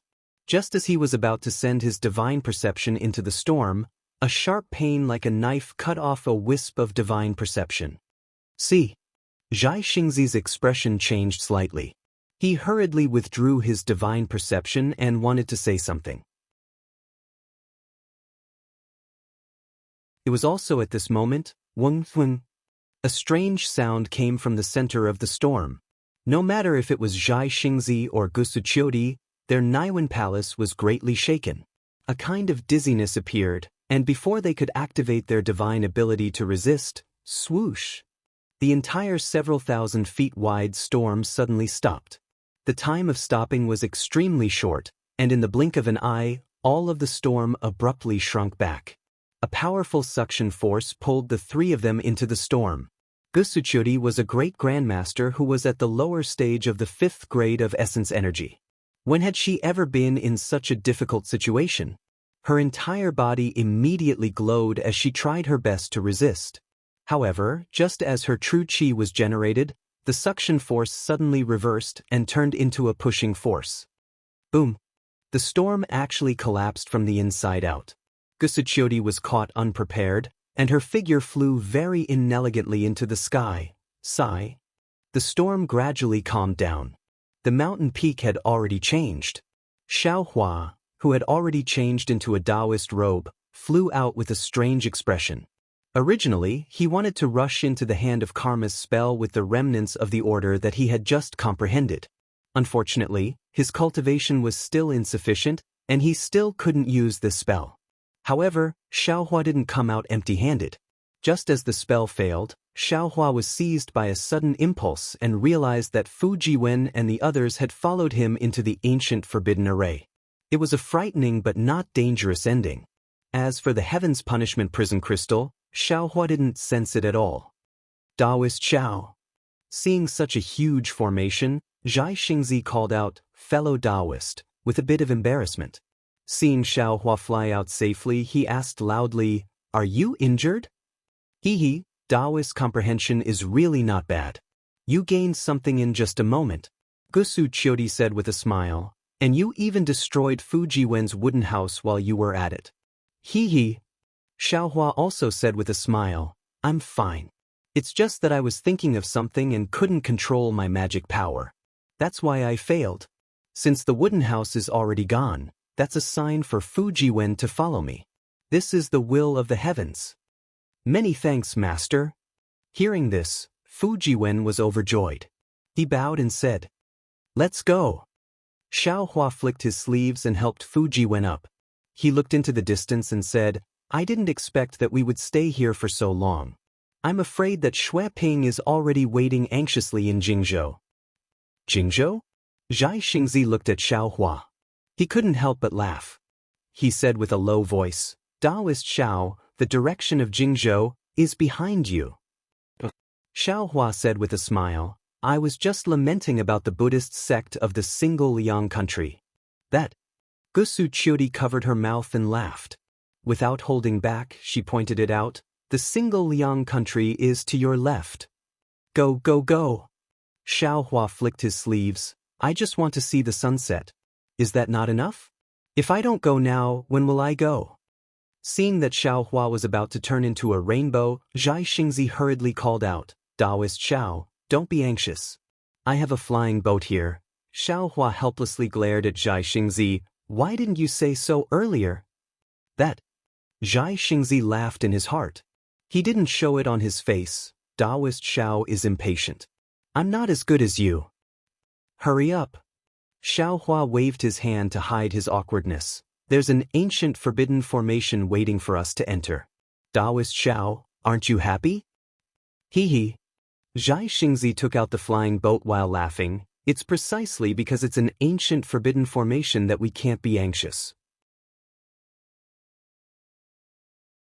Previously, when I explored dangerous places with Daoist Xiao, which time didn't we prepare for more than 10 years? Which time didn't we use up a lot of energy?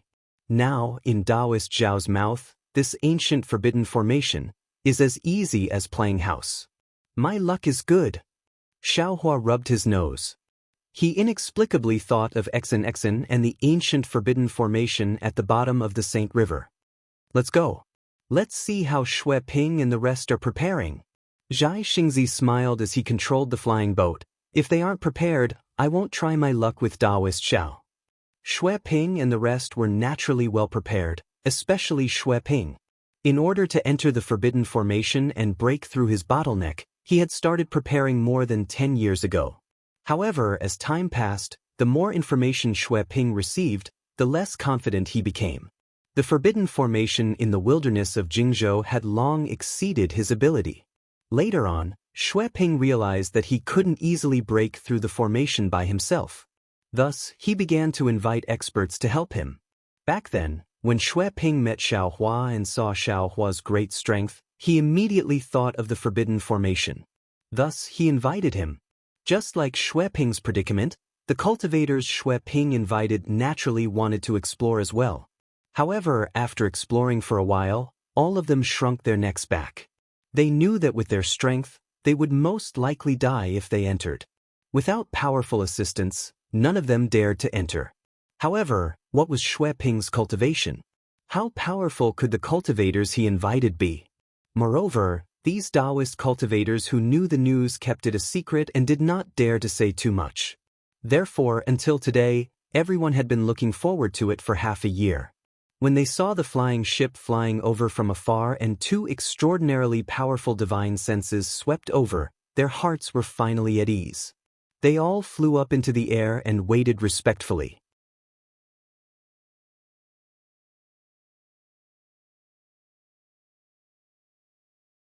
Chapter 3706. Xueping and the others watched Xiaohua and Xianxia disembark from the flying boat. Xiaohua was just a newly famous nascent soul cultivator, but Xianxia's reputation was well known in the hidden immortal continent, especially when he won the last rare treasure in the Jade Pavilion gathering. His emperor's outfit was particularly eye-catching. As soon as he flew out of the flying boat, there were immediately cultivators who came to their senses and came forward to greet him with joy. Xiaohua, on the other hand, had long been placed in second place by them. Xiaohua didn't care about this. He bowed to the cultivators facing him, but in reality he waved his hand at the cultivators who had been paying attention to Xianxia. Gusu Qiudi and Fujiwen were the last to disembark. Fujiwen's cultivation was on par with Xueping and the rest, while Gusu Qiudi concealed her cultivation.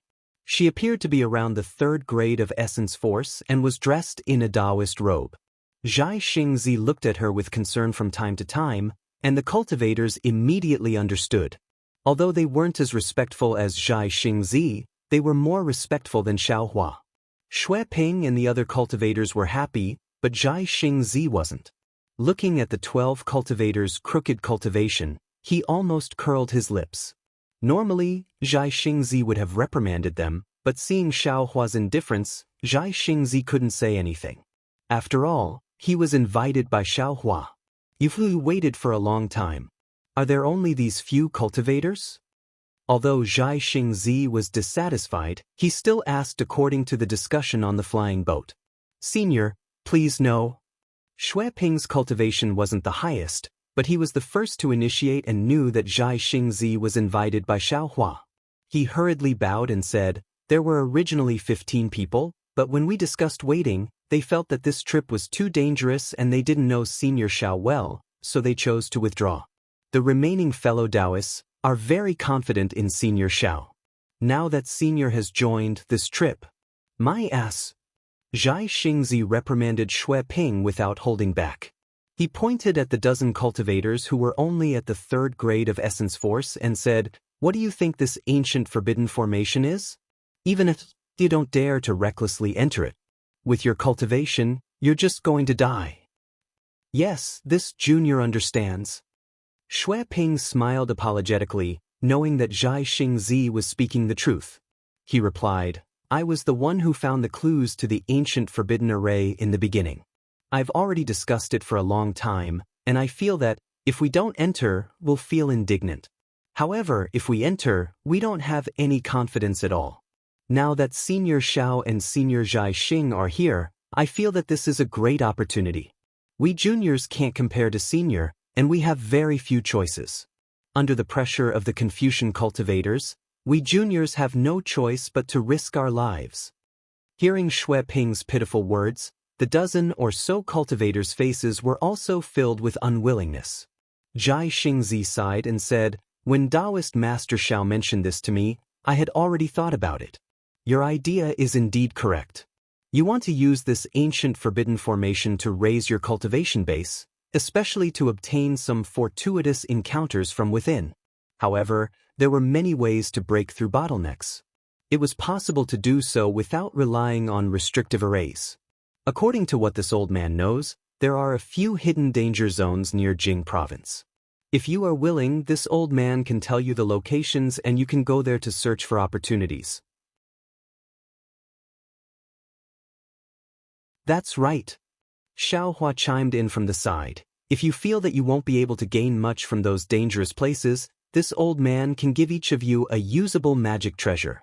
Even if you return empty-handed from those places, you can still use those dangerous places to refine magic treasures. This Xue Ping was somewhat surprised, and he also felt some regret. When he met Xiaohua in the Danliang state, Xue Ping was very assured of Xiaohua because the state preceptor of the Danliang state was present. Although he didn't tell Xiaohua all the information he had, he still flaunted some details to Xiaohua. However, he didn't expect how Xiaohua would deal with it. Would he not want them to enter the forbidden area? Seeing Xue Ping's expression, Xiaohua smiled and said, "Of course, this is only this old man's consideration. The specific choice will be up to you. After all, this ancient forbidden array was found by you all with great difficulty. This old man and the others have no reason to stop you from entering." Phew! Xue Ping let out a long sigh and turned to look at the other cultivators. This news was rather sudden, so the cultivators weren't prepared at all. Furthermore, this choice was extremely difficult. Xue Ping thought for a moment, looked at the other cultivators' troubled expressions, and asked respectfully, "Seniors, this matter is of great importance. Would you allow us to discuss it further?" "It's fine." Xiaohua smiled and said, "Feel free to discuss it. It doesn't matter if it's 1 day or 10 days. It's fine as long as there's a result." "Thank you, Senior." Xue Ping bowed and raised his hand. This junior didn't expect that Senior Xiao would be able to invite Senior Xiaxing, so the meditation room wasn't prepared enough.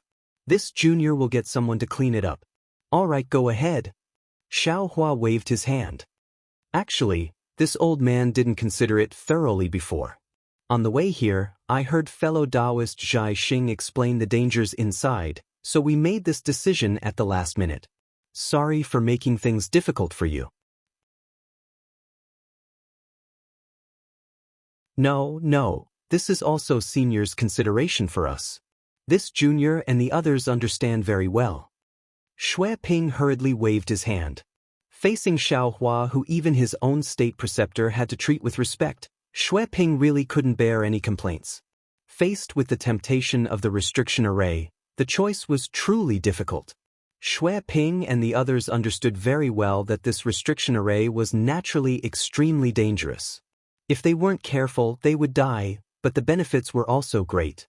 Not to mention that traveling between life and death was very beneficial to one's temperament, Dao foundation, and so on, even if they obtained a damaged cultivation technique or an ancient Dharma artifact from the ancient restriction array, it would immediately allow their cultivation to enter another realm.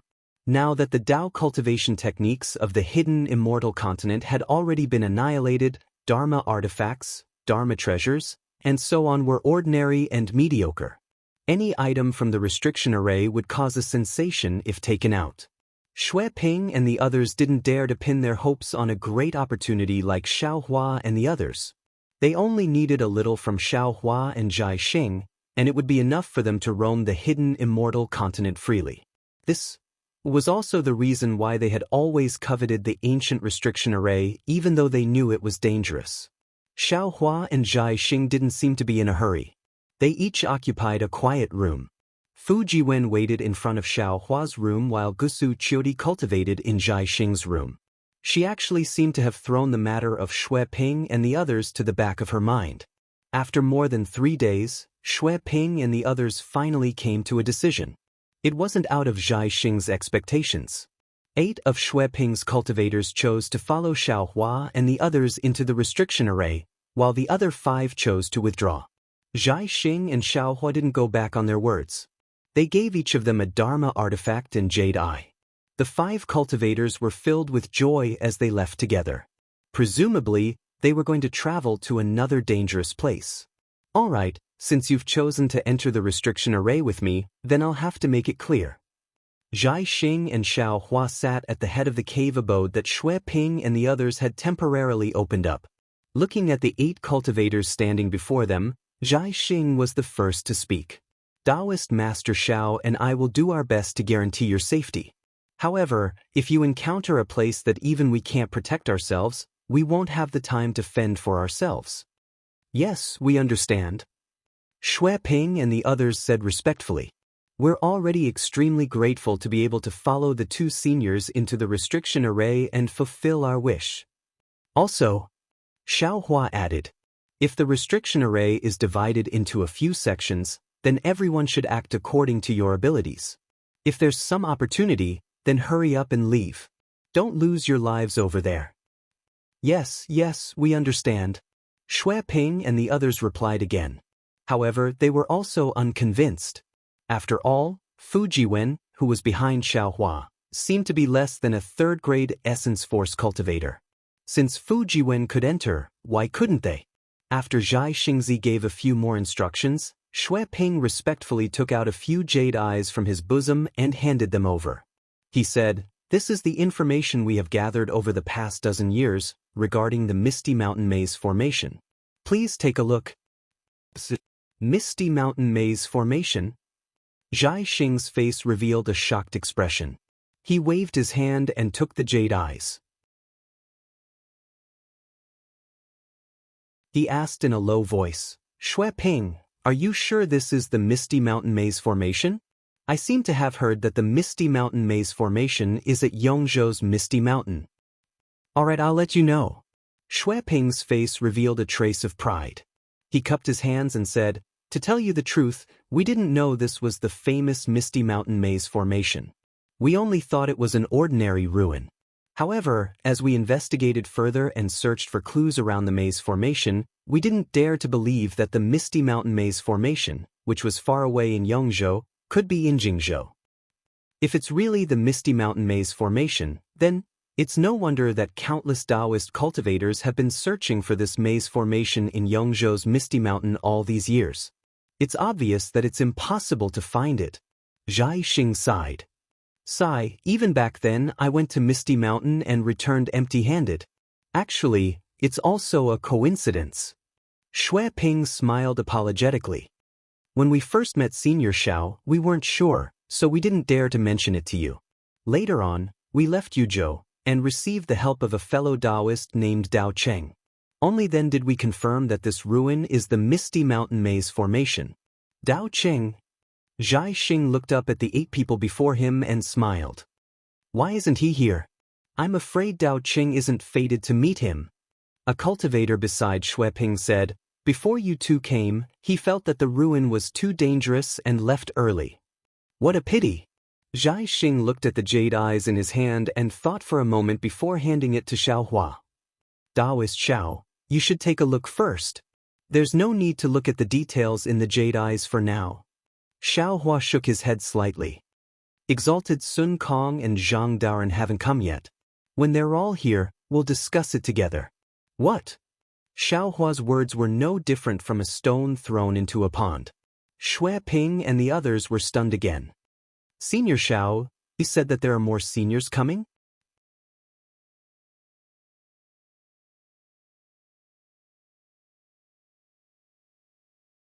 Chapter 3707. Shui Ping clearly hadn't heard of Sun Kong and Zhang Daren's names. A cultivator beside him was overjoyed. Senior, are you Sun Kong from Ji Province and Zhang Daoren from Jing Province? Of course, isn't this Jing Province? Since I'm here, how could I not inform him? Xiao Hua smiled. Great. The cultivator praised. Junior is a cultivator from Jing Province and has long heard of Senior Daren's reputation. Unfortunately, I've never had the chance to meet you. Even when fellow Daoist Shui mentioned the ancient forbidden formation, Junior had thought of asking Senior Daoren to take action. However, Junior's status and cultivation were truly low and I didn't want more people to know about this matter. That's why I kept delaying it. If Senior Daoren were to join us, we would have a greater chance of success. I hope so. Xiao Hua looked at Zhai Xingzi and smiled. Finding Sun Kong Shangren and Zhang Daoren for help was Zhai Xingzi's idea. Xiao Hua naturally didn't know that it was because Gusu Qiudi saw that Sun Kong Shangren and Zhang Daoren had a very good relationship with him at the Jade Pavilion conference. That was why she encouraged Zhai Xingzi to befriend Zhang Daoran and Sun Kong Shangren. He only felt that since Zhai Xingzi, Zhang Daoran, and Sun Kong Shangren were all late Yuanying stage cultivators with good temperaments, if they worked together, whether it was this ancient forbidden area or their future cultivation, it would be beneficial. Therefore, after thinking about it, he agreed. Xiaohua's communication methods naturally couldn't compare to Zhai Xingzi's. Xiaohua only gave the communication talisman to Zhai Xingzi and had him use an unknown magic tool to send it out. He didn't care about anything else and took the opportunity to find Xue Ping on the flying boat. Xue Ping took advantage of the gap between the cultivator's words and discussed with the other cultivators in a low voice. He immediately found out that the two cultivators who didn't come were also late nascent soul cultivators. His face lit up with joy and he was so happy that he couldn't stop smiling. Not only did he feel that he was lucky to have met Xiaohua that day, he also felt that it was fortunate that he didn't choose to leave a few days ago. Many thanks, Senior Xiao. Xue Ping sincerely thanked Xiaohua. Xiaohua pointed at Zhai Xingzi and said, "This idea came from fellow Daoist Zhai Xing. You should thank him." While Xue Ping and the others were complimenting Zhai Xingzi, Xiaohua gave Fu Jiwen a look. Fu Jiwen was slightly stunned at first, but he understood in an instant. After Xue Ping and the others had thanked Zhai Xingzi, he said, "Fellow Xue, I was born in Yu Province, which is quite far from Yong Province and Jing Province. I've never heard of this misty mountain maze. If you have the time, can you tell me about it?" Xue Ping already knew that Fu Jiwen was Xiaohua's disciple. Although Fu Jiwen and Xiaohua were not master and disciple in name, they were master and disciple in reality. In the future, Fu Jiwen's cultivation would definitely be above Xue Ping's. Therefore, Xue Ping did not dare to slight Fu Jiwen. He glanced at Zhai Xingzi and Xiaohua and said with a smile, "Since fellow Fu doesn't know, and Senior Xiao and Senior Zhai Xing are also free, then I'll explain it to you. All right, all of you, sit down." Xiaohua smiled and took out a small qiankuan pouch from his bosom and handed it to Fu Jiwen. "Since you asked Xue Ping to explain, you should at least show some appreciation.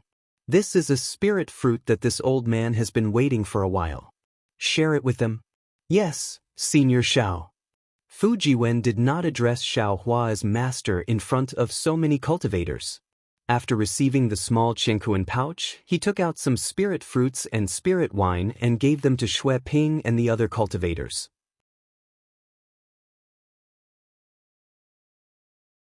Everyone sat down and tasted the spirit fruits and spirit wine while listening to Xue Ping's detailed explanation. Inside the cave, most people were tasting the spirit wine with relish, but Xiaohua was listening to Xue Ping's explanation with relish. Xue Ping had spent more than 10 years gathering information about the Misty Mountain Maze formation, so he naturally knew the records in his jade eyes. At this moment, he was extremely fluent in describing everything, no matter how big or small. Xiaohua nodded repeatedly as he listened. Not long after, Xiaohua already understood that this Misty Mountain Maze formation indeed had some background. It was indeed worthy of being a legendary ancient forbidden formation. This Misty Mountain Maze formation was different from the sage's palace under the river. It was not a place where relics were enshrined, nor was it a place where demonic artifacts were suppressed. Instead, it was a cave abode used by a famous ancient Daoist cultivator, Song Longzi, for a long time before he underwent tribulation. Of course, Song Longzi wasn't famous because he was a cultivator who went through tribulation, nor was it because he had ascended. Instead, it was because of the ink cloud pupil that appeared on the hidden Immortal continent. Many of the ancient records recorded a heaven-shaking battle. This battle was a life and death battle between Song Longzi and 1,000 demons' sacred realm demon ancestor. Song Longzi was known as the most promising Daoist disciple to undergo tribulation and enter the Mahayana realm at that time, and the 1,000 demons' sacred realm demon ancestor was also known as the most promising one to become a great sage. There seemed to be no winner or loser in this life and death battle between the two. At least in the known ink cloud pupil, there was no record of victory or defeat.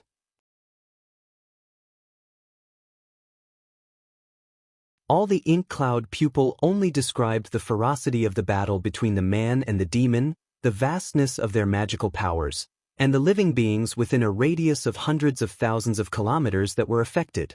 It was not an exaggeration to say that the sky was dark and the earth was falling apart. After the battle that lasted for more than 10 days, everything returned to normal. Neither the man nor the demon died. The demon seemed to have been defeated and left. Song Longzi did not say anything and immediately entered the misty mountain maze to cultivate in seclusion. When he came out of seclusion thousands of years later, Song Longzi welcomed his heavenly tribulation.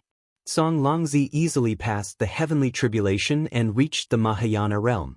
Then he sealed the misty mountain maze and floated away, disappearing without a trace. As for whether he ascended or became an immortal, no one knew. According to the ink cloud pupil's records and the inference of others, the misty mountain maze not only contained the magic treasures that Song Longzi collected before his tribulation, but also all kinds of rare Daoist spirit pills. Of course, the most important thing was Song Longzi's orthodoxy, as well as his comprehension after the battle and what he obtained before his tribulation. However, that Song Longzi's cave abode was very rich and the restrictive spells were very powerful. Before Song Longzi went into seclusion, he sealed the cave abode with a misty mountain maze to prevent others from disturbing him and the invasion of the Thousand Demons' sacred realm. It was very difficult to enter without great magic power and great magic power. There were even some strange things recorded in the ink cloud pupil's records.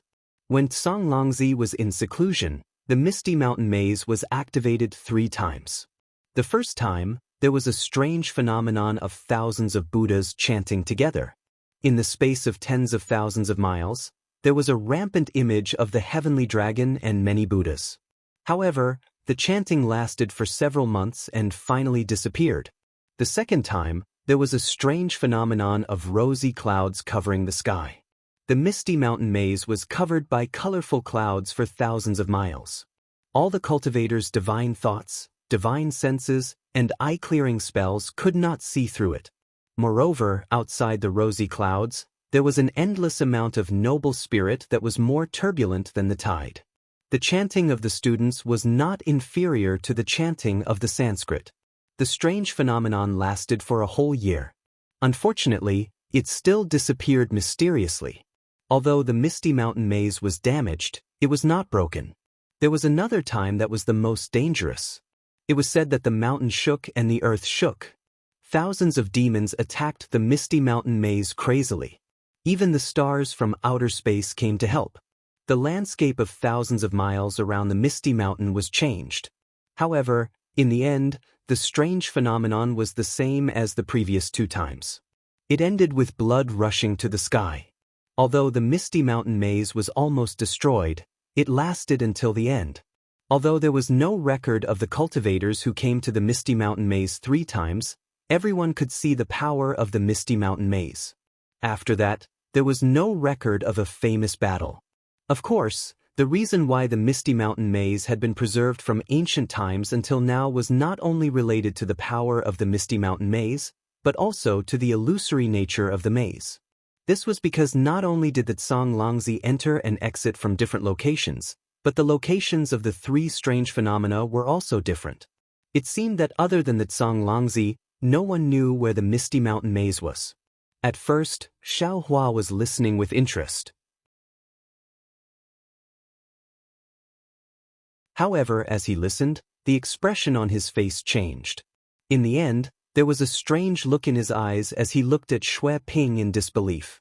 This was because, in his opinion, the secret land that Xue Ping could find could not be that great.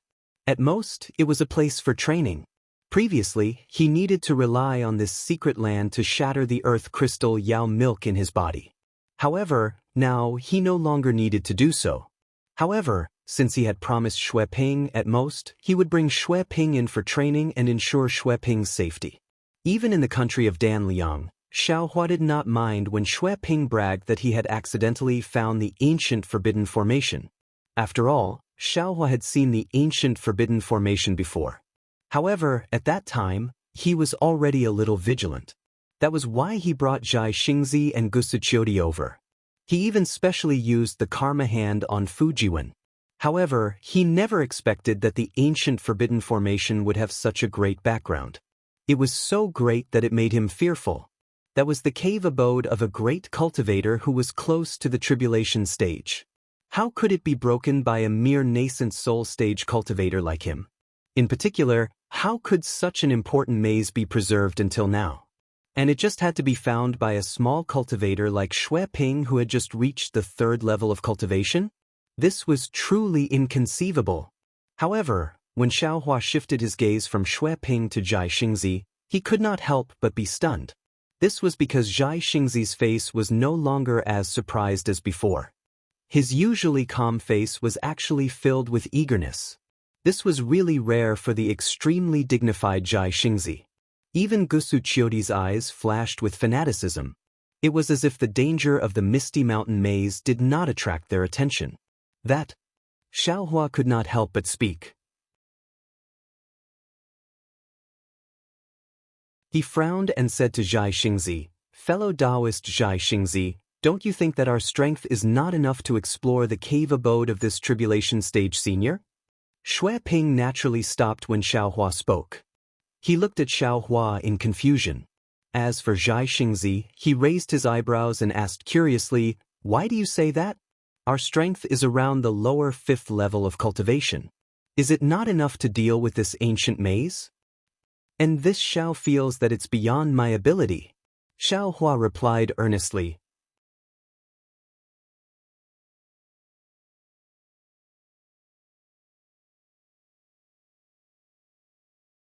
Chapter 3708. I don't think so. Zhai Xingzi laughed. Xue Ping has already explained it clearly. Moreover, to be honest, I have some understanding of this misty mountain maze formation. Although Senior Zonglongzi was a cultivator who went through the tribulation, he went through the tribulation after coming out of the misty mountain immortal abode. In other words, when he set up the maze formation in the Cloud Mountain immortal abode, he was merely a 7th grade essence force cultivator. Even though the maze formation was powerful and could withstand an 8th grade essence force cultivator, Daoist master, don't forget, that was during the ancient era, millions and millions of years before our Dao sect's legacy was wiped out. Time has always been the best method to break any formation. I don't think that after so many years of erosion, this misty mountain maze formation can still resist against an 8th grade essence force. Moreover, based on my previous experience of entering ancient formations, it is already not bad for this misty mountain maze formation to be able to resist against a 6th grade essence force. It might even be able to resist against an upper 5th grade essence force. Daoist master, have you entered an ancient formation before? Xiaohua asked thoughtfully. Zhai Xingzi nodded. The cultivation technique actually came from the ancient times. According to what I know, that formation was more than 1,000,000 years later than the Misty Mountain Maze formation. If I could break that formation with my cultivation back then, this Misty Mountain Maze formation shouldn't be a problem. I see. Xiaohua was still hesitant. Zhai Xingzi looked at Gusu Qiudi beside him and said, "Actually, I want to enter Senior Zonglongzi's abode not only to break through my current bottleneck, but also to find the answer to a riddle." Riddle? Xiaohua frowned slightly, but then he came to a realization and smiled. The Misty Mountain Maze formation is merely the abode that Senior Zonglongzi used to cultivate before his tribulation. I'm afraid it's not realistic for Daoist Zhai Xing to find the secret of ascension inside. Zhai Xingzi shook his head solemnly and said word by word, "I didn't enter the Misty Mountain Maze formation to find the trace of Senior Zonglongzi's ascension, but to find the mystery of our Daoist abode's destruction." It wasn't just Xiaohua. Even Fu Jiwen and the others, as well as Gusu Qiudi, turned pale with fright.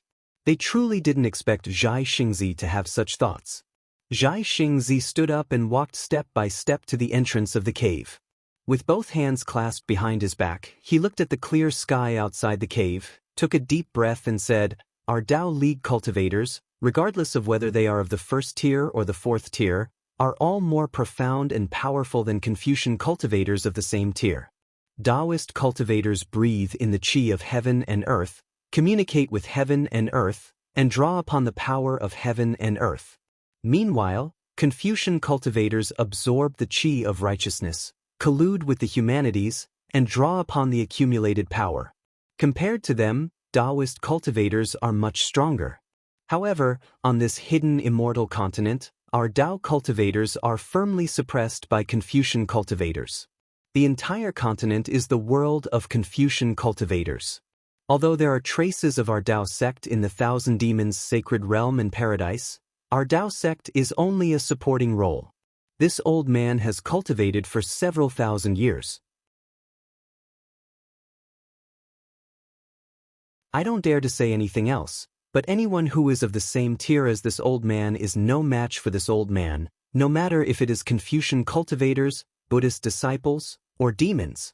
Therefore, this old man feels that even if Confucian cultivators and Buddhist cultivators join hands, they may not be able to completely wipe out our Dao sect's orthodoxy. This old man wants to find the answer to this riddle from the ancient ruins. Hiss! Xiaohua sucked in a breath of cold air and looked at Zhai Xingzi in a daze. He also didn't expect that this nascent soul cultivator of the hidden immortal continent who was suppressed by Confucian cultivators to this extent still didn't eat his tough bones, still didn't bend his straight waist, and actually wanted to explore the truth buried deep under the dust of time like him, a cultivator from the Dawn Rain continent. Good. This concubine supports you. Gusu Chiodi slapped the table and stood up, clapping her hands and saying, "Everyone in the world, regardless of their background, is fair. Be it Confucian cultivators or Daoist cultivators, everyone has the right to cultivate." Xiaohua smiled. Looking at this female general of the Immortal Palace who was at the lower fifth level of elemental energy, and then looking at the Daoist nascent soul cultivator who was overlooking the world outside the cave, this is a true match made in heaven. Xiaohua pondered for a moment and also said, "Fellow Daoist Zhai Xingzi's idea is good, but Senior Tsang Lang Zi's cave existed before our Dao sect declined, there may not be any clues inside. In particular, this Xiao has read all the ancient records of the hidden immortal continent. The records of our Dao sect's decline are very clear. The process of the immortal and Buddhist cultivators joining hands to destroy the Dao, and there are also very few ancient records. It can be said that it's as if it's been washed by water, abnormally clean. Even if we take the risk and enter, it's unlikely that we'll find anything. Burning scriptures and destroying the Dao." Zhai Xingzi smiled coldly and said, "This is a common method used by Confucian cultivators. Not only did Confucian cultivators destroy ancient records, they even erased the cultivators' memories. Who would know what happened millions of years ago? Not to mention Confucian cultivators, even Buddhist cultivators and demons have this method." At this point, Zhai Xingzi looked at Xiaohua and said, "This old man also didn't expect that Daoist Xiao would have the same intention as this old man. I wonder if Daoist Xiao has found anything?" "He, temporarily not," Xiaohua said with a somewhat concealed smile.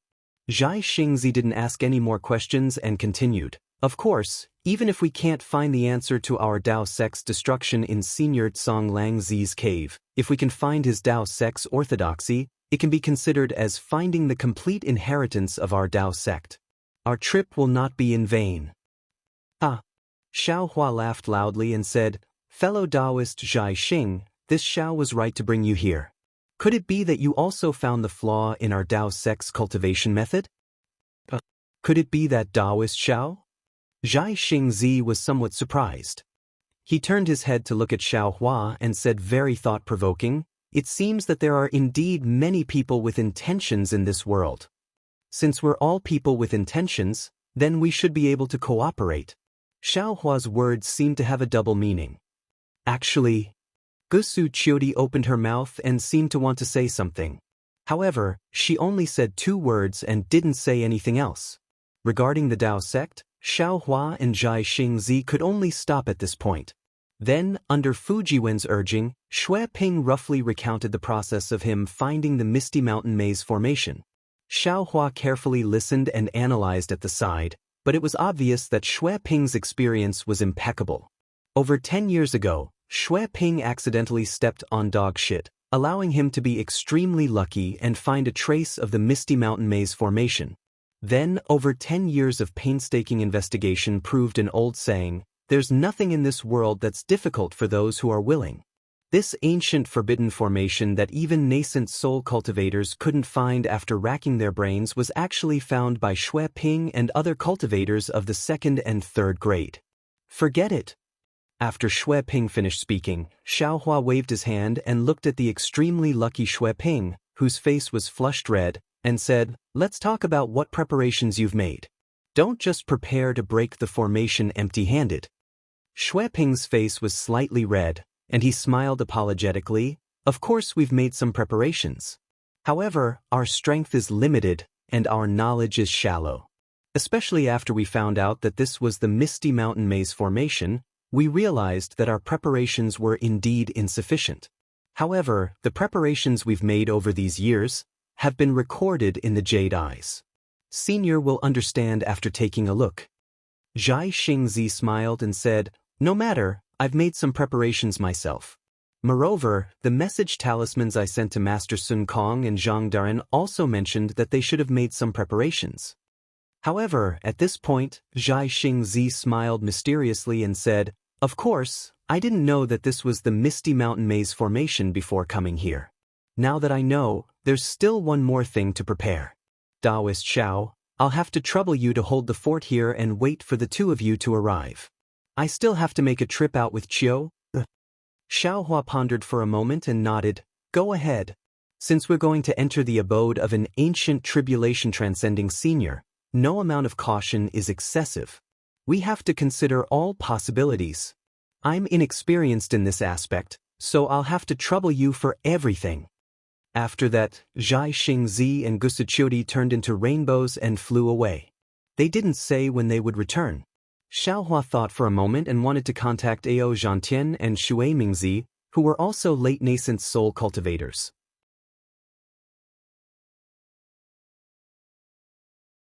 However, he only thought about it for a moment before tossing it aside. After all, there was a huge difference between making friends with sincerity and being forced to swear loyalty. If the two of them had any ulterior motives in the ancient maze formation, it wouldn't be good for either of them. After Zhai Xingzi flew away, Xiaohua stayed in the quiet room and cultivated. Fu Jiwen finally had a great teacher and wanted to ask Xiaohua more. However, when he saw how hardworking Xiaohua was, he felt a little embarrassed. Fortunately, Xiaohua saw some clues and told Fu Jiwen that if he had any questions, he could ask Fu Jiwen at any time. There was no need to be afraid of anything. Furthermore, Xiaohua spent 3 days examining Fu Jiwen's cultivation realm. Finally, to Fu Jiwen's astonishment, Xiaohua gave him the cultivation method for the heavenly tomes and array talismans in his body. Although it wasn't a complete system, it was enough to shock Fu Jiwen. This cultivation method that transcended Confucianism and Taoism allowed him to see his future. It was just as Bai and had said. As long as he cultivated according to Xiaohua's instructions, his future realm would be limitless. Fu Jiwen was impressed by Xiaohua's strength, but he couldn't help but admire his wife's foresight. What a pity! Even so, Xiaohua still sighed. Although I have the art of array formations, I'm still lacking in simple and basic array formations. When I have the time in the future, I'll create some for you to study. Yes, thank you, Master. After Fu Jiwen thanked him, he began to cultivate. Moreover, he followed Xiaohua's instructions and immediately asked for advice whenever he encountered a problem. He didn't dare to slack off. While Xue Ping and the others were envious of Fu Jiwen, they also discussed with each other. When they found out how Xue Ping befriended Xiaohua, they all gathered their courage and came to ask for advice. Xiaohua didn't dislike it. However, when he saw that they all wanted to come and ask for advice, he simply let them come along. As long as one of them had a problem, he would let everyone come and listen. This made everyone ecstatic. During this time, there were quite a few people who revealed that they wanted to become Xiaohua's disciple. Unfortunately, Xiaohua only smiled and didn't say anything. These people's aptitudes were all ordinary. It seemed like they weren't fated to be Xiaohua's disciples.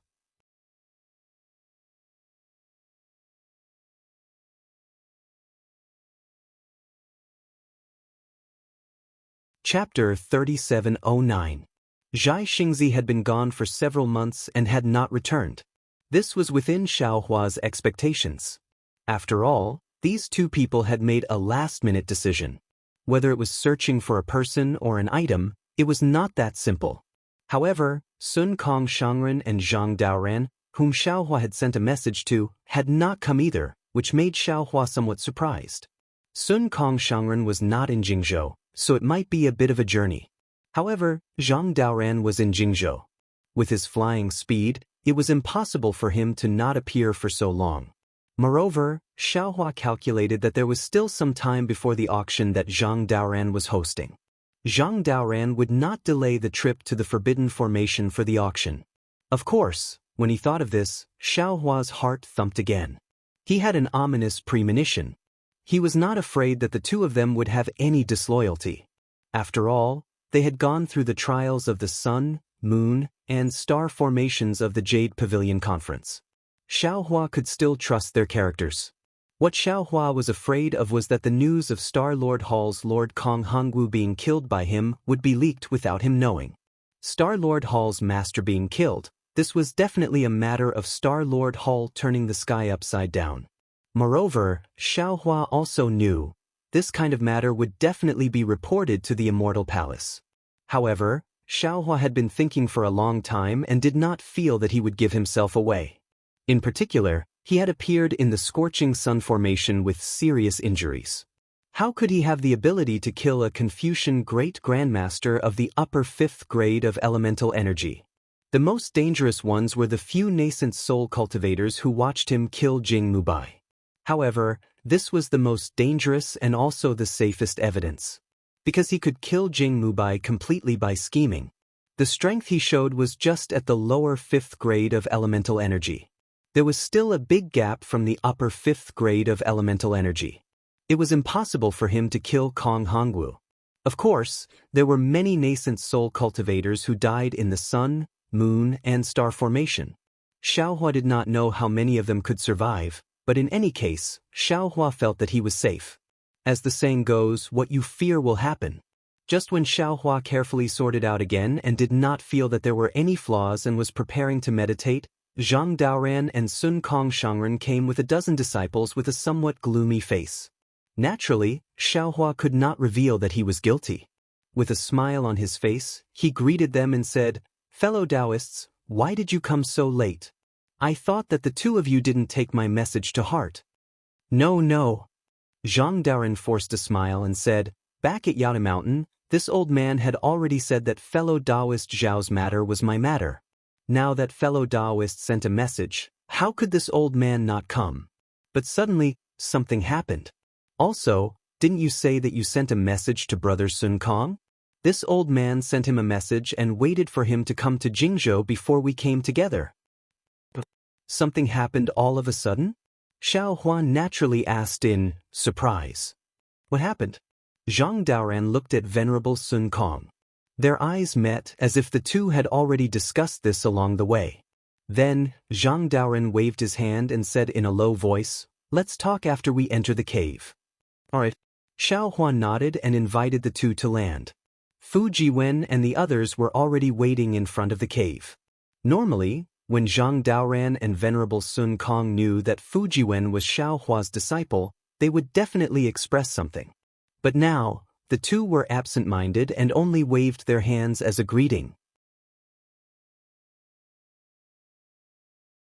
They left the group of disciples outside the cave to exchange greetings and followed Xiaohua into the quiet room. After Zhang Daoran waved his hand and laid down the restriction, he glanced at Venerable Sun Kong again and asked Xiaohua very seriously, "Brother Xiao, tell this old man the truth. This time at the Yaotai Mountain gathering, did that person come?" Xiaohua first raised his eyebrows and then frowned. As Xiaohua expected, there were indeed rumors about Star-Lord Hall. But what puzzled him was that he did not understand who the person Zhang Daoran mentioned was. Xiaohua's reaction was not out of Venerable Sun Kong and Zhang Daoran's expectations. However, Zhang Daoran was slightly embarrassed, and Venerable Sun Kong could not help but ask, "Brother Xiao, are you really not that person's subordinate?" Xiao Hua's heart moved, seeming to have thought of something. He said with a smile, "Fellow Daoists are talking about Hong Shu." Unexpectedly, just as Xiao Hua said a word, Zhang Daoran hurriedly raised his hand, stretched out his index finger and placed it by his mouth, saying in a low voice, "Brother Xiao, this person's name can't be spoken carelessly. This old man has already reached the stage of reversing yin and yang. If we mention his name, he will sense it." Xiao Hua pondered slightly, then wrote a large Hong on the table and said in a low voice, "Fellow Daoists, are you talking about this senior?" "That's right." Venerable Sun Kong and Zhang Daoran's expressions were somewhat strange. They both nodded and replied, "To be honest, ever since we returned from Yaotai Mountain, the more we thought about it, the more we felt it was strange. Because with Brother Zhao's cultivation, how could you not have a reputation in hidden immortal continent? Although Jing province is far from Yu province, it's not at the end of the world. I seem to have never heard of a cultivator in Yu province called Xiao Hua. So fellow Daoists feel that I am this senior's disciple?" Xiao Hua asked with a smile. Venerable Sun Kong nodded, "Exactly. Not only Brother Zhao's cultivation, even Brother Zhao's strength of character in the Rockfall Matrix is extremely similar to that legendary senior." "Special." Zhang Daoran stared at Xiao Hua and asked again, "Before we returned to our respective caves, we received news from Yaotai Mountain.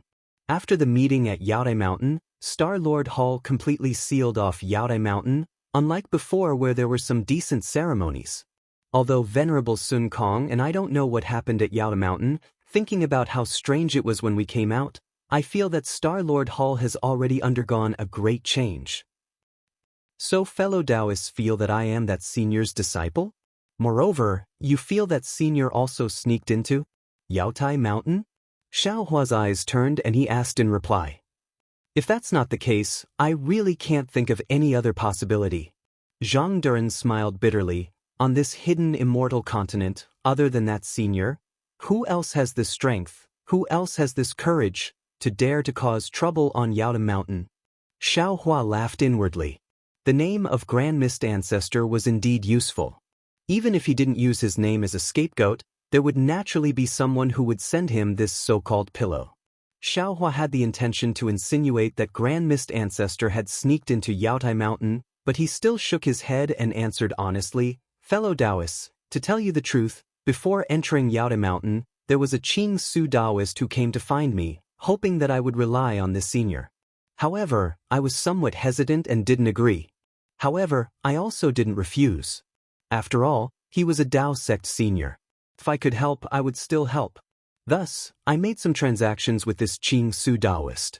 However, if you say that I'm this senior's disciple, I absolutely don't dare to admit it. As for whether or not this senior took the opportunity to sneak into Yaotai Mountain, I don't know." At this point, Xiao Hua's heart was moved again. He wanted to ask about the background of this Grand Mist Ancestor.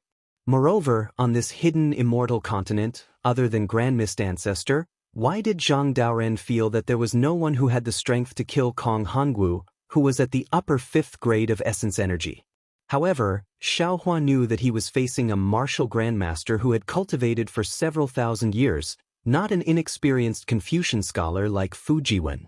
Although Zhang Daoran and Venerable Master Sun Kong spent most of their time cultivating, the saying that old people become shrewd wasn't nonsense. If he was slightly careless, he might give himself away even more. In the end, silence was gold. Venerable Master Sun Kong glanced at Zhang Daoran, nodded and said, "I feel that what Brother Xiao said is true. That cultivator called Qing Su also came to find me and promised me many benefits at the same time. It's just that I don't like restrictions, and the Yaotai gathering also has a unique treasure that I want. Therefore, like Brother Xiao, I only said some ambiguous words." Zhang Daoran let out a long sigh and shook his head slightly.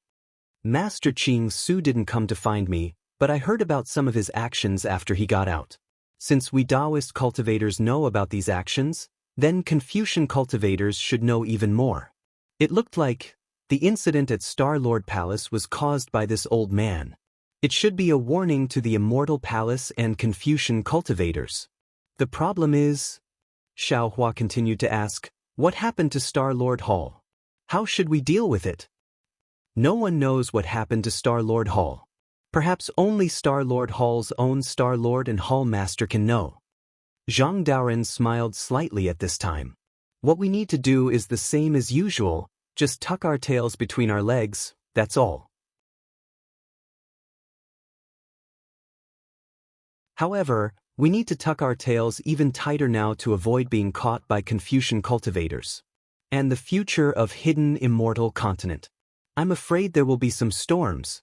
At this point, Zhang Daoren said apologetically, also, this old man has already sent a message to the auction that the three of us discussed. Push it back 10 years. I believe they will know about the news of Star-Lord Hall and understand our painstaking efforts. When Xiaohua agreed, he was slightly distracted. Since Zhang Daoren's auction was postponed, what about him? Those Daoist cultivators who worked for him, should he also inform them not to go to Black Wind Ridge for the time being?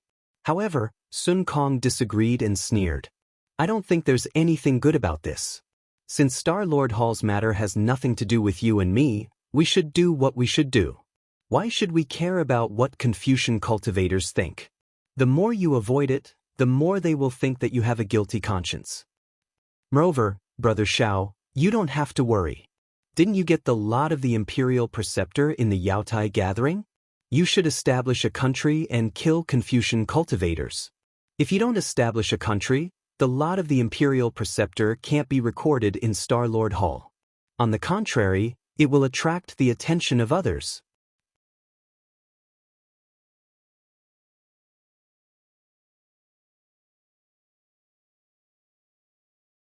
Chapter 37:10. That's right, that's true. When Xiaohua heard this, he immediately had a plan in his heart. I originally planned to return to Black Wind Ridge after exploring the ancient Forbidden Formation, but the information you two fellow Daoists had about Star-Lord Hall really scared me. Now that I've heard Brother Sun Kong's words, I'm suddenly enlightened.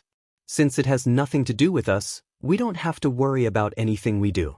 If that Confucian cultivator wants to find trouble with us, he doesn't need to see if we've done anything. Forget it, forget it. Zhang Daoren waved his hand. Since Brother Xiao isn't that senior's disciple, you naturally have nothing to do with this matter. We don't need to mention this anymore.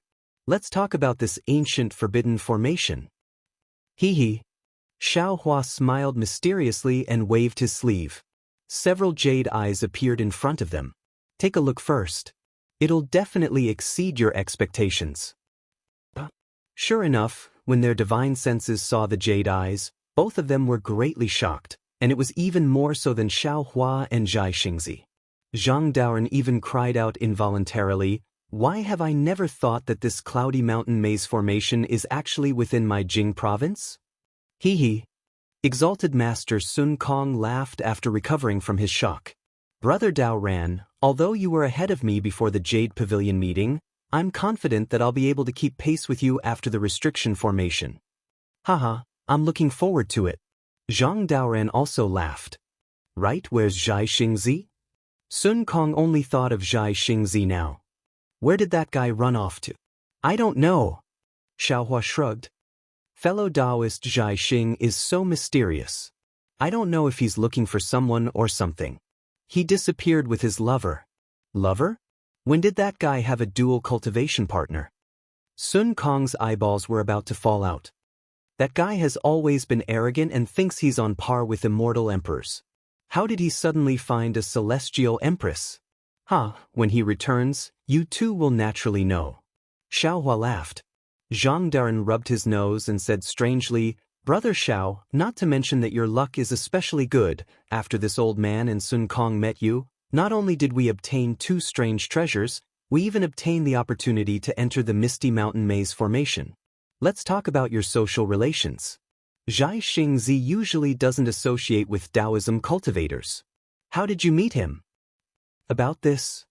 Xiaohua was slightly hesitant, and he thought for a moment before he said with a flattering smile, the reason for this is slightly related to a secret, so it's inconvenient for me to explain. Let's wait for fellow Daoist Xianxia to return and see what he has to say. Then I won't ask. Sun Kong said with a smile, I believe in Brother Zhao's character. Since you feel that old man Zhai Xing can get along with you, then I'll believe you for once. Let's go explore the cave abode of this tribulation transcending senior. Zhang Daoren hastily called out to Sun Kong and handed him a jade eye.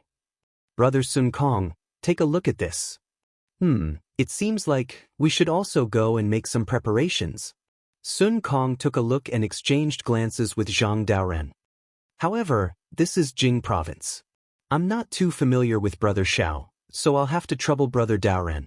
No problem. Zhang Daoren nodded. I'll go with my disciple to various places in Jing province to borrow some magic treasures from fellow Daoists that I'm familiar with. However, it's a bit impolite to ask my disciple to go to some places. If it's convenient, I'll write down the address in the jade eye. No problem, Sun Kong said with a smile. I still have some face. If Brother Daoren has something to say, feel free to say it. Xiao Hua waved his hand. Don't count me in. I can't differentiate between north, south, east, and west. Moreover, they might not recognize me. Since that's the case, Brother Xiao, stay here and carefully inspect these jade eyes. See if there's anything you missed out. Ancient forbidden formations aren't good places. Zhang Daoren agreed very straightforwardly. Then he and Sun Kong used 3 days to look through the contents of the jade eyes. After assigning their respective tasks, they hurriedly left with their disciples. Looking at Zhang Daoren and Sun Kong's orderly appearance, Xiaohua's heart was even more at ease. This was the normal rhythm of entering an ancient forbidden formation. Previously, he explored the secret area purely blindly, the rhythm of courting death. Xiaohua sent Zhang Daoren and Sun Kong off. He used his hand to pinch his chin as he thought to himself, there's no other way. They've lived for so many years. They have to know more than I do. At this point, Xiaohua already understood that he probably wouldn't enter the Misty Mountain maze in a short period of time. He had the intention to go to Black Cloud Ridge, but he was afraid that the round trip would take too long. In the end, he simply didn't think about it. After all, Li Xiang was overseeing Black Cloud Ridge, and now there was also Xiong Yi's help. Both of them had the experience of ruling a country. Which one of them wasn't stronger than him? What he had to do was to raise his cultivation and be their strong backing. After Zhang Daoren and Sun Kong left for a few months, their disciples returned one after another.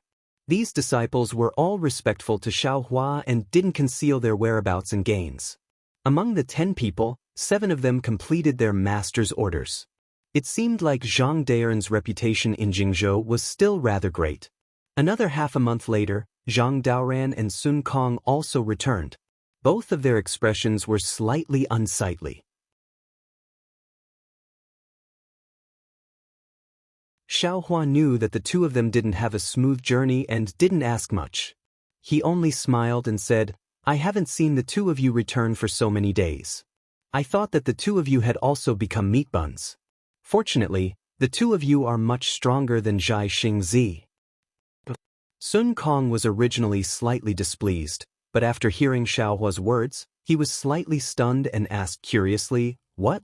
Old ghost Zhai Xing hasn't returned yet? Could it be that this guy really fled at the last moment? Zhang Daoren waved his hand and said in disbelief, Impossible. Although Zhai Xingzi's starlight is arrogant, he has always been a man of his words. What he says is absolutely trustworthy. Perhaps he's the same as us and has been refused entry. Sun Kong couldn't help but become infuriated when he heard this, and he said furiously, Motherfucker! Isn't it just borrowing a few magic treasures? What's so great about that? Wait until I come out from the Cloudy Mountain Maze formation, I'll deal with all of you one by one. Looks like things didn't go smoothly? Only at this moment did Xiaohua ask with a grin on his face. Zhang Daoren laughed bitterly. Actually, it's nothing much. If it was a normal time, these fellow Daoists ought to be able to agree. But because of the matter of the Jadistage meeting, the situation in the hidden immortal continent is slightly subtle, and they don't dare arbitrarily get involved with us. Even though I participated in the Jadistage meeting, I didn't do anything, and I almost perished within the formation. Sun Kong spoke with slight indignation. Forget it, forget it. Xiaohua's eyes spun as he waved his hand and said, Fellow Daoists, what are the magic treasures that you didn't borrow like? Perhaps I have them here. Zhang Daoren naturally didn't believe what Xiaohua said, and he only took it as Xiaohua consoling himself, so he spoke of the might of the two magic treasures absent-mindedly. While Xiaohua listened carefully, he instructed the green-robed Xiaohua to search among the magic treasures that were still repaired and further refine them. Zhang Daoren didn't care, but Sun Kong blinked his eyes and looked at Xiaohua thoughtfully, as if he had seen something. Subsequently, Zhang Daoren and Sun Kong took back the jade eyes and brought their disciples, Xue Ping, and a few other cultivators to discuss the details of the inside. From time to time, they would send disciples to investigate several miles away. Until more than 20 days later, a divine sense swept over from afar, and an apologetic voice came, I came back late. I'm really sorry for the long wait. Hee, Meat Bun is back. Sun Kong withdrew his divine sense from the jade eyes, and as he spoke, he looked into the distance. Why did Zhai Xingzi bring back a Confucian cultivator? When Xiaohua heard this, he immediately understood that this Confucian cultivator wasn't invited by Zhai Xingzi, and must be a close friend of Gusuqiodi. Of course, whether he was a Confucian cultivator or not, Xiaohua and the others had to come out to welcome him. When Zhai Xingzi and the others appeared, Xiaohua saw clearly and he couldn't help but frown, because beside Zhai Xingzi, besides Gusuqiodi, there was actually another beautiful woman. This woman looked a little thin and weak, and her clothes were a little fluttering on her body. This woman didn't have anything special except for her high forehead and two extremely bright eyes. However, the very arrogant expression on this woman's face was much stronger than Zhai Xingzi's. Xiaohua turned to look at Sun Kong and Zhang Daoren. In their eyes, besides puzzlement, there was vigilance, and it seemed that they didn't know this woman, and she didn't seem to be a famous disciple of the Jing province.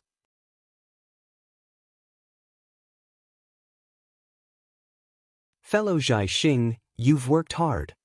Zhang Daoren sensed Xiaohua's gaze, nodded slightly, and stepped forward to bow. Previously, I had some conflict with you at the Jade Pavilion conference. Now that I think about it, it's not worth it. I apologize to you. Zhai Xingzi saw that Zhang Daoren actually went straight to the point to apologize, and even bowed, and his expression changed greatly. He hurriedly landed in front of Zhang Dun, helped him up, and said, Brother Daoren, your words are too polite. The situation back then was different from now. You and I didn't know each other's positions. Moreover, if we're talking about apologizing, it should be me apologizing to Brother Daoren and Brother Sun Kong. I was bewitched by that brat Huada, and I didn't want to join hands with you all. Instead, I attacked Brother Daoren and Brother Sun Kong. It's really my fault.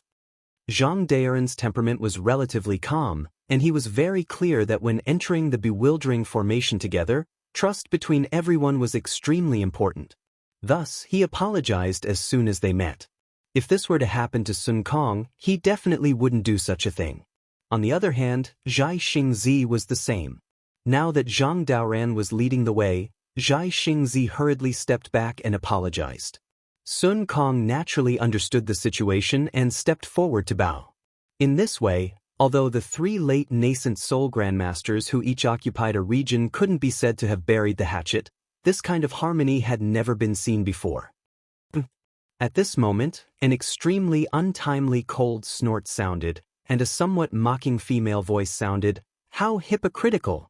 Think about it, not long ago, you were enemies who fought to the death at the Jade Pavilion conference. How can you be so harmonious now? Can the conflict between life and death be resolved with a few words?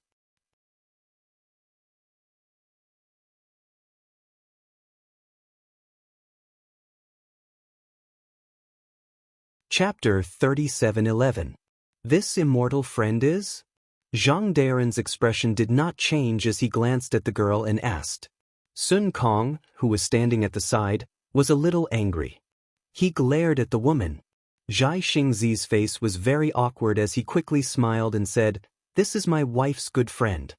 Then Zhai Xingzi said to Gusuqiodi, Chio, why don't you introduce her? No need to trouble Chio's sister. That girl was not polite as she looked at everyone and said, "This one is Gong Shu Exe." Then she looked at Xiaohua and said proudly, "You're Xiaohua, right? You look very ordinary. Also, you used 1,000 years to cultivate to 4th level middle stage. You can't be considered a talent. However, when I saw you hiding behind everyone and apologizing to them, I feel that you're just very good at hiding yourself. Then you reveal yourself when others are not paying attention, making others feel that you're very outstanding. So much so that Chio's sister was fooled by you and said a lot of good things about you in front of me. Looks like you're not worthy. Excellent. Gusu Chiodi was very embarrassed. She did not care about anything else as she quickly stopped Gong Shui Exen and smiled to everyone. This Gong Shui Exen is my good friend. She comes from the Gongshu clan and is a famous array master.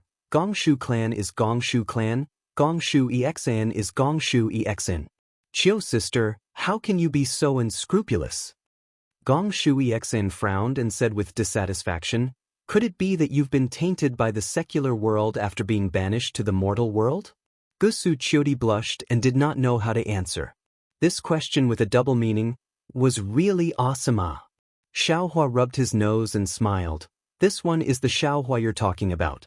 Of course, this one does not know how Chio's sister praised this one. This one does not care how others view this one.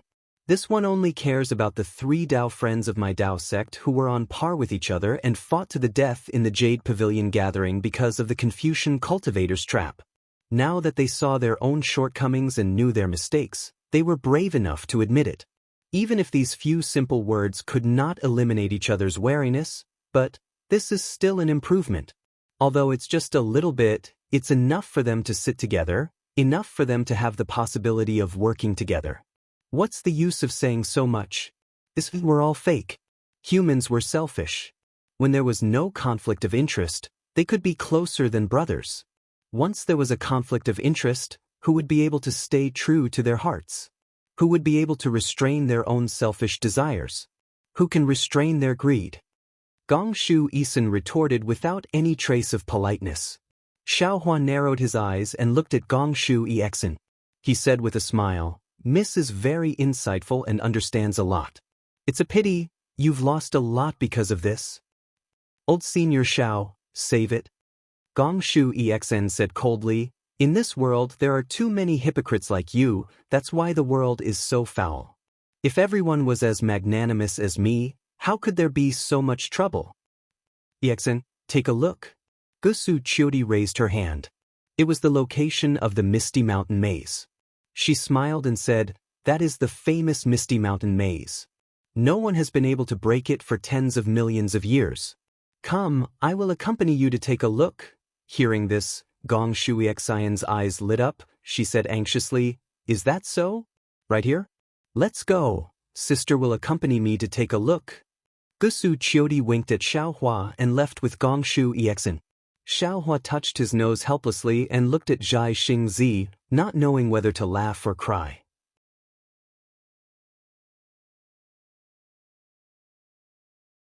Zhai Xingzi, what's the matter with this girl?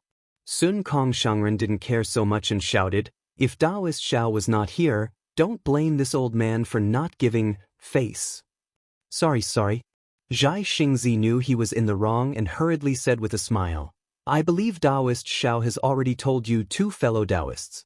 As soon as this old man arrived here, I heard this was the Misty Mountain Maze. I began to plan how to break this great formation.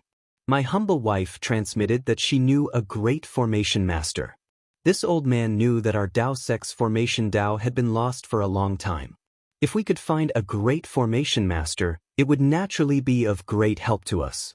Therefore, this old man didn't tell Daoist Xiao. I wanted to give everyone a surprise and went with my humble wife to find her. Unexpectedly, this Lady Gongshu was really famous. There were many people begging her to break formations. She wouldn't meet with ordinary people. Because my humble wife was close friends with her, my humble wife was able to meet her.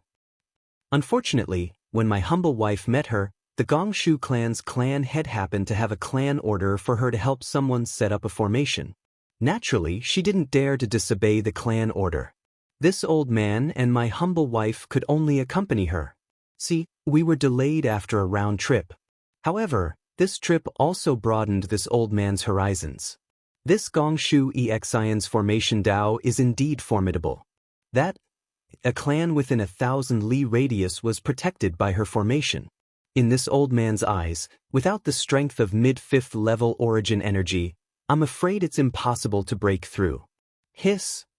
Sun Kong Shangren sucked in a breath and said in surprise, this little girl seems to only be mid-4th level origin energy.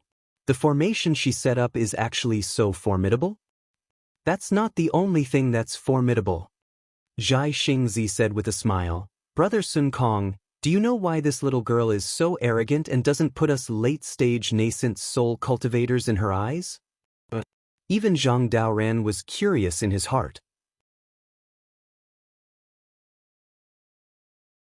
Because, Zhai Xingzi said in a low voice, this Lady Gongshu is only around 600 years old this year. Hiss. Zhang Daoran sucked in a breath of cold air. Sun Kong Shangren directly shouted, damn it, how is that possible? This girl is only around 600 years old. If she's this old man's disciple, I'm afraid she hasn't even cultivated to spirit solitude yet. If her talent is better, she should be able to cultivate to mid-golden core stage. Zhai Xingzi said with a smile, when my humble wife told this old man was also shocked. This old man has never seen a cultivator who cultivates at such a godly speed. Chi. Sun Kong Shangren laughed, you're Xiaohua right. You look very ordinary. Moreover, you used 1,000 years to cultivate to mid-4th level origin energy. You can't be considered a genius. Sun Kong Shangren's voice was still sharp, obviously imitating Gongshu Xian. Hearing this, Zhai Xingzi laughed loudly. Even Zhang Daoran shook his head slightly.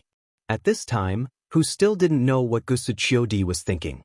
She obviously praised Xiaohua like a flower, wanting to get Gongshu Xian closer to Xiaohua. Who knew that she didn't even put Xiaohua in her eyes. Hee. Xiaohua didn't care. He touched his nose and said, actually, the most amazing thing is not this. What else is there? How do you know? Zhai Xingzi was very stunned. Soon after, he somewhat understood, Daoist Xiao must have heard of Gongshu Xian before. No, this Xiao has never heard of Lady Gongshu's name. Xiaohua said with a smile, today is the first time this Xiao has seen her. Then how do you know? Sun Kong Shangren was also very curious. Very simple.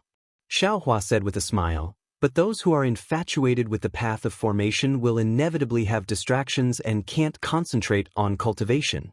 Yet this Lady Gongshu actually used 600 years of cultivation to reach mid-4th level origin energy. Moreover, her path of formation has reached large success. Normal talent is very difficult to reach. Right, that's exactly the case. Zhai Xingzi suddenly realized and nodded.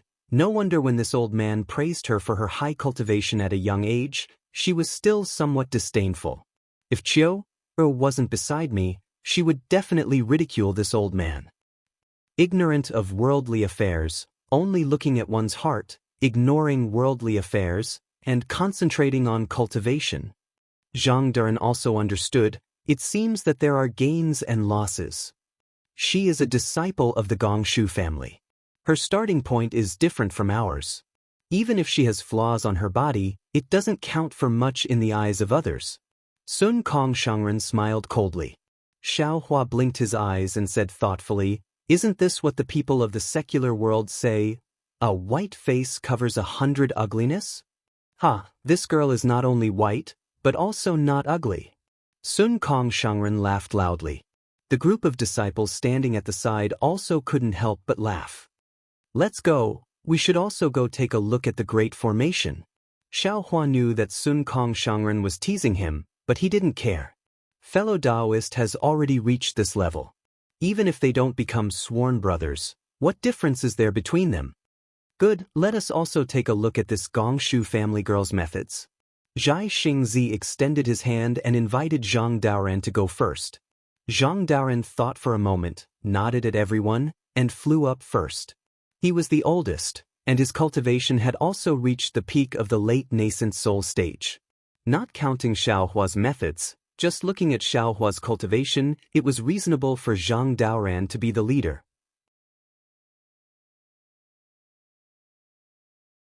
Fellow Daoists, please go first. Xiaohua saw Zhang Daoran fly up and said with a bitter smile, I was just ridiculed by the little girl, so I'll look for confidence from fellow Daoist. Ha, a Daoist is already not bad. Zhai Xingzi smiled. Seeing that Sun Kong Shangren didn't move, he cupped his hands and flew up with Zhang Daoran. Sun Kong Shangren waited for Zhai Xingzi to leave, then smiled and followed behind. Xiaohua flew at the back. In this way, the position of the 4 Daoists of the hidden immortal continent was confirmed. The group of cultivators did not release their divine sense. After flying for several li, they saw a huge mountain that looked like a steamed bun covering an area of 100 li. The mountain was covered with strange rocks, and there were small bumps that looked like stone chains tied to the mountain peak. Looking at the bottom of the mountain, they saw a meandering river rushing into the mountain peak from one end, then rushing out from the other side. It made a few twists and turns at the foot of the mountain, then plunged back into the mountain peak. When it came out again, it was on the other side of the mountain. After a few more twists and turns, a huge river surrounded the entire mountain peak on the ground. There were some green trees on the mountain, and they were scattered very unevenly. Similarly, there were also some thorns mixed with these green trees. Occasionally, some strange hissing sounds would come from somewhere in the mountain, but when they looked, they didn't see any wild beasts.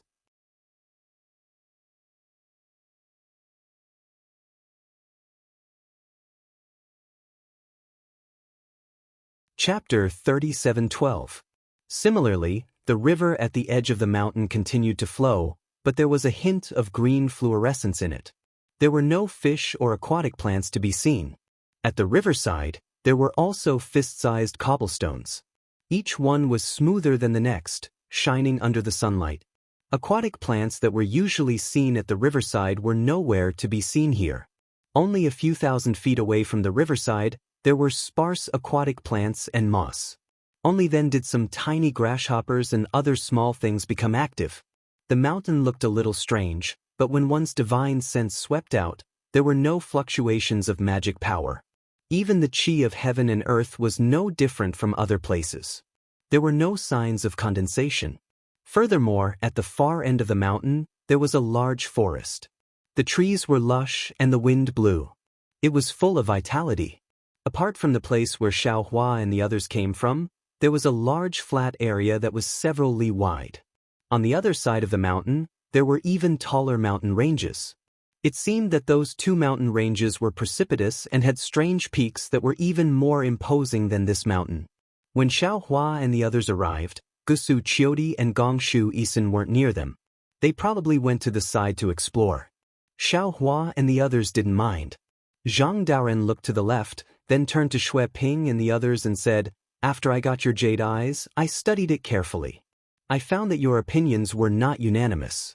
Some said this was the 4 Gates Dragon Binding Formation, some said it was the Milky Way Spirit Sealing Formation, and some said it was the Goldwater Flathill Formation. Now that we are going to break the formation, we have to understand the formation first.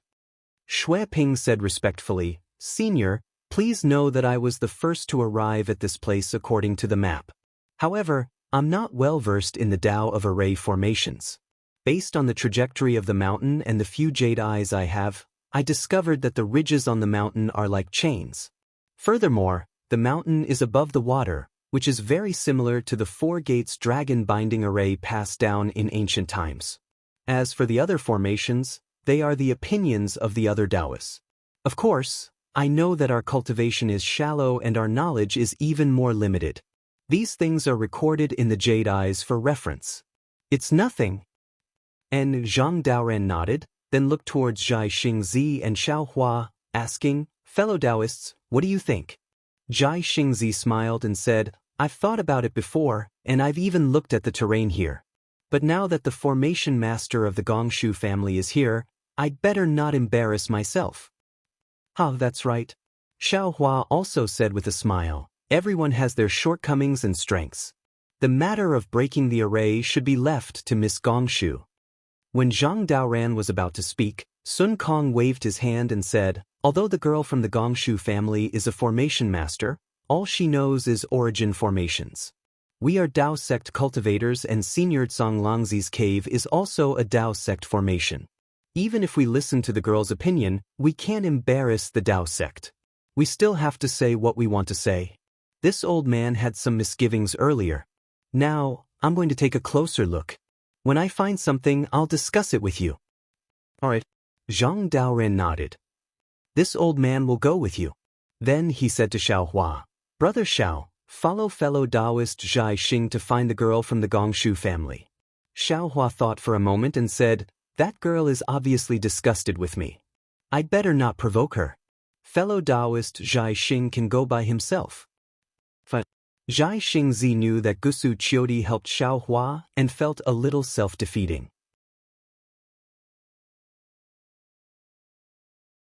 He smiled and said, this old man will go by himself. Spiritual master, take these disciples and stand guard by the side. After saying that, the three of them flew away. Xiaohua said to Xue Ping and the others, let's go. Take this old man and take a look at this large array. Yes. Xue Ping and the others were very respectful. They took Xiaohua from the foot of the mountain and explored bit by bit. As they walked, they explained to Xiaohua and took out the jade eyes from time to time to explain. At first, Xiaohua only nodded slightly and didn't speak, as if he didn't know anything about arrays. However, after half a meal, when Xue Ping pointed to a place and explained his array, Xiaohua opened his mouth and pointed to that place to refute Xue Ping. He also began to explain the method of setting up the array in simple terms. Although Xiaohua only spoke to Fu Jiwen, Xue Ping and the others heard him clearly. At first, other than Fu Jiwen who listened carefully, the others didn't care. However, gradually, a few cultivators who had studied the large array in depth, including Xue Ping, began to change their expressions. Their faces became more respectful and admiring. They compared the jade eyes and the large array's problems with Xiaohua's explanation and solved them one by one. Although the other cultivators didn't understand the Tao of arrays, they knew that Xiaohua also knew about arrays. They hurriedly listened attentively, unwilling to let go of this rare opportunity. Xiaohua led the group of cultivators and explained as they flew. He also asked the cultivators who had studied the array to share their opinions. Although the mountain was only 50 kilometers in size, it took a lot of time to fly around. However, when the group of cultivators flew back to their original place, they still didn't see Zhai Xingzi or Zhang Daoran's summons. Xiaohua understood that Gongshu Isin and Sun Kong must have encountered a difficult problem and didn't dare to easily break the array.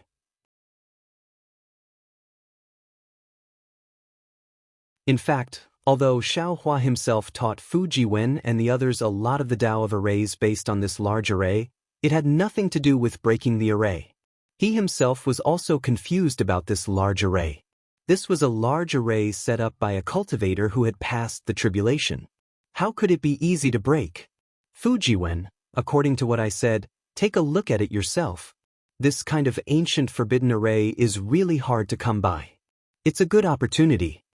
Xiaohua waved his hand. It's quite difficult to get started with the Tao of arrays, but you have the foundation after all. Now that you've combined it with this large array, you'll be able to grasp it well. Of course, what I said is only my understanding. It's only a general explanation of the array and the array collected by Xue Ping and the others. It's still very far from breaking the array. Or to put it bluntly, I'm just drawing on gourds and ladles. What I said has nothing to do with the real Misty Mountain Maze array. Do you understand? Yes, this junior understands. Fu Jiwen replied respectfully. Senior, you're just stringing together the Tao of arrays that Xue Ping and the others found. It has nothing to do with the Misty Mountain Maze array. This junior doesn't dare to rashly break the array based on what I just learned. It's good that you understand. Xiaohua nodded and motioned for Fu Jiwen to comprehend it himself. Xue Ping and the others were well aware of this and bowed to Xiaohua. Thank you, senior. Then, they flew to various places and combined what Xiaohua said to verify what they had learned. Their previous thoughts were very simple. No matter what kind of array it was, they just needed to break it. However, now that they saw a late-stage nascent soul senior being so serious and not daring to casually make a move, they rejoiced even more. Xiaohua flew into the sky and scanned with his divine sense. As expected, Gongshu E Xian in front of him was frowning. She raised her right index finger and gently scratched her nose. A faint silver light flashed between her eyes. It was obvious that she had some unresolved questions. Looking to the right, Venerable Master Sun Kong had already released Chang'eng. The monkey was also flying in the air, its eyes flashing with brilliance. Its long tail shook slightly in the air. The monkey flew to one place after another, not staying for long at any place. Venerable Master Sun Kong's expression was somewhat unsightly. Zhai Xingzi saw Xiaohua flying over and was about to come over. Xiaohua waved his hand at him and transmitted his voice. "Fellow Daoist, you don't have to come over. I'll go take a look too." "Oh? Daoist knows about arrays too?" Zhai Xingzi was a little surprised, but he didn't move. Xiaohua smiled. "I know a little, but compared to the Gongshu family's girl, I'm still lacking a lot." Seeing Xiaohua fly away, Zhai Xingzi's expression changed. He transmitted his voice to Gusuqioti. When Gusuqioti heard that Xiaohua also knew about arrays, she couldn't help but be stunned. She took a few more glances at Xiaohua's back. Clearly, the impression Xiaohua gave her was even more mysterious. Meanwhile, Xiaohua flew to the other side of the mountain. He raised his hand and patted. It was really between his eyebrows. He saw that the delusion breaker Dharma eye was flashing with a dark green halo. The Dharma eye gradually opened, and the silver-white pupils were revealed without any emotions. Hiss. When the Dharma eye saw the situation in front of him, Xiaohua couldn't help but suck in a breath of cold air. He saw that below him, an oval-shaped light circle was flashing with a faint golden and green brilliance. Vaguely, there were some words flashing within the golden brilliance and green brilliance. However, Xiaohua's Dharma eye couldn't distinguish them clearly. Moreover, this golden and green brilliance was very restrained. There wasn't even a trace of ripple spreading out. There was even a slightly black fog blocking the surface of the brilliance. However, this fog was extremely thin, as if it was transparent. Not only that, outside of this fog, there were chain-like brilliances that crisscrossed and bound the entire chicken. These chains not only blocked the golden and green brilliance, but also locked the fog. Opposite these chains, there was a thin and long green belt of light. It pierced through a section of the chicken like a needle piercing through a seam. Within the halo, it pierced through the chicken where the chains weren't. The chains were outside, the belt of light was inside. The chains didn't move, and the belt of light flowed. They seemed to really complement each other, imprisoning the entire chicken on the ground. Damn it, what kind of array is this? Xiaohua was somewhat dumbfounded. How do I break it? After looking for a while, Xiaohua still didn't have any clue. However, his heart was moved again. His figure began to fly, flying in the direction of the golden and green brilliance. After waiting for an hour, the corners of Xiaohua's mouth revealed a smile. He secretly said in his heart, as expected. When Xiaohua was about to go to the side to take a look, Zhai Xingzi's voice transmitted to his ear. What did Reverend see? If you didn't find anything, please turn back. Gongshu Isin already knows how to break it. Oh, this little girl is really powerful. Xiaohua agreed, secretly thinking in his heart. When Xiaohua flew back, Sun Kong Shangren and the others were already standing around Gongshu Isin, clustered around her like stars surrounding the moon.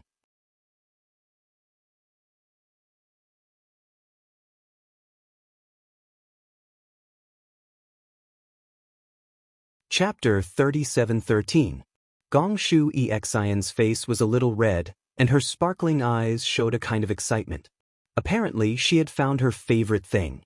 Gongshu Xian saw Xiaohua fly back and asked with a smile, "Senior Xiao, what did you find?" Gongshu Xian's words didn't have any malice, but it was absolutely harsh in the ears of others. Xiaohua looked at this proud girl and knew that she was loved by all. He wouldn't lower himself to her level. He smiled and replied, I didn't see anything. Even if I did, it's just some stupid opinions. Why don't I listen to Miss Gongshu's opinion first? Then what about Senior Sun Kong? Gongshu Xian's lips curled up slightly, but it was a smug smile that wasn't easily noticed by others. She looked away from Xiaohua and turned to ask Sun Kong Shangren. The corner of Sun Kong Shangren's right eye twitched slightly. Apparently he was a little unhappy. If it was an ordinary disciple, Sun Kong Shangren would have already taught him a lesson. However, although Gongshu Xian was a little arrogant, she came to help after all. Zhai Xingzi was standing next to her. Even if Sun Kong Shangren was angry, he couldn't vent it on this Confucian junior. Sun Kong Shangren glared fiercely at Zhai Xingzi, who was standing next to Gongshu Xian with an obsequious smile. He rolled his eyes and said with a smile, Little girl, this old man is not proficient in the art of formations. I just happened to obtain an ancient jade slip 1,000 years ago, which roughly explained the mysteries of formations. Unfortunately, even so, I can't understand it with my talent. As for why I stepped forward to explore this Jade Mountain formation, it was because of my beast pet. Sun Kong Shangren proudly patted the spirit monkey Changgung next to him. My Changgung was born with the ability to see through the void. He can see through many formations. Gongshu Xian blushed. She really couldn't compare to Sun Kong Shangren in terms of cunning. Even if she wanted to refute, she couldn't. Because as soon as she opened her mouth, she would be on the same level as Sun Kong Shangren's Changgung. However, Gongshu Xian wasn't going to give up easily. She rolled her eyes and said with a smile, Elder Sun Kong, Jr. seems to have heard that there is a Tai-Bai Jinxing immortal official called Changgung in the Immortal Palace. How come your demon pet has the same name as him? If he knew about this, he would definitely fly into a rage, right? Unexpectedly, Sun Kong Shangren was simply a troublemaker. He was not afraid at all. He stroked Changgung's small head and laughed loudly. Changgung, when did you go to the Immortal Palace to be a high official? Why didn't I know about it? In a flash, Gongshu Xian understood that Sun Kong Shangren deliberately named his demon pet Changgung in order to humiliate the Confucian immortal cultivator in the Immortal Palace. It would be fine if Tai-Bai Jinxing didn't know, but if he told Tai-Bai Jinxing, what would Tai-Bai Jinxing do? Perhaps at that time, Tai-Bai Jinxing would not be angry at Master Sun Kong, but himself. Gongshu Xian was not stupid, but she had seen through a lot of the ways of the world. Once she understood, she fell into an awkward situation again. Fortunately, Gusichodi hurriedly said with a smile, Fellow immortal Sun Kong, quickly tell us what you found. It wasn't me who found it, it was my Changgung who found it. Exalted Master Sun Kong had a smile on his face as he emphasized again. Then he pointed at the spot that Changging had been looking at and said, Xue Ping and company's guesses are basically correct. However, they don't understand array formations after all. They are only following the picture and can only see the surface and one-sided. According to Changgung's observation, there are two formations fused together. One of them should be the famous 9-dragon bone battle. Take a look.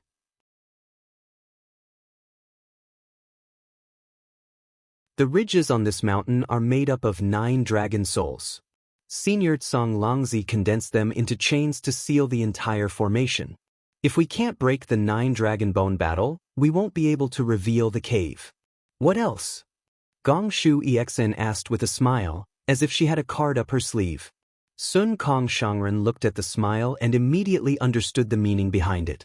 However, since he had already said it and used Changgung's name, he was not afraid of making a fool of himself. Then he pointed at the Long River and said, This Long River is similar to Xue Ping's observation. It's also a formation.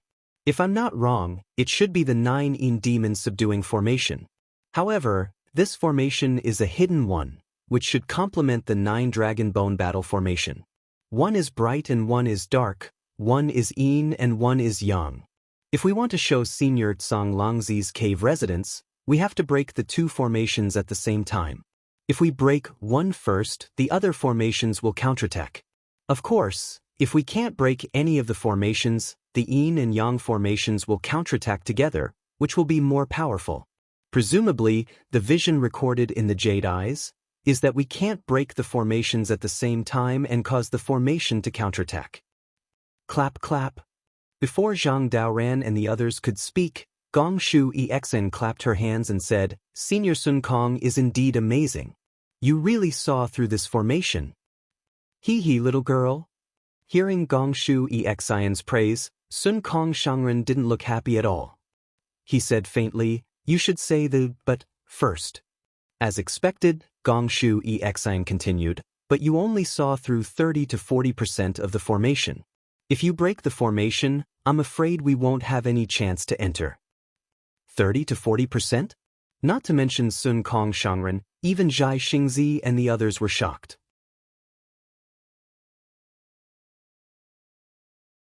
If what Gong Shu Exin said was true, the 9 Dragon Bone Lock formation and the 9 Yin Demon Subduing formation were only 30 to 40%, then didn't that mean there were still 2 or 3 other formations? They had never heard of a formation that could combine 4 great formations into one. Gusuchuri was also surprised. "Exin, are you sure you saw it correctly?" "Hee hee, Sister Chiu. My Gongshu family's silver moon eyes are not inferior to the Immortal Palace's golden eyes. If I can't see it, who can?"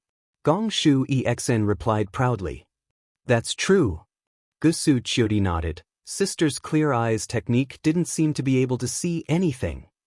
"But," Gongshu Exn raised her voice, "Seniors, before I break the formation, I want to make it clear that when Sister Chiu invited me, I didn't ask for anything. It's not that I don't have any requests, I just want to see if I can break the formation. Now that I'm sure I can break the formation, I'll first discuss the conditions with you seniors." Zhang Daran nodded. "Lady Gong Shu, please state your conditions. As long as they are reasonable, we'll agree." "I have 2 conditions." Gong Shu Exn replied confidently. "First, I have the right to choose first from the items in Senior Zonglongzi's cave residence." Sun Kong Shangren sneered. "Senior Zonglongzi is a Daoist senior. The items inside are all Daoist treasures. You're a Confucian disciple. What do you want them for?" "Yes, Sun Kong Shangren's opinion is also our opinion." Xiaohua nodded. Since Xiaohua had spoken, Zhai Xingzi also smiled and said, "Miss Gongshu, this old man knows that you don't care about the difference between Confucianism and Taoism, so this old man won't hide it from you. One of the reasons why we entered Senior Zonglongzi's Immortal's cave was to obtain his orthodoxy."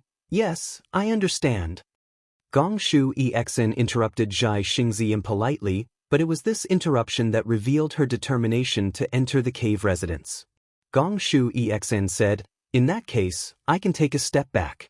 Except for the Daoist cultivation method jade slips, I want the right to choose first." "How about this?" Xiaohua said, "You can choose first from the formation items. As for the other items, you don't have to take first." "Fine." Although Gongshu Exn was arrogant, she was also straightforward. She nodded. "Then I'll talk about the second condition." "How many conditions do you have?" Zhang Daoran frowned and asked. "Just these 2. "Good please." Zhang Daoran saw Xiaohua's calmness and was relieved. "The second condition is, in addition to the cultivation method, I want 50% of the treasures, medicinal pills, formations, and other items." Gongshu Exin's bright eyes curved into crescents. She knew her conditions were harsh, but Zhang Daoran and the others had to agree. Sure enough, Zhang Daoran heard this and felt bitter. The reason was obvious. Without Gongshu Exin, they couldn't break the formation and enter the cave residence. But even if he allowed Gongshu Exin to break the formation, with her cultivation level, she wouldn't be able to do it. The ones doing the work would still be the Daoist cultivators themselves. They put in a lot of effort, but a bossy Confucian cultivator took half of it. Zhang Daoran couldn't accept it. Zhang Daoran didn't want to agree, but other than Gongshu Exin, who could break the formation? Exalted Master Sun Kong immediately spoke and pointed at Xue Ping and the others. Senior Zonglongzi's cave abode was discovered by these Dao sect disciples, so they should have 20% of the items inside. We should take 60% while the remaining 20% belongs to you. Hee hee, then I'll have to ask all of you seniors to break the formation yourselves. I still want to live to see the sun rise tomorrow. Gongshu Exen didn't have any intention of bargaining and said with a smile.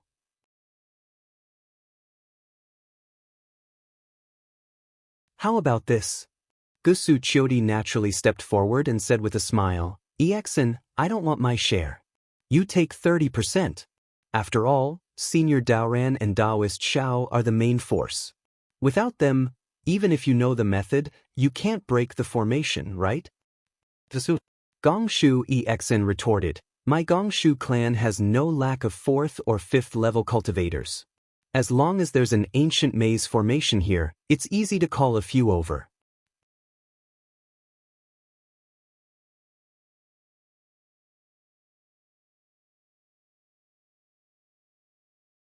Chapter 37:14. Xiaohua heard Gongshu Exion's tone and felt a bit better. He didn't know if he cared about Gusuchiodi's face or if he met his own expectations. He thought for a bit and said, Miss Gongshu, if you want to invite Gongshu family cultivators, I think you should invite some 6th level essence energy cultivators. If those 5th level upper level Confucian cultivators come, even if they suppress the 2 outer formations, they won't be able to stop the inner formation's attack. They won't be able to see tomorrow's sun. Ah? Gongshu Exion's expression changed. She almost shouted in disbelief. You? How did you know? It doesn't matter how I know, what I care about is. Xiaohua said faintly, if you don't agree to this 30%, we'll have to break the formation ourselves. At that time, you won't even get 30%. If I can't get it then I can't.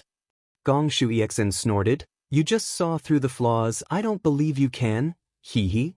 Gusu Chiodi quickly laughed. Exen is joking, since you can see through the flaws, isn't it just right to help Exen break the formation? Everyone can study the formation together, isn't that better? Exen, tell me what you found out. Elder Xiao first. Gongshu Exen thought for a bit and nodded, but she still looked at Xiaohua angrily. Xiaohua smiled and stretched out his hand. Shrugging his shoulders, he said, this old man didn't say that he saw any flaws. This is what the young lady said. I was just guessing. Gongshu Exen was so angry she almost vomited blood.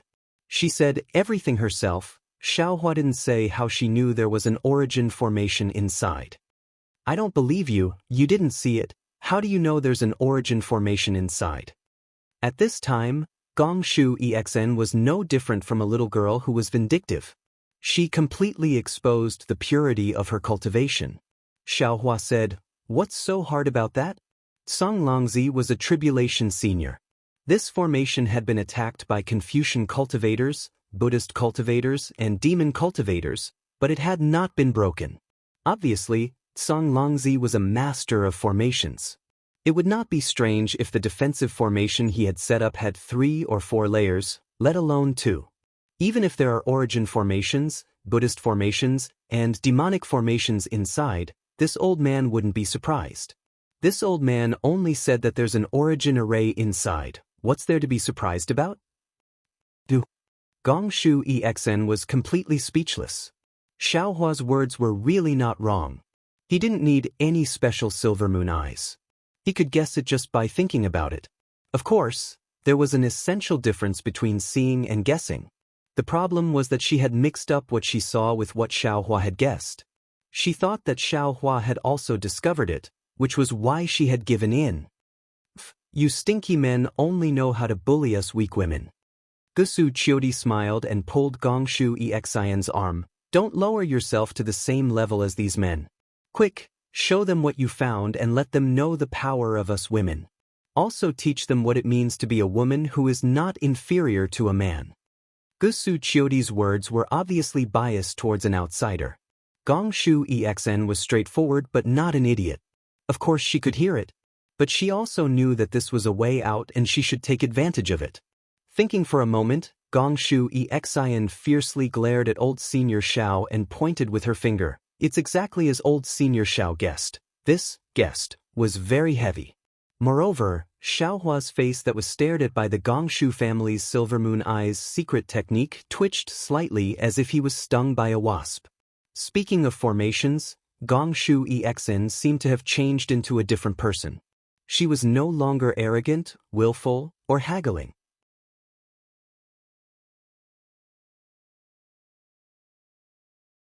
Instead, her face was full of excitement, as if she would be happy even if you didn't give her a single primordial stone. She pointed with her finger and said, "This formation is divided into 2 layers, as old senior Xiao guessed. The outer layers are 2 Daoist formations. However, they are not the 9 Dragons Bone Lock formation and the 9 Yin Exorcism formation, but the Xianxia Spirit Forbidding formation and the Blue Sky Spring formation. The 2 formations that old senior Sun Kong mentioned are similar to the 2 formations that I mentioned, but there are essential differences. The 9 Dragons Bone Lock formation is a defensive formation, while the 9 Yin Exorcism formation is a suppressing formation. Old senior Longlangzi wouldn't place the 9 Yin Exorcism formation outside his cave residence to suppress himself, right?" Sun Kong blinked his eyes and didn't say anything. The Xianxia Spirit Forbidding formation and the Blue Sky Spring formation are different. They are both offensive formations. People often say that the strongest defense is offense. Old senior Longlangzi must know this very well. Of course, one of these 2 formations is in the light and the other is in the dark. It's just as old senior Sun Kong said. Gongshu Isin continued. However, the difference between the Xianxia Spirit Forbidding formation and the 9 Dragons Bone Lock formation is that the Spirit Forbidding formation doesn't have a dragon vein inside. Instead, it imprisons a formation spirit. With this formation spirit, the entire formation isn't static. It's constantly changing, making it unpredictable and impossible to break. The most amazing thing is that the Emerald Spring formation is a concealment formation. The Emerald Spring formation is the softest of Yin. It is also invisible and ever-changing. I can't be sure if there is a formation spirit in the Emerald Spring formation, but even if there is only one formation spirit, the 2 formations complemented each other and were equivalent to 3 independent formations.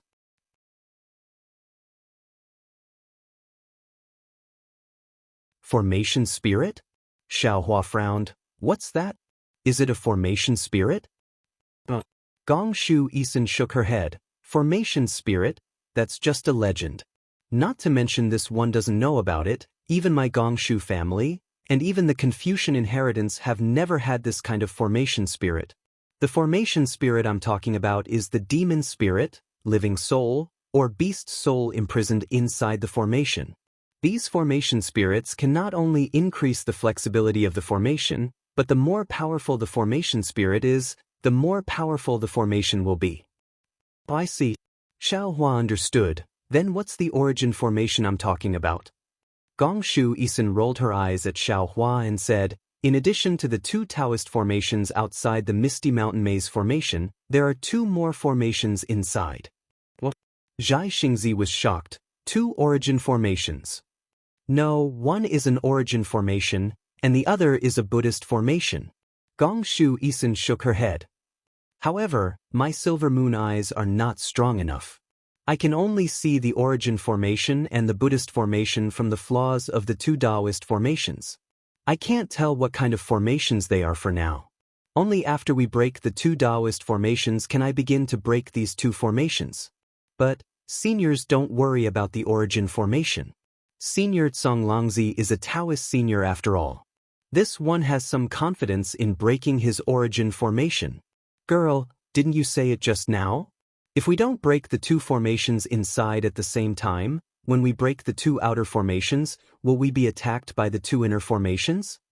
Sun Kong Shangren frowned and asked, why do we have to wait until the end? Gongshu Isin nodded. If the inner formation is a Taoist formation, this one can't do anything about it. But since it's a Confucian origin formation, this one has confidence that it won't be activated. Xiaohua nodded. What he saw was similar to what Gongshu Isin saw, but he saw it more clearly. Thinking for a moment, Xiaohua looked at Sun Kong Shangren and said a few words through voice transmission. Sun Kong Shangren frowned and looked at Xiaohua with surprise. He waved his hand and Chang Gung flew out to a place in the formation. At this time, Gongshu Isin frowned and said, but Songlangzi's Misty Mountain Maze formation is very strange. This one has a question. I've been thinking about it for a long time, but I still can't figure it out. Since we're going to break the formation together, this one will be frank with you seniors. What's so strange about it? Zhang Daoran asked. As the saying goes, flowing water doesn't rot and the pivot doesn't rust. The ordinary blue sky spring formation uses the cold living spring of the 9 underworlds, but the spring water of this misty mountain maze formation is obviously not the 9 underworlds in water, so the formation's power is reduced a lot. Also, if it weren't for the jade eyes of the seniors who knew about the Misty Mountains maze formation, I wouldn't have been able to see through it with my clear eyes technique. This Misty Mountain maze formation conceals its magic power and noble spirit very well. There's not a trace of it outside the surface. What's so strange about it? Zhai Xingzi asked curiously. Of course it's strange. Gongshu Isin smiled. We Confucian cultivators need to absorb noble spirit into our bodies. You seniors also need to absorb heaven and earth yuan qi to refine your bodies, right? It's the same for origin formations and magic formations. Without noble spirit and heaven and earth yuan qi, these magic formations and origin formations can't last long, not to mention this Misty Mountain maze formation is from ancient times. What do you mean?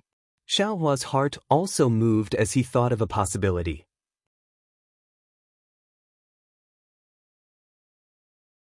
From what this one knows, this Misty Mountain maze formation must have an inner layer. This inner layer can absorb heaven and earth yuan qi and noble spirit. Gongshu Isin nodded. Especially, Senior Longlangzi handled this inner layer very well. Even if there are fluctuations of magic power and noble spirit, it won't be noticed by others. How is that possible? Zhai Xingzi shook his head. As long as there are fluctuations, it will be noticed by others. Fellow Zhai Xingzi. Xiaohua was now somewhat convinced by Gongshu Isin. Didn't Miss Gongshu just say? Flowing water doesn't rot, the pivot doesn't rust. When will the fluctuations and noble spirit not be noticed? Naturally, it's when heaven and earth yuan qi or noble spirit flows. Zhai Xingzi's eyes brightened, as if he had thought of something. That's right. Just when everyone was shocked, Gongshu Isin said proudly, Senior Longlangzi is your Daoist sex formation master. How can his cave be discovered so easily? The array formation of the old man's cave abode? Or rather, the old man's cave abode should be mobile under the activation of the array formation. It's not fixed in one place. You're tuning in to the Wang Lin's Journey YouTube channel. Don't forget to subscribe and join us on this journey to catch the most captivating stories.